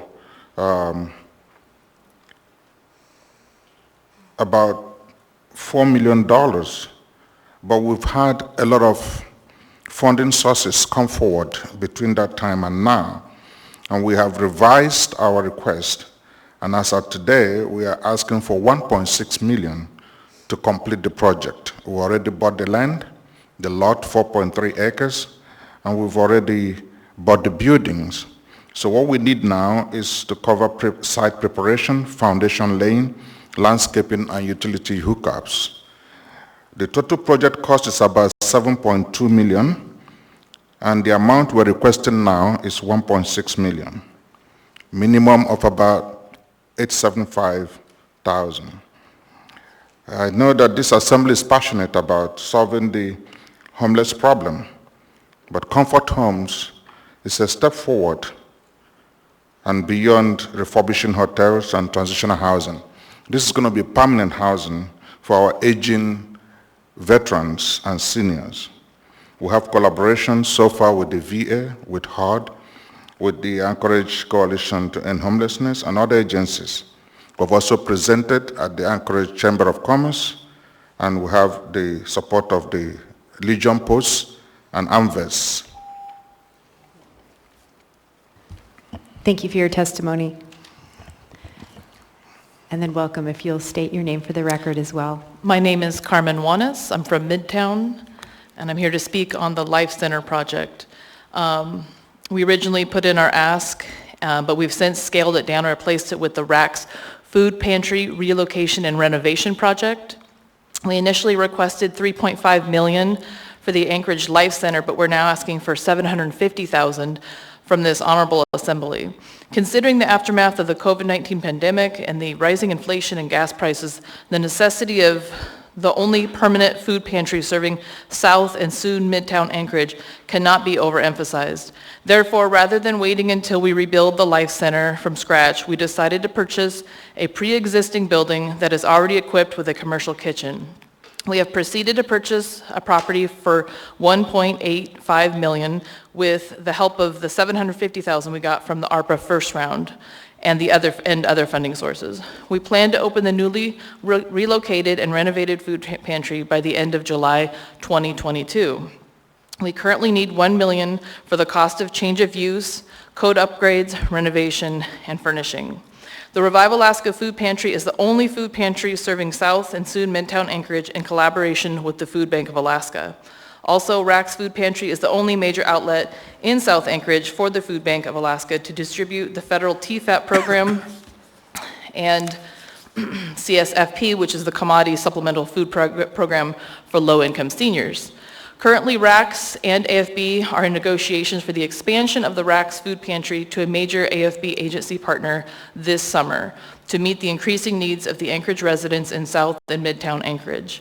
This newly relocated and expanded RACS Food Pantry will help put food on the table of many Anchorage residents suffering from the consequences of the COVID-19 pandemic and the rising inflation. Thank you for your time.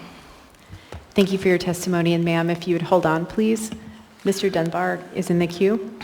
Thank you, Madam Chair. So a couple questions. So first of all, the food pantry and the potential veterans' homes, those are in different locations. Those are separate projects, correct? Correct. Okay. So we appropriated, you said it was $750,000 last year, right, from the initial ARPA funds. And I remember we took a tour of this facility that was off of O'Malley. That's right. And so my understanding is, and I think at the time you told us, well, this is where it's going to go. Right. And so what you're telling us now is that that's not where it's going. And so can you tell us where it went, or where the building is that you purchased, and how much of the $750,000 that we appropriated last year has been expended so far? Sure. Well, first of all, we had to build a temporary pantry on the property where you visited. The other existing structure was damaged beyond repair, according to engineers and people that inspected it. So that has since had to be torn down. In the meantime, with the Anchorage Life Center, being on hold right now, we've since purchased property on Tudor and McInnes, right down the street from the Alaska Charter College. You said Tudor? Yeah. But I thought it was supposed to serve South Anchorage, Tudor's Yeah, not the really pantry in South Anchorage is still there. We still have the temporary pantry, and there will be a life center eventually with a soup kitchen and food pantry. But in the meantime, we're getting started in Midtown. So the $750,000, is that going to go to anything on O'Malley? I mean, that was sort of the understanding when we appropriated that money. Let me help with that. The food pantry serving South Anchorage doesn't mean that it's just only people in South Anchorage that get the food from there. We are the only food pantry, permanent food pantry in South Anchorage. And now we are becoming the only food pantry serving both South Anchorage and Midtown on permanent basis. You have mobile food pantries or food pantries that are attached to, like Rescue Mission has a food pantry, and other, but there's no permanent food pantry, both South Anchorage and Midtown. So the location is even a better place to serve both districts. So that's where the money that was appropriated was for either building or partly building or relocation. And we're applying it to relocation because right now the need is there for expansion. But this summer, the food bank is coming back to us because we are their outlet in that whole region. I'd like to make a point of order. Mr. Constant, Thank you. what procedural rule would you like to address? I feel like what we're doing is what should be done during debate. We've got members of the public that want to be heard. We've extended hearing from this individual, Mr. Nwakandu, and this lady. She's now given it back to him, and we still have 5 people waiting to testify. Thank you, Mr. Constant. I agree. We will need to move on. We will have another work session on ARPA where, Mr. Dunbar, we can perhaps take up some of these follow-up questions. If not then perhaps on the dais. Thank you, Madam Chair. Thank you for your testimony. Thank you, Mr. Dunbar. Thank you both for your testimony.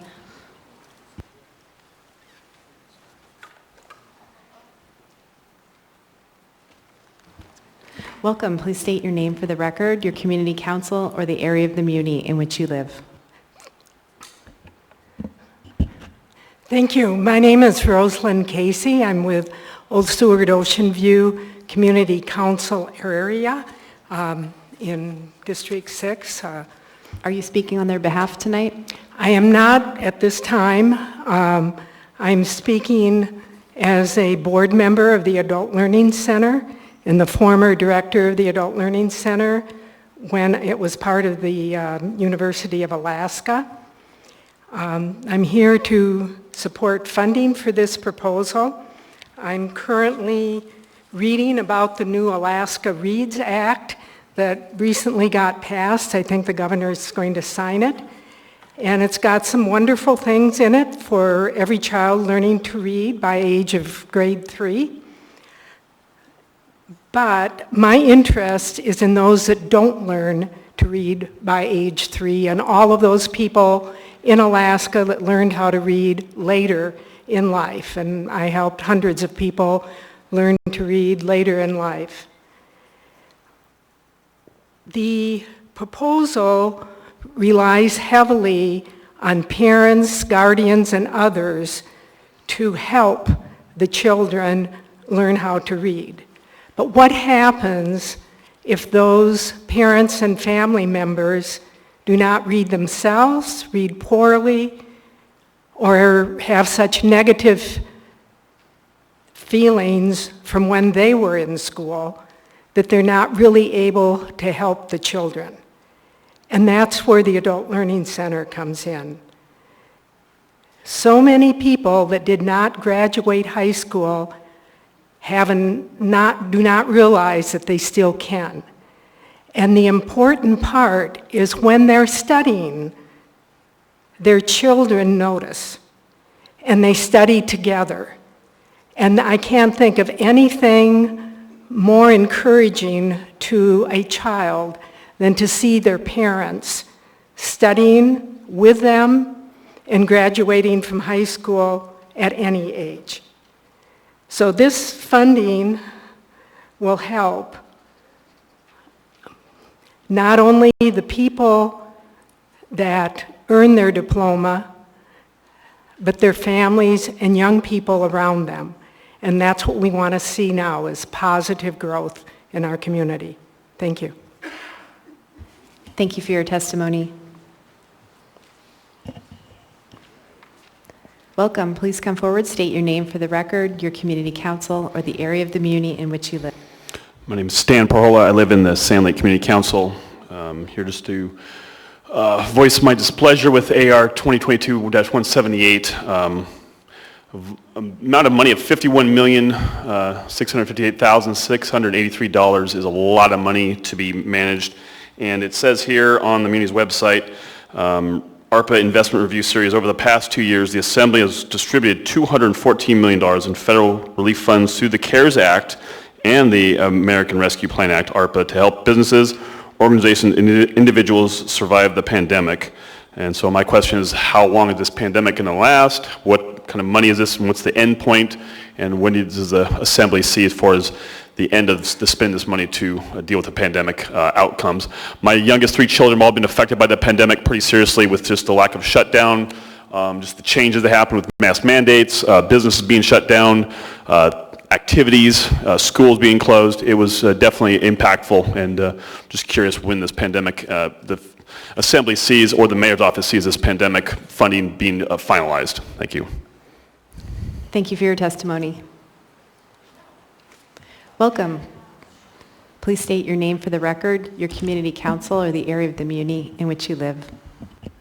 Thank you, Assembly members, Mr. Mayor. Doreen Schenkenberger, South Anchorage, Alaska. I'm here tonight speaking for Partners for Progress in support of our ARPA funding application to purchase our building located on Barrow Street and 4th Avenue, downtown Anchorage. Partners is a social justice agency incorporated in 1998 to help house the homeless and bring the first therapeutic court to Alaska. We now have 17 therapeutic courts across the state that we support.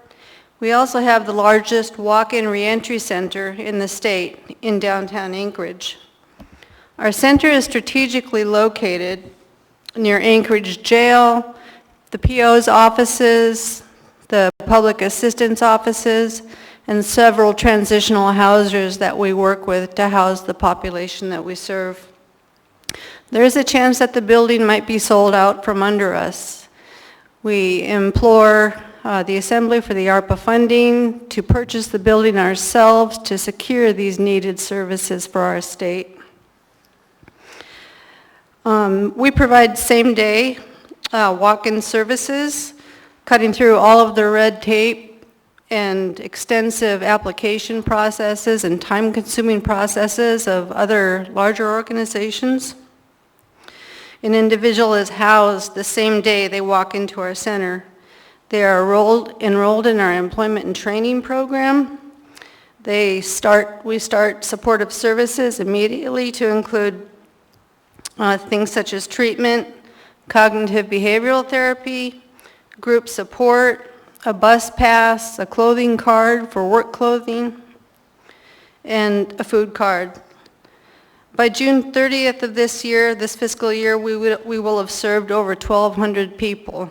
I passed out earlier a statistic data sheet for you and some other information on partners. It was a one-page sheet. I hope you got that. Purchasing our building would help to secure for the future these crucially needed services for our most vulnerable Alaskans. The people that we serve are homeless, indigent, and will return to incarceration without intervention. Our mission is to reduce recidivism and improve public safety, and we hope that you can join with us in doing this. And if there are any questions, I'm available to answer any questions. Thank you. Thank you for your testimony. Mr. Constant has a question. Thank you. Right here. I appreciate the work of the Partners for Progress. Do you have any plans for housing expansion, or is this project simply for the administration building, the hub for your services? Yes, it's to excuse me, it is to purchase our building, but in doing so, we're going to save tens and tens of thousands of dollars in lease and rental costs and other building costs by owning the building that we will then turn back into program services for those we serve. Thank you. Thank you, Mr. Constant. Mr. Dunbar? Thank you, Madam Chair. Are you going to be leveraging any other sources of funds for the purchase? Is the amount you're asking for the entire purchase price, or are you going to leverage private or other public funds? No, thank you for asking. The actual purchase price is $1.4 million.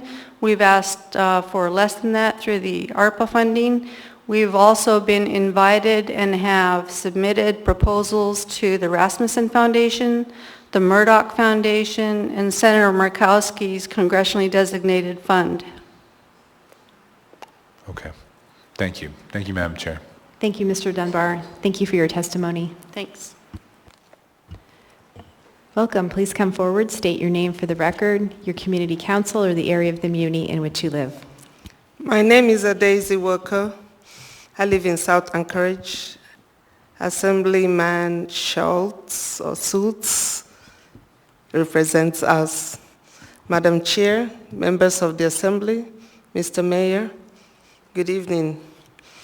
I'm here tonight as a concerned citizen and a military spouse. My husband is now retired, but he served almost 25 plus years.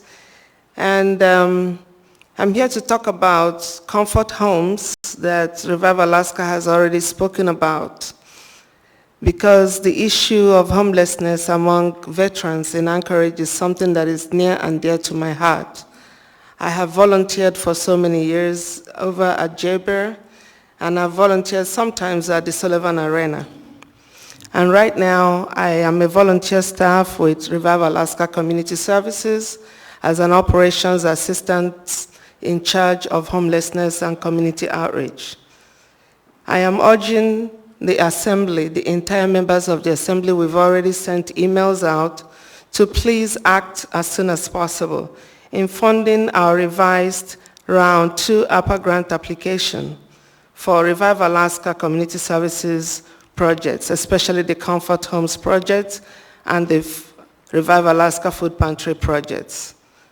It has been revised right now, and we are asking for $1.6 million for the Comfort Homes project and only $750,000 for Revive Alaska Food Pantry. The Comfort Homes project is fully supported by the Anchorage community, the VA, Anchorage Coalition to End Homelessness, and several Legion posts in Anchorage as a housing project for the aging veterans and other seniors who have served our nation in their prime, and right now they need our help. The Revive Alaska Food Pantry is the only food pantry serving South Anchorage and soon Mintown. Revive Alaska has recently taken over the areas that the American Legion was serving in the whole of South Anchorage and Midtown areas for our homebound veterans, delivering food to those who cannot even come out to the food pantries. And there's nothing else to say but that there's people that need us, and we are here to help. And we do need the funds to continue doing the work that we've done. Thank you. Thank you for your testimony, ma'am. Mr. Dunbar has a question for you. Mr. Dunbar? Thank you, Madam Chair. And thank you. I wasn't aware that you were already delivering food to homebound veterans. That's excellent. So my understanding of the project, so setting aside the pantry project, so the homes project, it's a great number of modular units that you purchased from JBER, correct? Yes, we have TBKs. We have 10 of them, but for the main project right now on Independence Park, we're only going to be able to put about 7 of them there. Okay, interesting. And you already own a piece of land, is that right, off Yes. of Independence Park? And so I guess my question is sort of, you're asking for these ARPA funds, but they're clearly going to be combined with other sources of funds. Yes. Whatever it was that was used to purchase those modular buildings and to purchase this piece of land. And so I guess my question is, what are these other funding sources? How did you acquire those assets?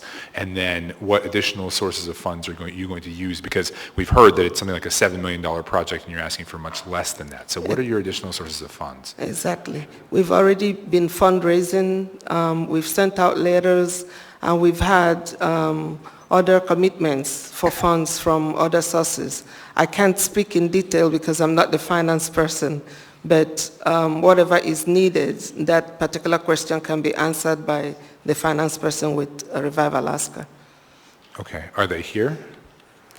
And perhaps we can come back to the work these session? other Okay. questions during the work session. Yep, we will. Thank you, Madam Chair. Thank you, for your Mr. Dunbar. testimony. Thank you. Thank you for your testimony.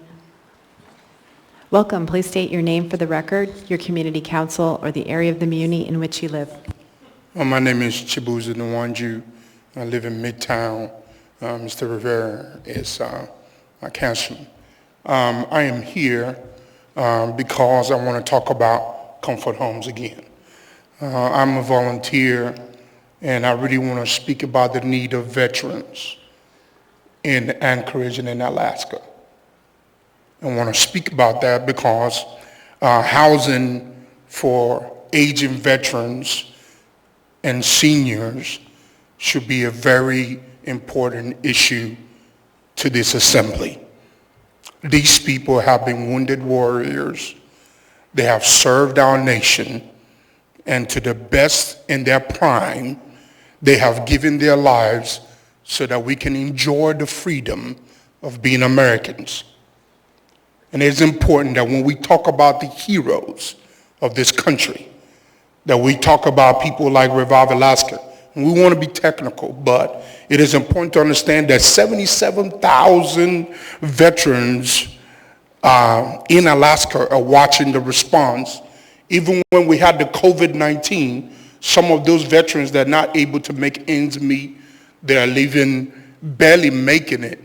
They may not be sitting on the streets, but couch sleeping. A lot of them are barely surviving. And we want, as Revive Alaska, that these people that the VA has sent us, for us to find a permanent home for them by winter. That is what's on the table. This project has a number of support.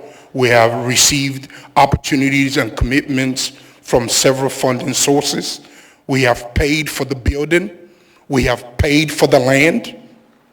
And we just need help to complete this project.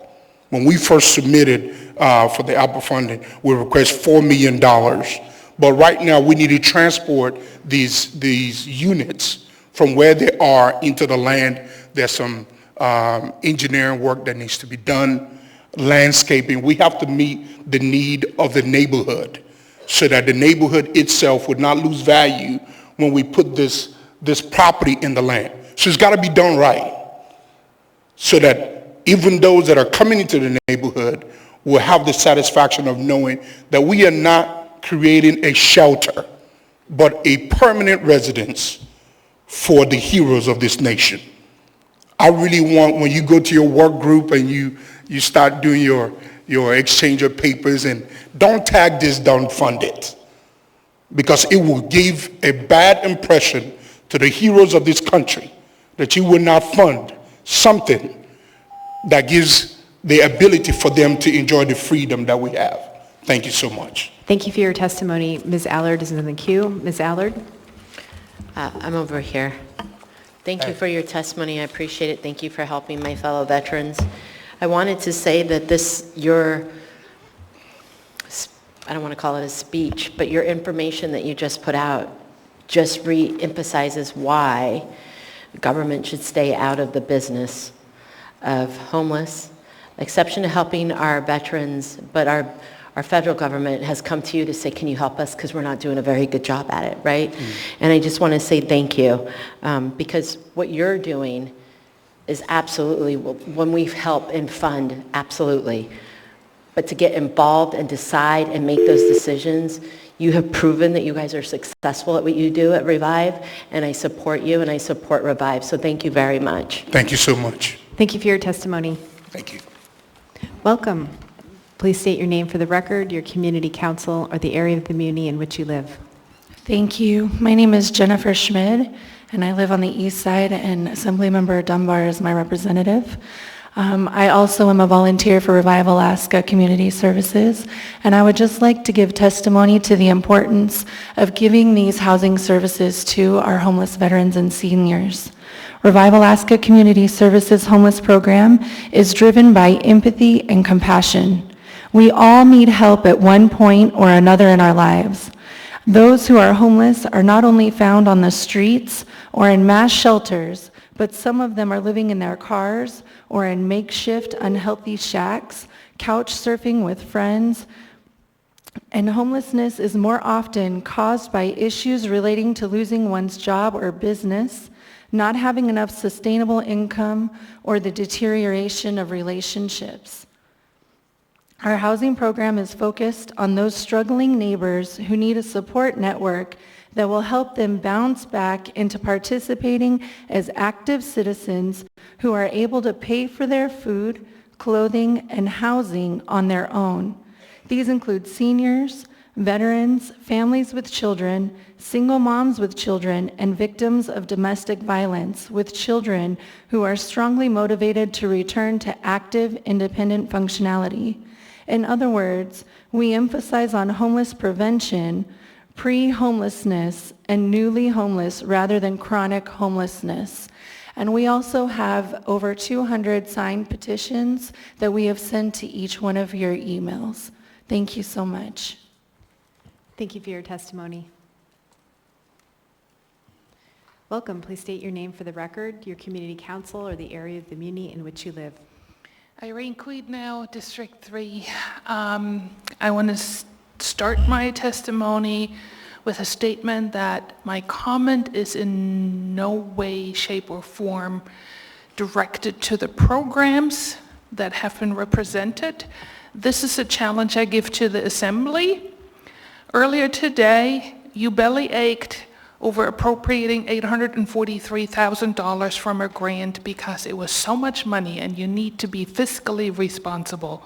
I challenge you to bellyache the same way over this amount of money because now we're talking about $51,658,000 and a couple dollars. Thank you. Thank you for your testimony. Are there any other members of the public who wish to speak? Anyone at all? If so, please come forward. And actually, you can only speak once, ma'am, on this issue. Thanks. But anyone else who has not spoken yet, please form a queue if you plan to testify. Please state your name for the record, your community council, or the area of the muni in which you live. Liz Vasquez, Sand Lake Community Council, and I'm speaking to AR 2022-178 that dumps almost $52 million into a fund. There has to be a lot more transparency as to what is being done with this money. This is a lot of money. And it appears that this community actually may not get $80 million in reimbursement from FEMA, from the federal government. So, you know, when things don't go right, it's the taxpayer, the community, that bears the brunt of those mistakes. So I really would like this body to carefully consider how this money is being spent. Thank you. Thank you for your testimony. Are there any other members of the public who wish to speak? If so, please come forward. Are you planning to testify? Okay, if there's anyone else, please line up so we can move through. Please state your name for the record, your community council, or the area of the muni in which you live. Niall Sherwood Williams. In response to 2022-178, we have our hand in the proverbial cookie jar right now. We stuck it in there a while back. It's very hard to pry it out. Once you start investing the money in the various projects, you're involved. I would like to ask that every dollar, once again, I want it published on the Muni website, where it's went, who owns those nonprofits, those 501c3s and 501c4s. How much of their budget goes to salaries and emoluments or travel and expenses? While all the while, the real issues in our community, while we're distracted thinking about, what high school relationship is busted, is kind of what it feels like. We've wasted a lot of money and a lot of time. It's June 7th, 2022. We're 23 days from zero barrier. Sullivan closes, 178 people displaced, last count. And what do you expect? We're just going to push people out into the community? 51 million bucks. Write the check back to the federal government. Don't give money for special interests. Article 7, Section 1 says that you can't give money for public education that's going to be used for a sectarian use. So you can't give it to an organization that's going to expressly represent a particular belief. I'm not invalidating people's personal efforts, but the government needs to stay out of these endeavors. I would like for members of this body to come forward and give an honest testimony about the ethics. Where is their cross-involvement on this body? With the money that's been spent, with real estate deals that have gone on? Was there donations that were given? Cross-referencing APOC reports. All of this needs to be public. I want it on the website in clear black and white that any youth representative or 5-year-old can understand. Thank you. Thank you for your testimony. Are there any other members of the public who wish to speak? Anyone at all? Seeing and hearing no one, public testimony in this item is now closed. What is the will of the body? Move to postpone this item to the meeting of the 21st of June. Second. A motion has been made by Mr. Constant to postpone this item to the meeting of June 21st. It has been seconded by Ms. Zalatel. Mr. Constant? Thank you. I understand a work session has been scheduled between now and then to continue the process. One second.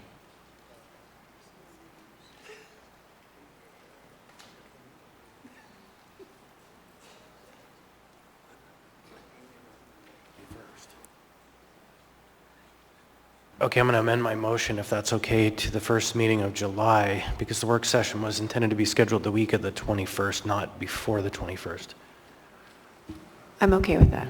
Thank you. And the purpose is we've already spent some 7 hours plus about 4 other meetings advanced of that or before that to sort through the process. We're working through reviewing a number of proposals, all the proposals that we've received, and no determinations have been made. So we're still seeking input. Thank you, Mr. Constant. Is there any further discussion on the motion to postpone this item to the meeting of July 12th? Seeing no members in the queue, members may proceed to vote on the motion to postpone AR 2022-178 to the meeting of July 12th. Mr. Solt? I vote yes. Mr. Cross?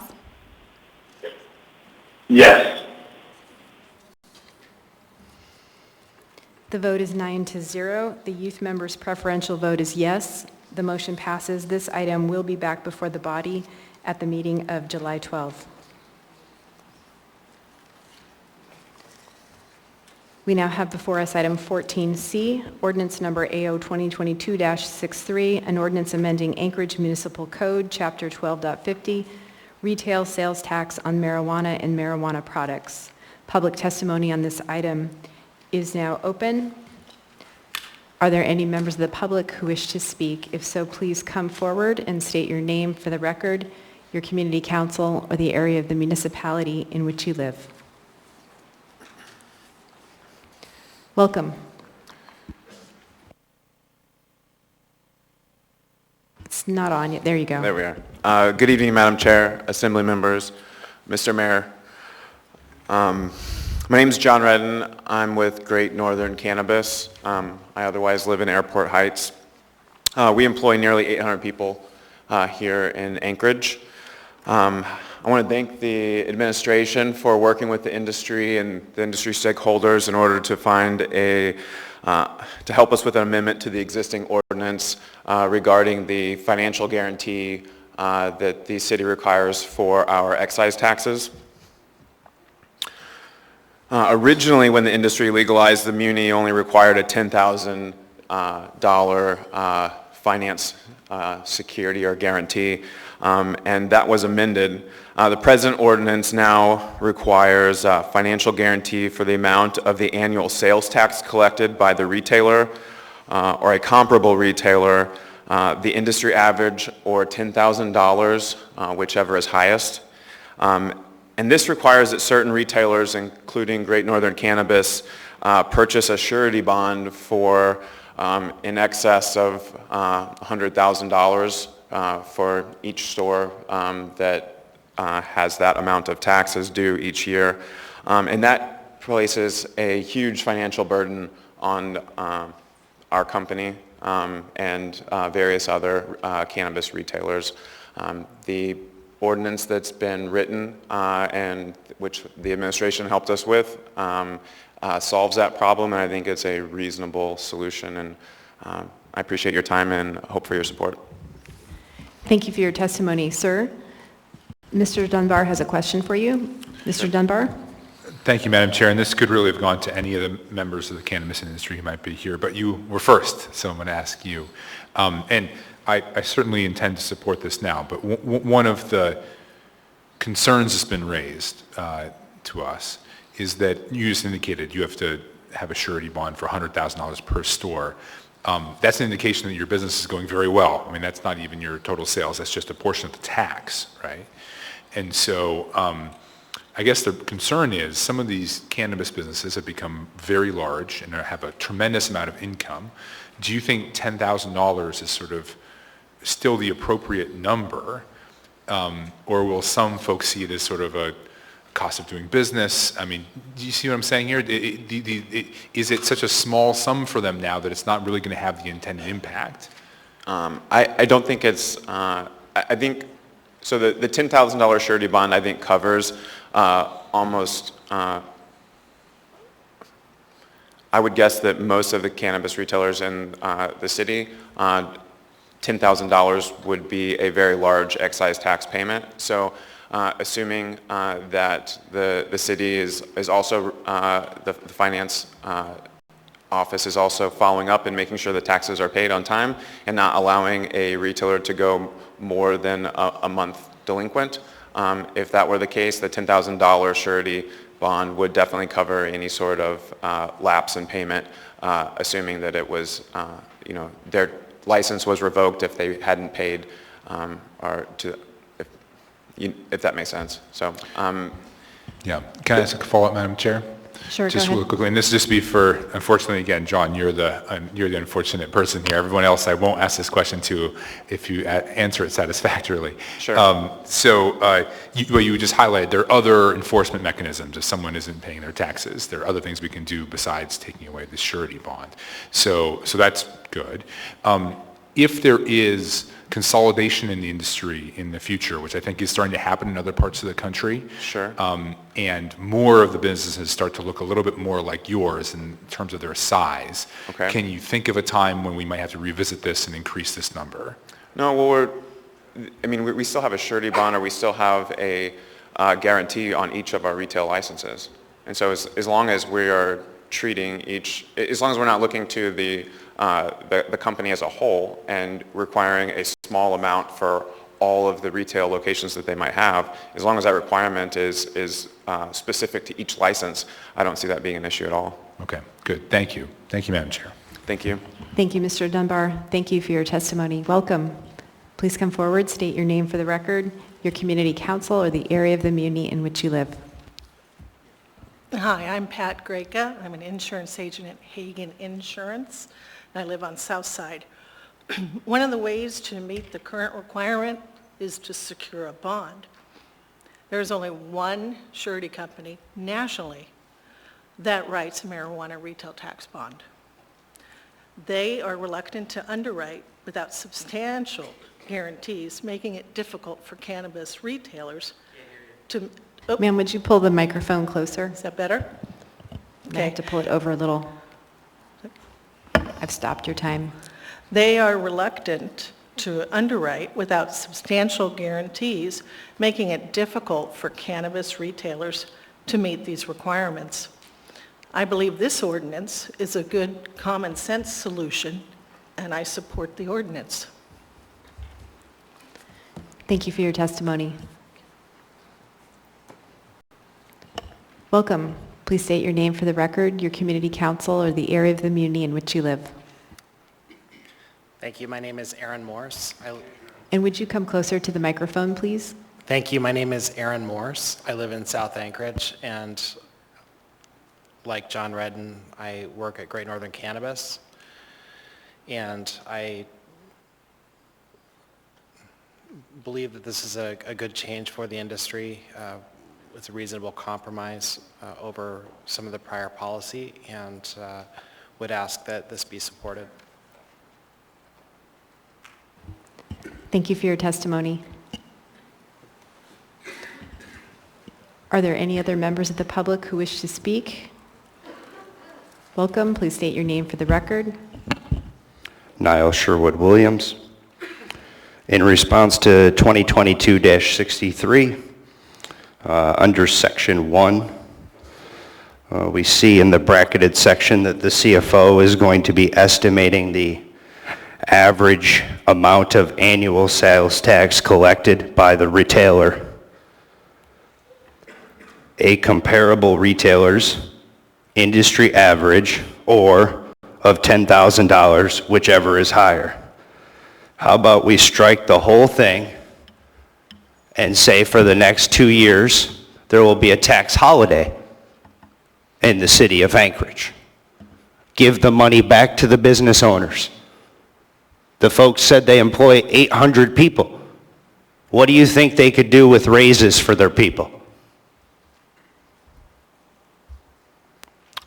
You should add another line item that there will be a tax holiday in the gas industry, where we're seeing near $5.50 a gallon, much of which the city collects in tax. So pause that. Hotel tax that's burdening those that are coming to our city. That could be donated back in gratuities to the workers. You know, see, a lot of the workers in the service industry, they only get minimum wage. So they rely on that gratuity.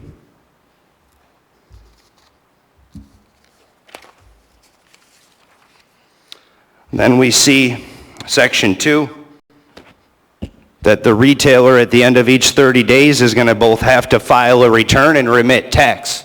So you got to have someone to collect, review the form, collect the tax payment, transfer it between the various accounts. I don't see the CFO in the building through the chair to the executive branch. Seems like a lot of extra work, regulation, burden on industry. Again, 800 people, that's just one purveyor. It's time that you start giving some money back to the people. Not trying to grab 10 grand or what will become more when they raise the rates.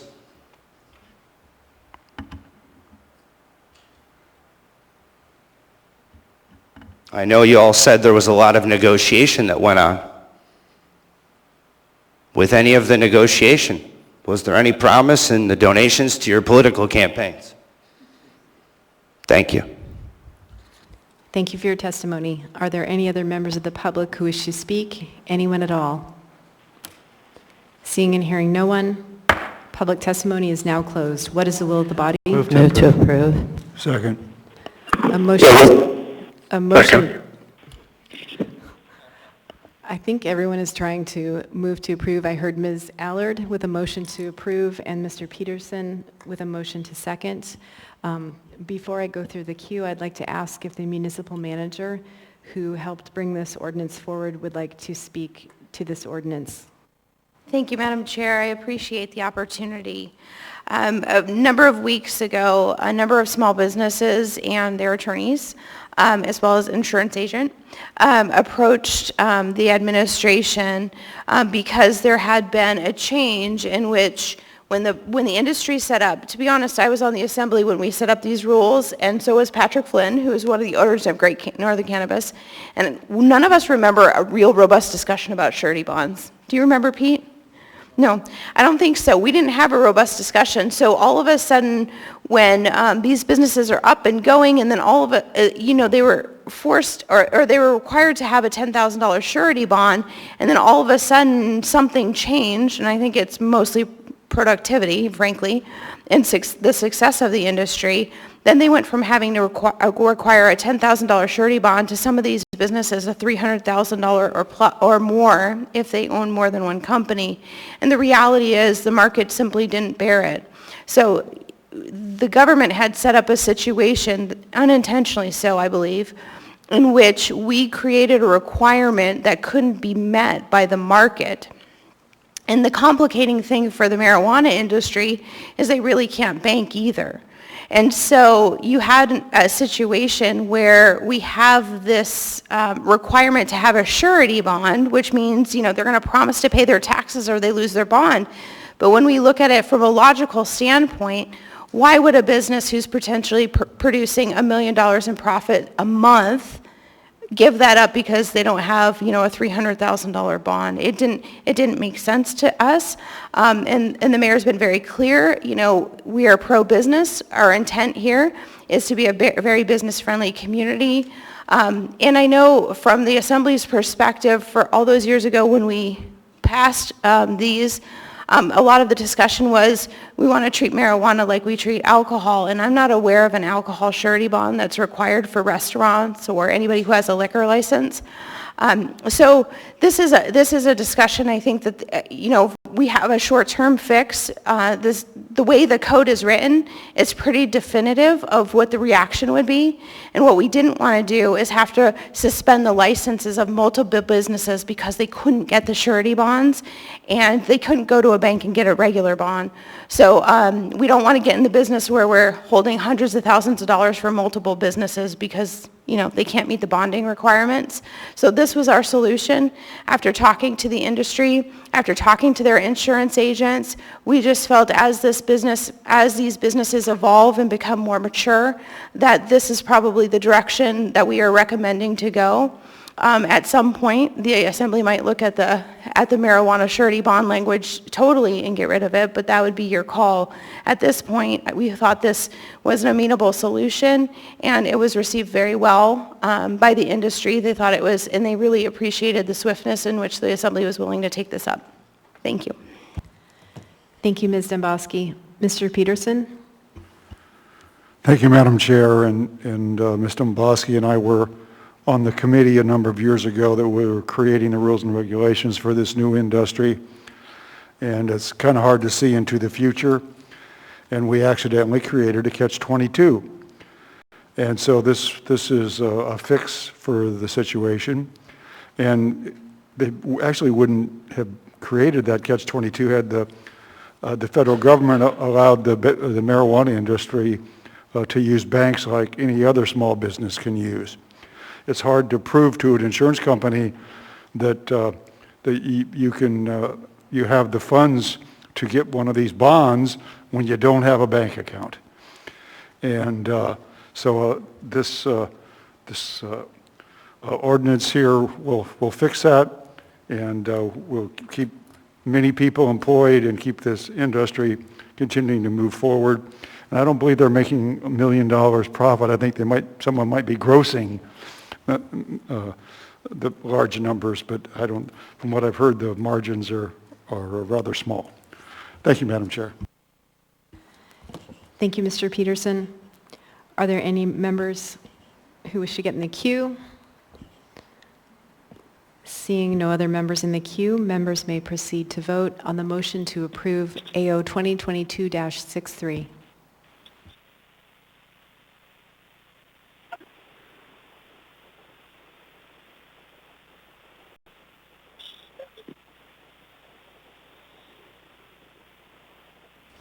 Mr. Salt? I vote yes. Mr. Cross? Yes.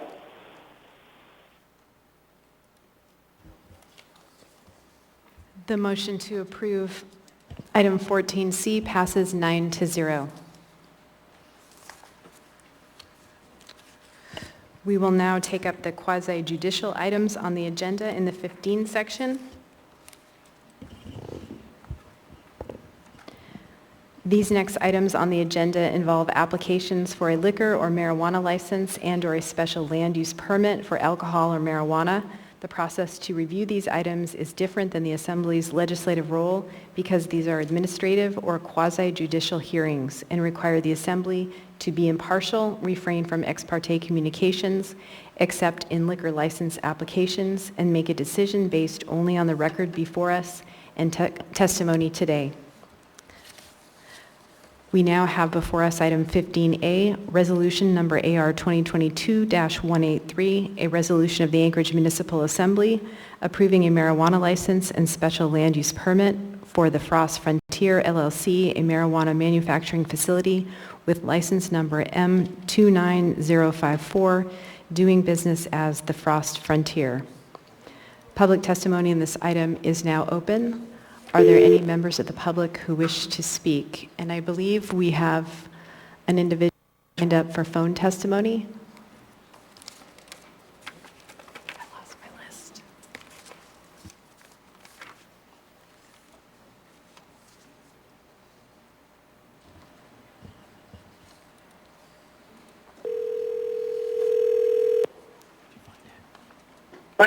Today.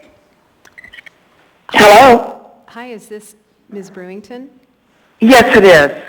Hi, this is Suzanne LaFrance with the Anchorage Assembly, and you are on for public testimony on AR 2022-183. And if you go ahead and state your name for the record, your community council, or the area of the muni in which you live, you'll have 3 minutes. Hi, thank you, Suzanne. And thank all of you for your time this evening. My name is Beth Brewington. I live in the West Spenard area on Lake Hood, but my business is in Taku Campbell area.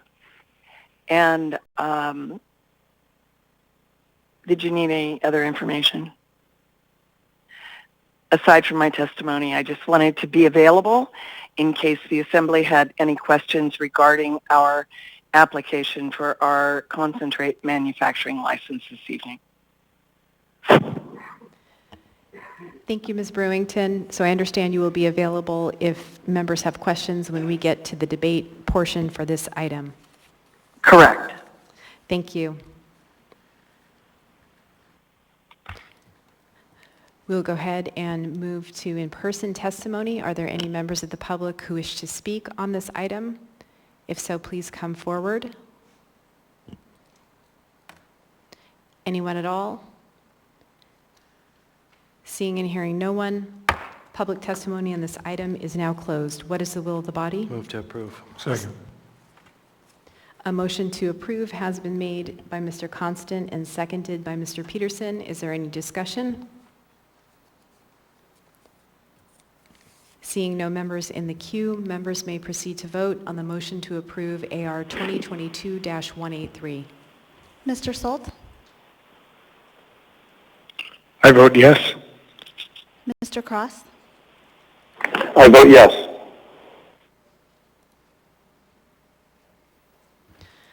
The motion passes 9-0. Item 15A is approved. We now have before us item 15B, resolution number AR 2022-184, a resolution of the Anchorage Municipal Assembly approving an amendment to an alcohol special land use permit for beverage dispensary duplicate license number 5721 for Film On Productions LLC, DBA Beartooth Grill. Waive reading. Thank you. Public testimony on this item is now open. Are there any members of the public who wish to speak? If so, please come forward and state your name for the record, your community council, and the area of the muni in which you live. Welcome. So I would like to use the opportunity to address the body today on 2022-184. This brings up a specific and important thing about the public thoroughfare and public goods. So it clearly states that we can't use public goods or public thoroughfare for personal or private interests. So in this case, it does appear that the petitioner is asking for some type of exterior dwelling unit, like a temporary dwelling unit where they will be providing for music and various types of consumption of alcohol. Back during a Planning and Zoning Commission meeting, there was some concerns about this owner of this business had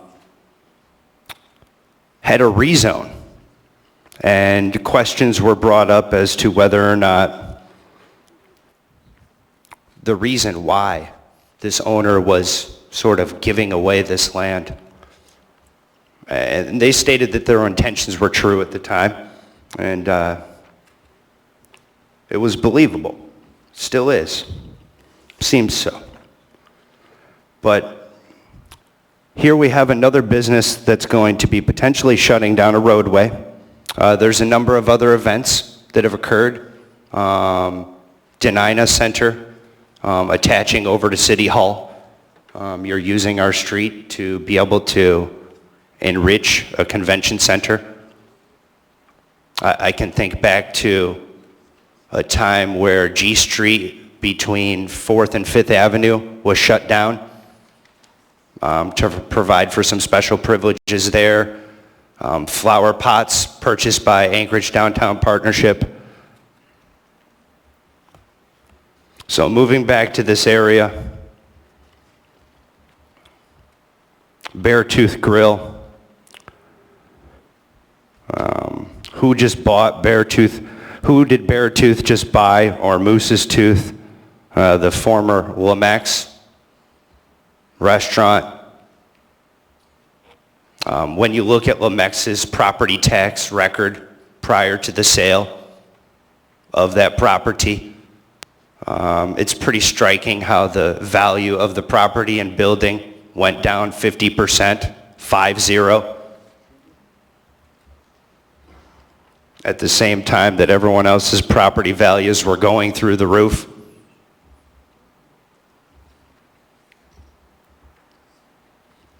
Beartooth Grill. The real issue is, should you be able to use these exterior areas for loud music and for drinking? Thank you for your testimony. Welcome. Please state your name for the record, your community council, or the area of the muni in which you live. Rachel Colvard, District 4. So I've been in Anchorage for 22 years. We've had multiple establishments that have been less than responsible operators. In the many years that I've been going to the Beartooth, I would not consider them one of these places. I've only, granted I don't live near there or spend much time there, but anytime I've been there, they've been a responsible operator. I don't even know which, they're trying to set up the outside area so they can extend their permit slightly outside so they can have a venue outside like they did during the COVID time. Is that what's going on with them?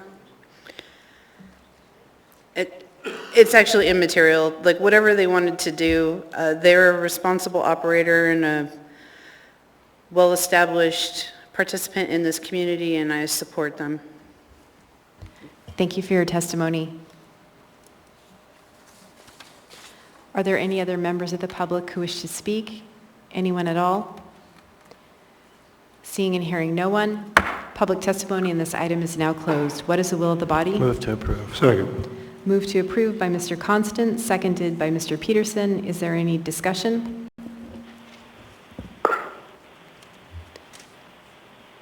Seeing no members in the queue, members may proceed to vote on the motion to approve AR 2022-184. Mr. Salt? I vote to approve. Mr. Cross? I vote yes. The motion passes 9-0. Item 15B is approved. We now have before us item 15C, resolution number AR 2022-186, a resolution of the Anchorage Municipal Assembly approving an alcohol special land use permit for a package store use and license number 4779 for Great Brothers LLC DBA Crush. Waive reading. Thank you. Public testimony on this item is now open. Are there any members of the public who wish to speak? Welcome. Please state your name for the record, your community council, or the area of the muni in which you live.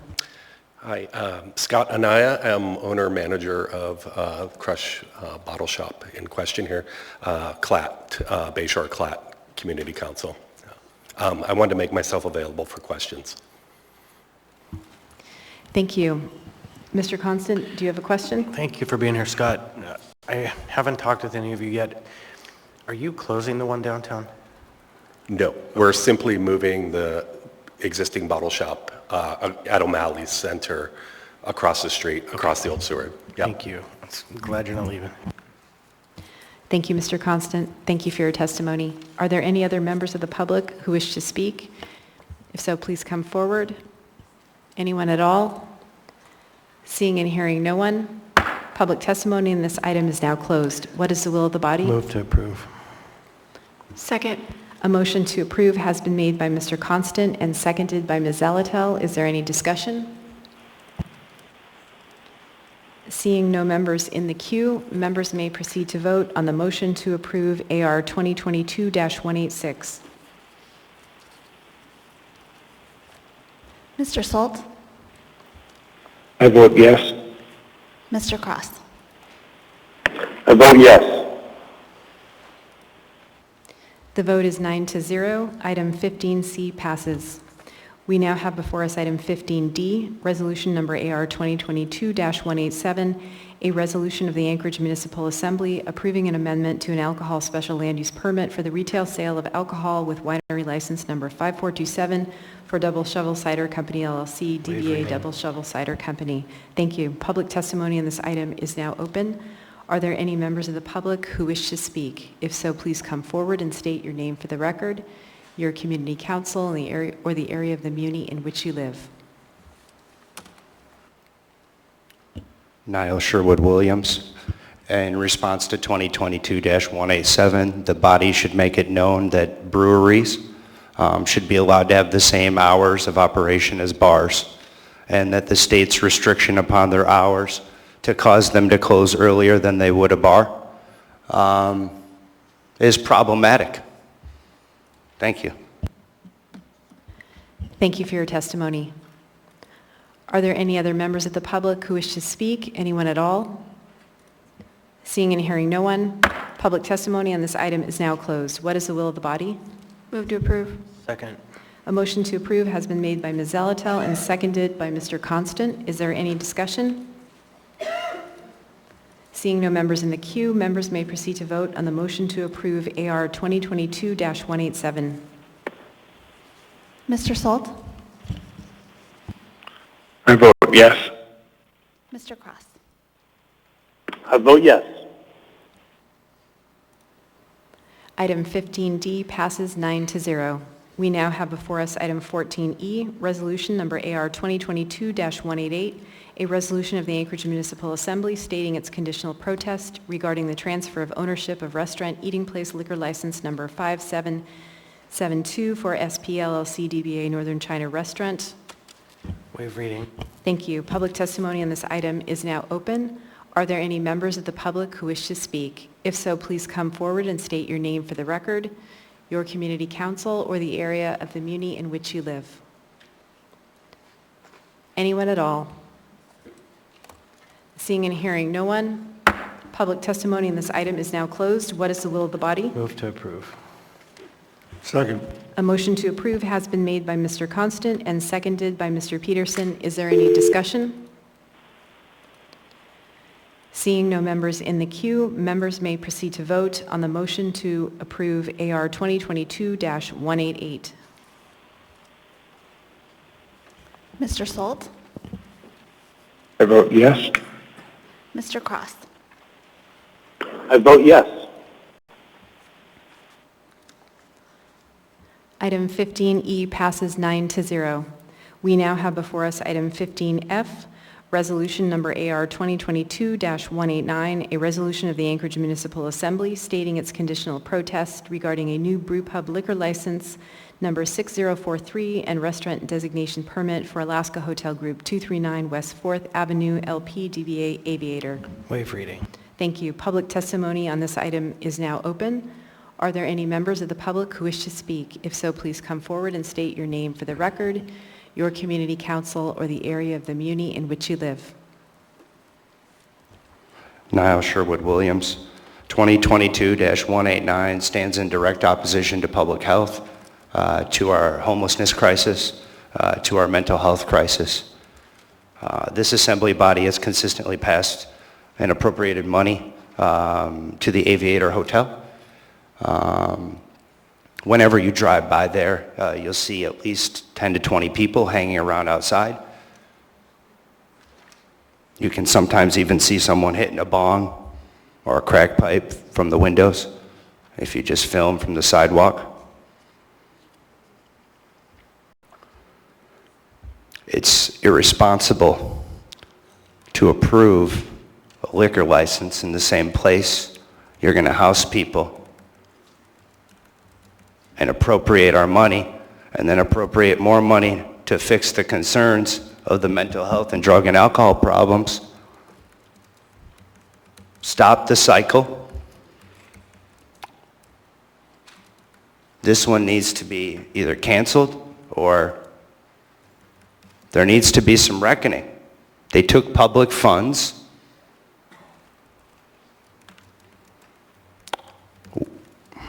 I'm going to be a little careful on this one without saying that, but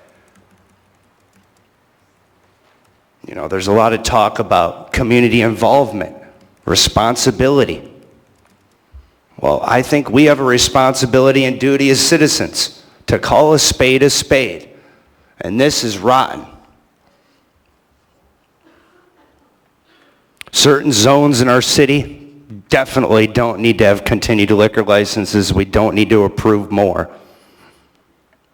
This is one of those zones, especially if you're going to pay our money out of the treasury of the city to house people there. Cancel the liquor license. Thank you. Thank you for your testimony. Are there any other members of the public who wish to speak? Welcome. Rachel Colvard, District 4. I see that you're going to pass a conditional protest, and I'm in agreement with that. If we are housing people, a homeless population there, I would not support them getting a liquor license. That's quite literally gas on the fire. We need to be lifting people up and raising them up, and I don't think excuse me, an active license there would serve that purpose at all. If they want to come back, like after that contract has ended, where that type of population is not the majority population in that facility, then yeah, sure, a liquor license, no problem. But while you have at-risk population there, no, I would not support a liquor license, a functioning liquor license at that location. But once that contract is ended and they're open to more of a public venue, then yeah, a liquor license, not a problem. That's where I'm at. Thanks. Thank you for your testimony. Are there any other members of the public who wish to speak? Anyone at all? Seeing and hearing no one, public testimony on this item is now closed. What is the will of the body? Move to approve. Second. A motion to approve has been made by Mr. Constant and seconded by Ms. Zelatel. Mr. Constant? Yep, thank you. Over the past several months, a number of individuals of the public have come forward with information that's just simply not correct. The purpose of this application is to be ready for when that entity makes its transformation from providing services that it provided while it was building a business plan for the other services and lines up investors and does all the things that it takes to get a business going. But no, there's not a bar operating inside of the Aviator at this time. No, there's no plan to operate a brew pub while it's being operated as a homeless services facility. It's just a savvy business practice to line up all your cards before it's time to make the change. And so for any members of the body who are concerned that this would be issuing a license for an entity to provide liquor services to a place that's providing emergency services, that's just not how it's going to work. So it will be after they've made the change, and every conversation we've had in the homeless response system has acknowledged that the Aviator was a temporary service facility and it was a great place while we had a need. Thank you. Thank you, Mr. Constant. Next in the queue is Mr. Cross. That is excellent to hear, Mr. Constant. And through the chair, would it, and forgive me for my lack of experience in these matters, but is it possible to amend this or make it a conditional that this license does not take effect or it cannot be operational while there is a assisted living or a transitional house basically taking place at residence? I would have the exact same concern.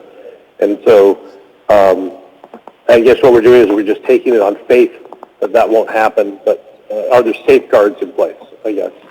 Thank you.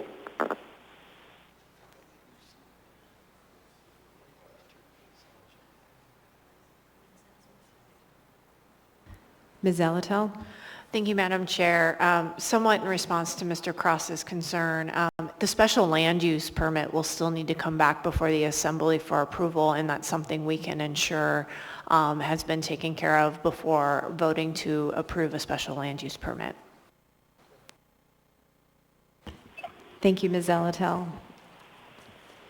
Seeing no other members in the queue, members may proceed to vote on the motion to approve AR 2022-189. Mr. Salt? I vote yes. Mr. Cross? Yes.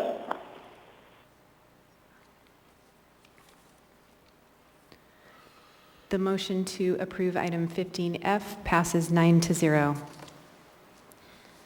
That brings us to final audience participation. As a reminder, if you spoke during the initial audience participation, you cannot speak again during this final audience participation.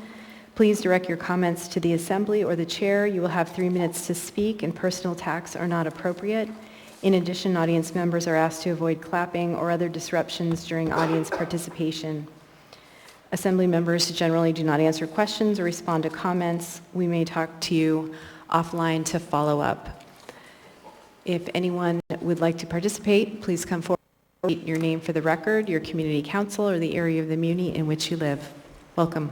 Hello, Council. My name is Joe Varga. I live over on the east side. I just moved there recently. I'm more concerned about food security, especially when it comes to the mayor's plan when he says he wants to inject $600 million into the port of Anchorage for food security. I'm sorry. 90% of all goods do come through the port, but 98% of all food in the state is shipped here. We don't produce any food. Food security starts at home. Food security is job security. We create opportunities through food growth development, cultivation, manufacturing, and distribution. So when you say you need $600 million, you're telling me you need $600 million not for food security, but for import dependency and continued import dependency. Now I understand we do need the port of Anchorage, but it's falling into the ocean. Straight up. And we wasted how many millions of dollars already? So when I hear that, I feel like it's more about contracting a buddy, a construction project that's a racket for a system that's already broken. We do need to fix the port, but we need to start growing our food at home. My hobby, because I have a regular job, but my hobby is a food security strategist. I develop strategies on how to feed the state of Alaska. And I hope to find my work in Fairbanks soon enough, but I would like to start a business here in Anchorage. So when it comes to food security, we develop here, we grow here. We don't have any more local milk, and barely a slaughterhouse that's operable. or that is even producing enough to feed the near 700,000 people or over 700,000 people of the state of Alaska. Within the city of Anchorage, roughly 293,000 people, they will roughly eat 122,000 pounds of plant-based material a day. So last few years, when we look at our empty shelves, that's because of shipping failures. Where are we going to go with that? When you say food security and we have no food on the shelves, how does that equate to food security, Mr. Mayor? It doesn't. So invest local. Find local businesses that are looking at growing their own food. City Farms is one. They are a local food growth and development. They distribute, you can find their foods at Walmart. Or there's Seeds of Change. They also produce bean sprouts and whatnot. And also job opportunities. Again, food security, job security go together hand in hand the same way eggs and biscuits do. Thank you very much, Council. I appreciate your time and your patience with a rabid constituency. So thank you much again. Have a wonderful night. Thank you for your participation. Welcome. Please come forward, state your name for the record, your community council, or the area of the muni in which you live. Sure. Can you hear me? All right. My name's Natasha Gamache, and as some of you know, I'm currently homeless. Thank you for speaking. We don't agree on everything, but man, I love the hell out of you. But anyways, he kept bringing up the homelessness issue, and it's something that we haven't talked about. And I got to tell you, I have the same concern that this man does, which is addressing homelessness in Anchorage. And I can tell you that as a homeless person trying to navigate the homelessness services within this city, I'm a person who knows how to self-advocate, and I don't mind being hated by people in positions of authority, but it is incredibly frustrating to try to navigate these services. And when I hear people coming to these meetings and they're not homeless and they talk about, drunk natives being vermin and that we should be exterminated, I feel like it's important to let people know what it's really like. When my kids and I lost our housing, the first thing I did is I called a friend of mine and they said, oh yeah, call the shelters. I called the shelters. Of course, they're all full, right? And they all have waiting lists. But it's been that way for 15 years. So then the shelters go, call 211. I call 211. They say, well, we can't help you. You have to call back after 6 and get a special phone number. You call back after 6. It's the number to Awake, by the way. I called. They go, that's not us. We don't know what to tell you. Call Claire House.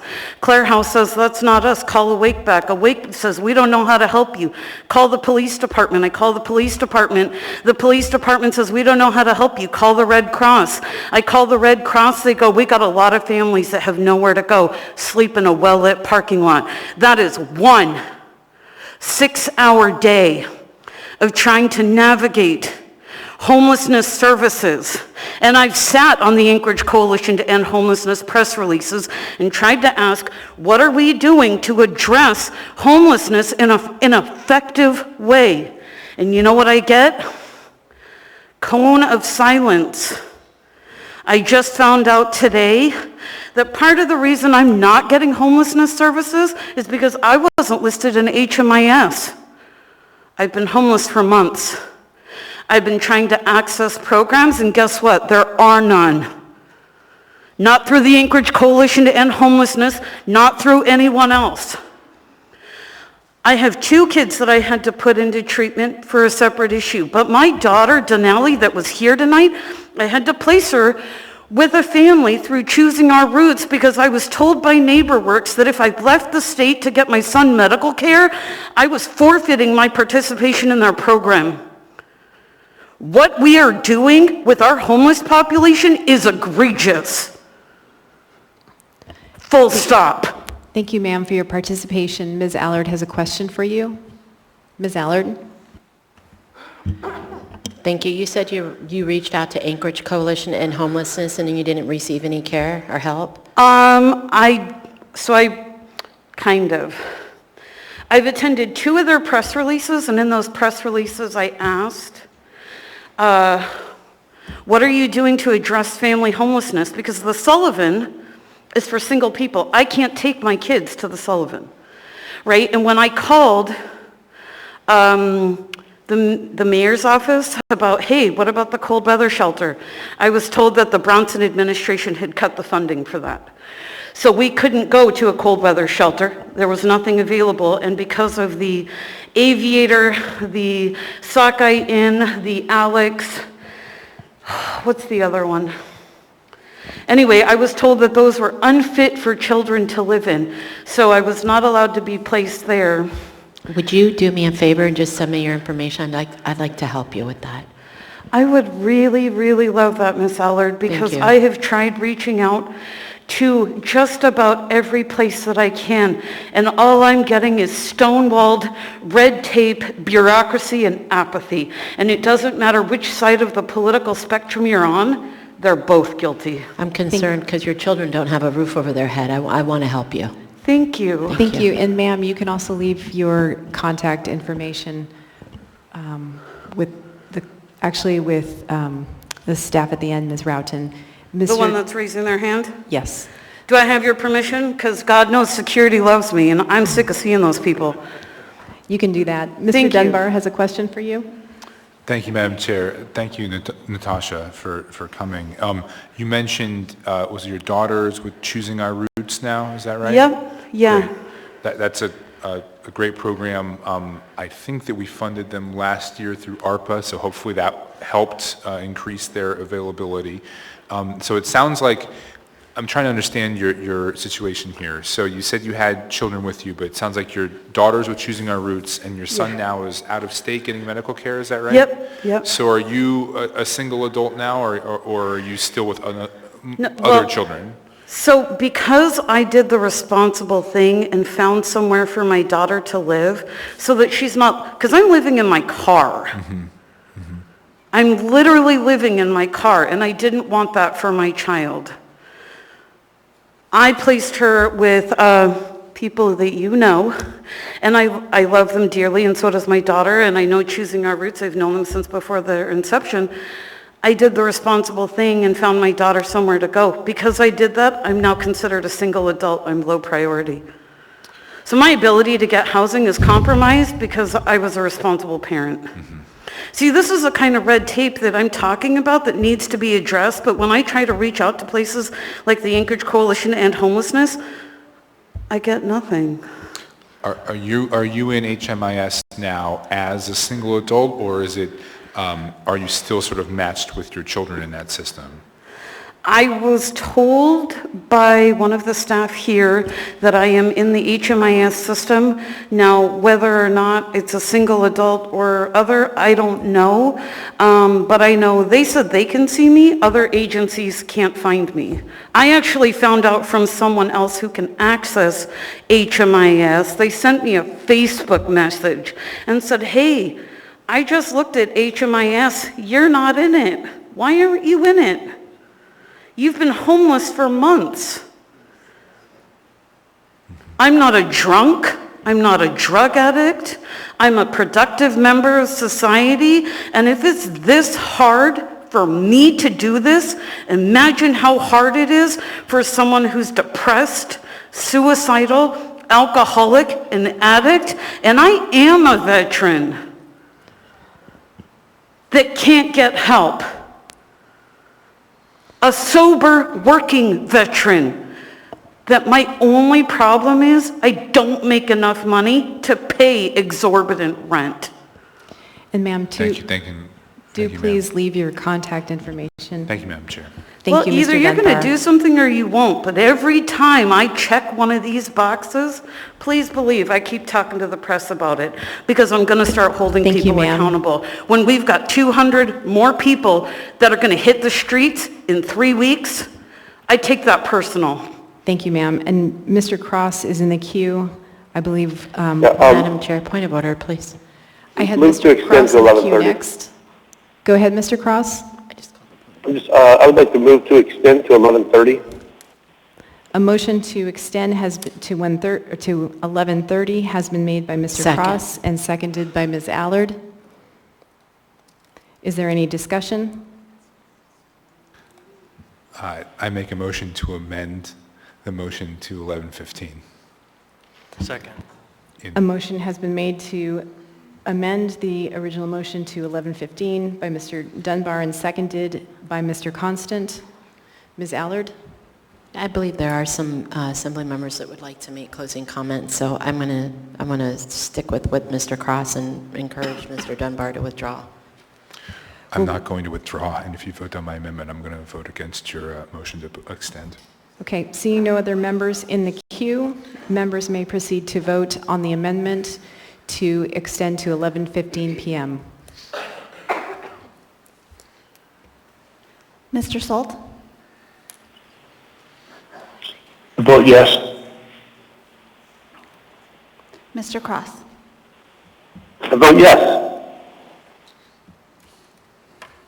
The vote is 9-0. The youth member's preferential vote is yes.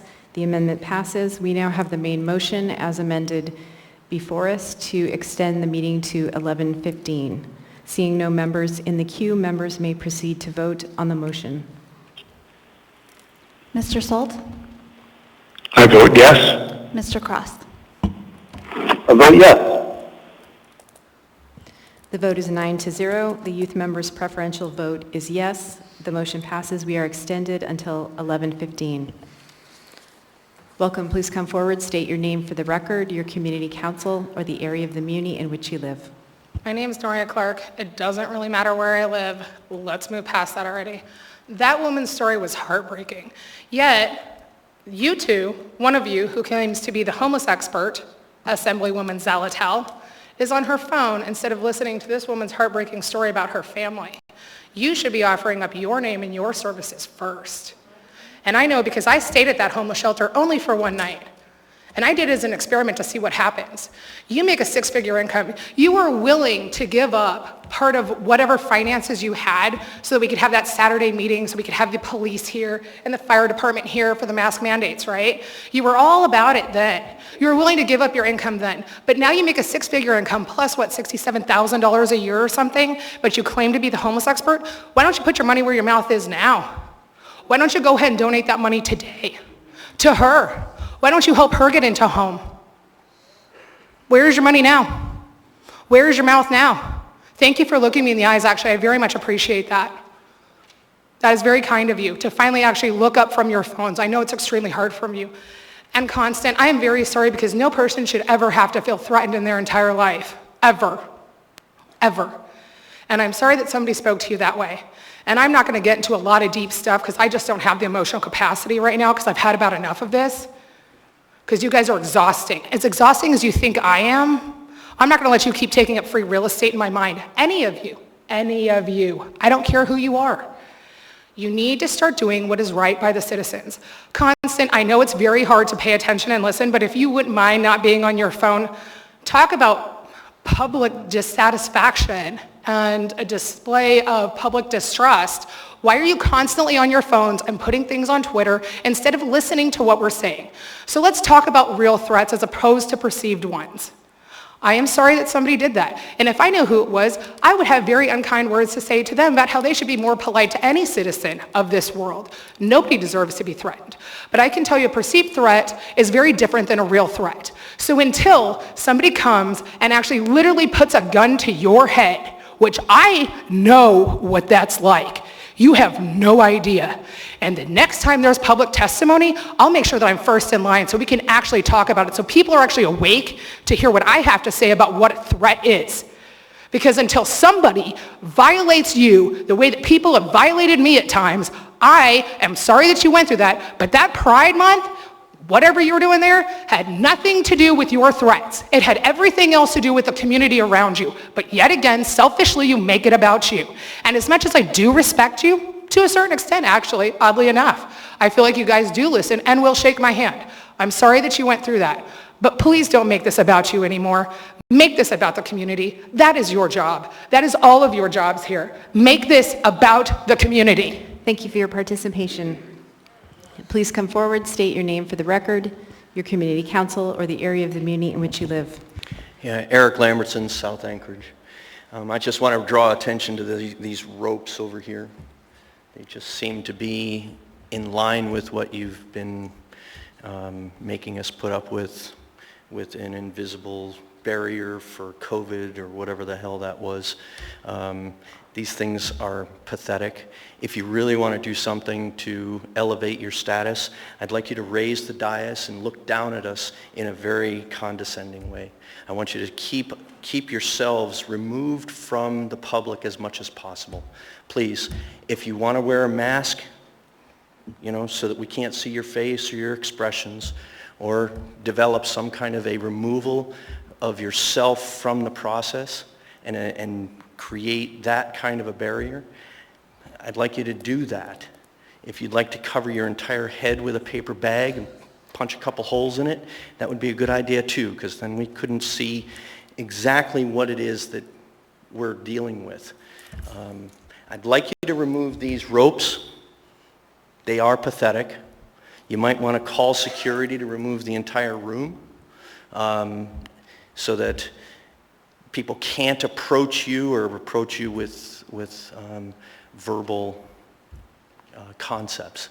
So maybe we can agree on removing these ropes and elevate your dais. It's kind of ridiculous, isn't it? So good night, and thank you for your participation. It's been nice. Thank you. Welcome. Please state your name for the record, your community council, or the area of the muni in which you live. Niall Sherwood Williams. Thank you for not cutting off the microphone too soon tonight. You know, see, we brought a matter to your attention at the last meeting. The special meeting on June 1, it was noticed until 11 p.m. It was clearly noticed on the muni website. There was still technically a quorum in the room, and we brought that through the chair's attention, and asked you to call back the members to their seats in order to allow for final audience participation, for that moment where we could truly petition our government for a redress of grievances from this microphone peacefully. You denied the public that opportunity. You did so again on May 24th.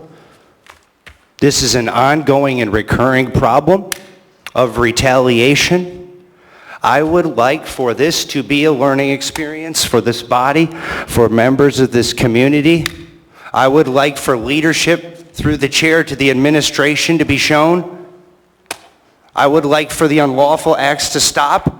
Actually, when there is a real threat is when we have people with guns in the chamber. And tonight, I counted 4 armed thugs with guns.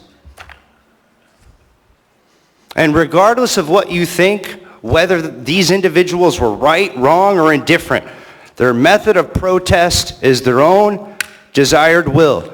We've had people do calisthenics up here. We've had people flip birds. We've had people light on fire masks at this podium.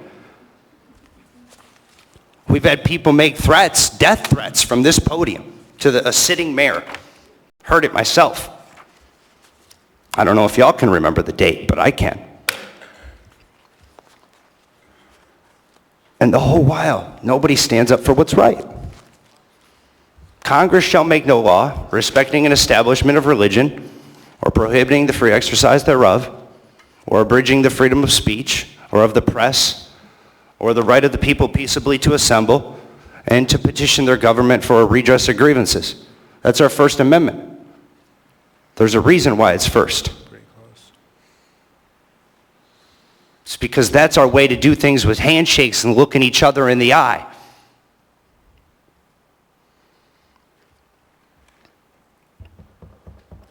You know, we all have a responsibility to one another, and that responsibility is to not infringe the rights of one another. So when you drag people out of here, when you order armed thugs to drag citizens out of here, that's the biggest threat to public safety that you can commit. Thank you. Welcome. Please state your name for the record, your community council, or the area of the muni in which you live. Rachel Colvard, District 4. So I remember in the fall we had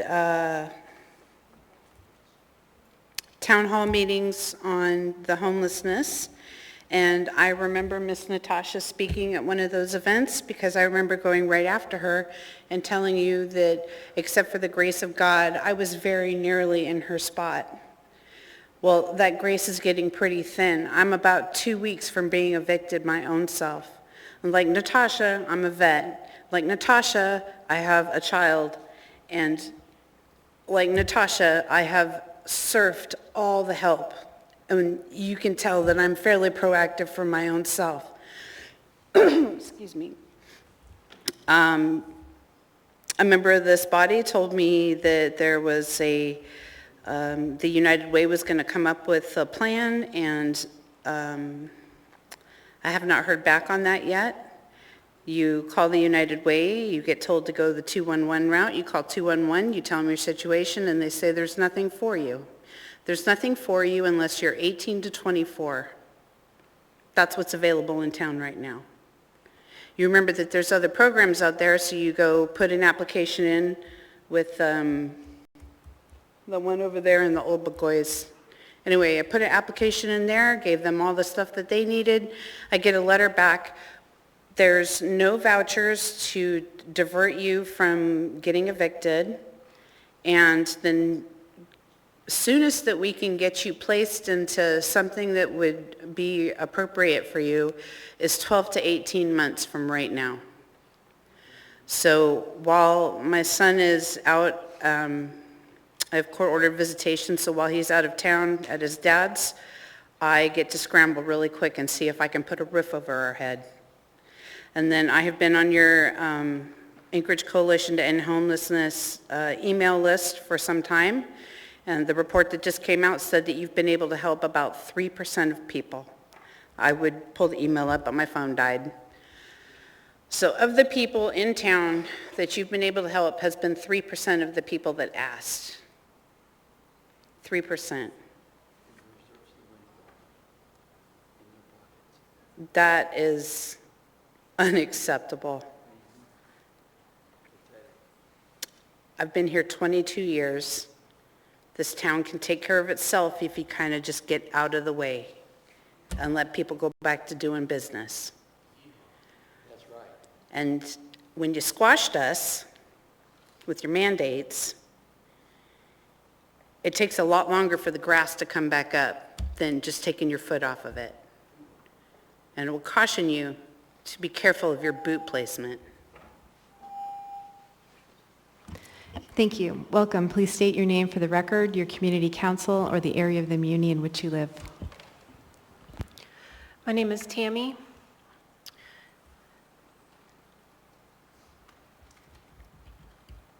Heavenly Father, I just come to you right now and I thank you for this day. I thank you for your grace. I thank you for your mercy. I thank you for each and every one of these people on this body. I pray, Lord, that you would open the eyes, lift the fish scales from their eyes, open their ears to hear, and let the truth come to light. Expose the evil and the darkness. I pray, Lord, that if none of them know you as their personal Savior, that they would come to know you, that someone would speak to them, and that they would come to know you, and that they would accept you as their Savior.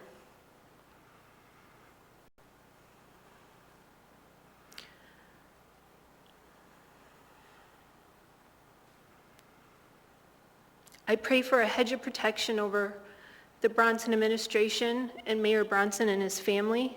I pray for a hedge of protection over each and every one on this body.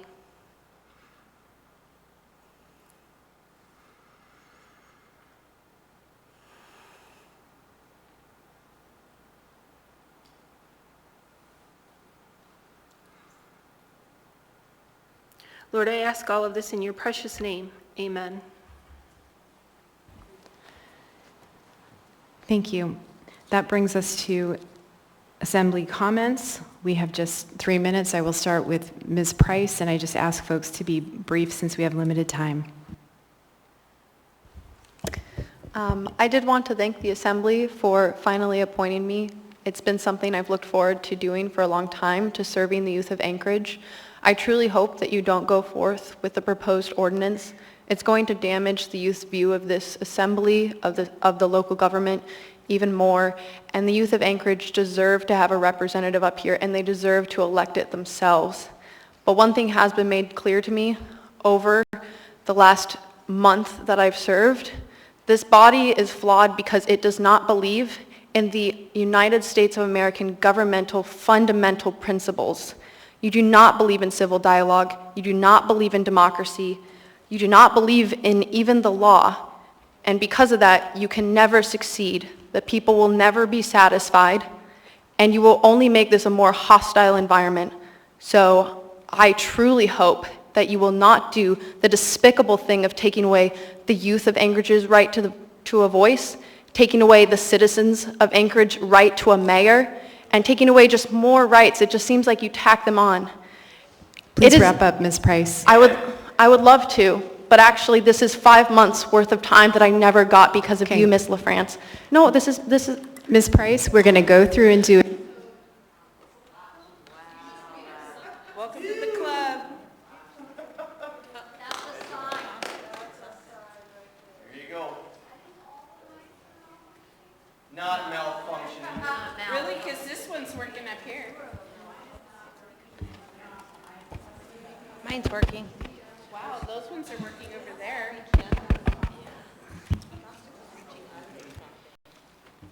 You're over here 11:15.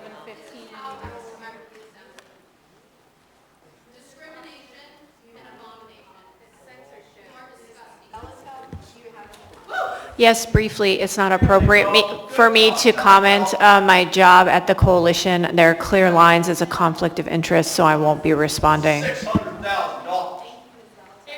a conflict of interest, but you never say... Yes, I would just like to note that there was something said earlier today that I fundamentally reject.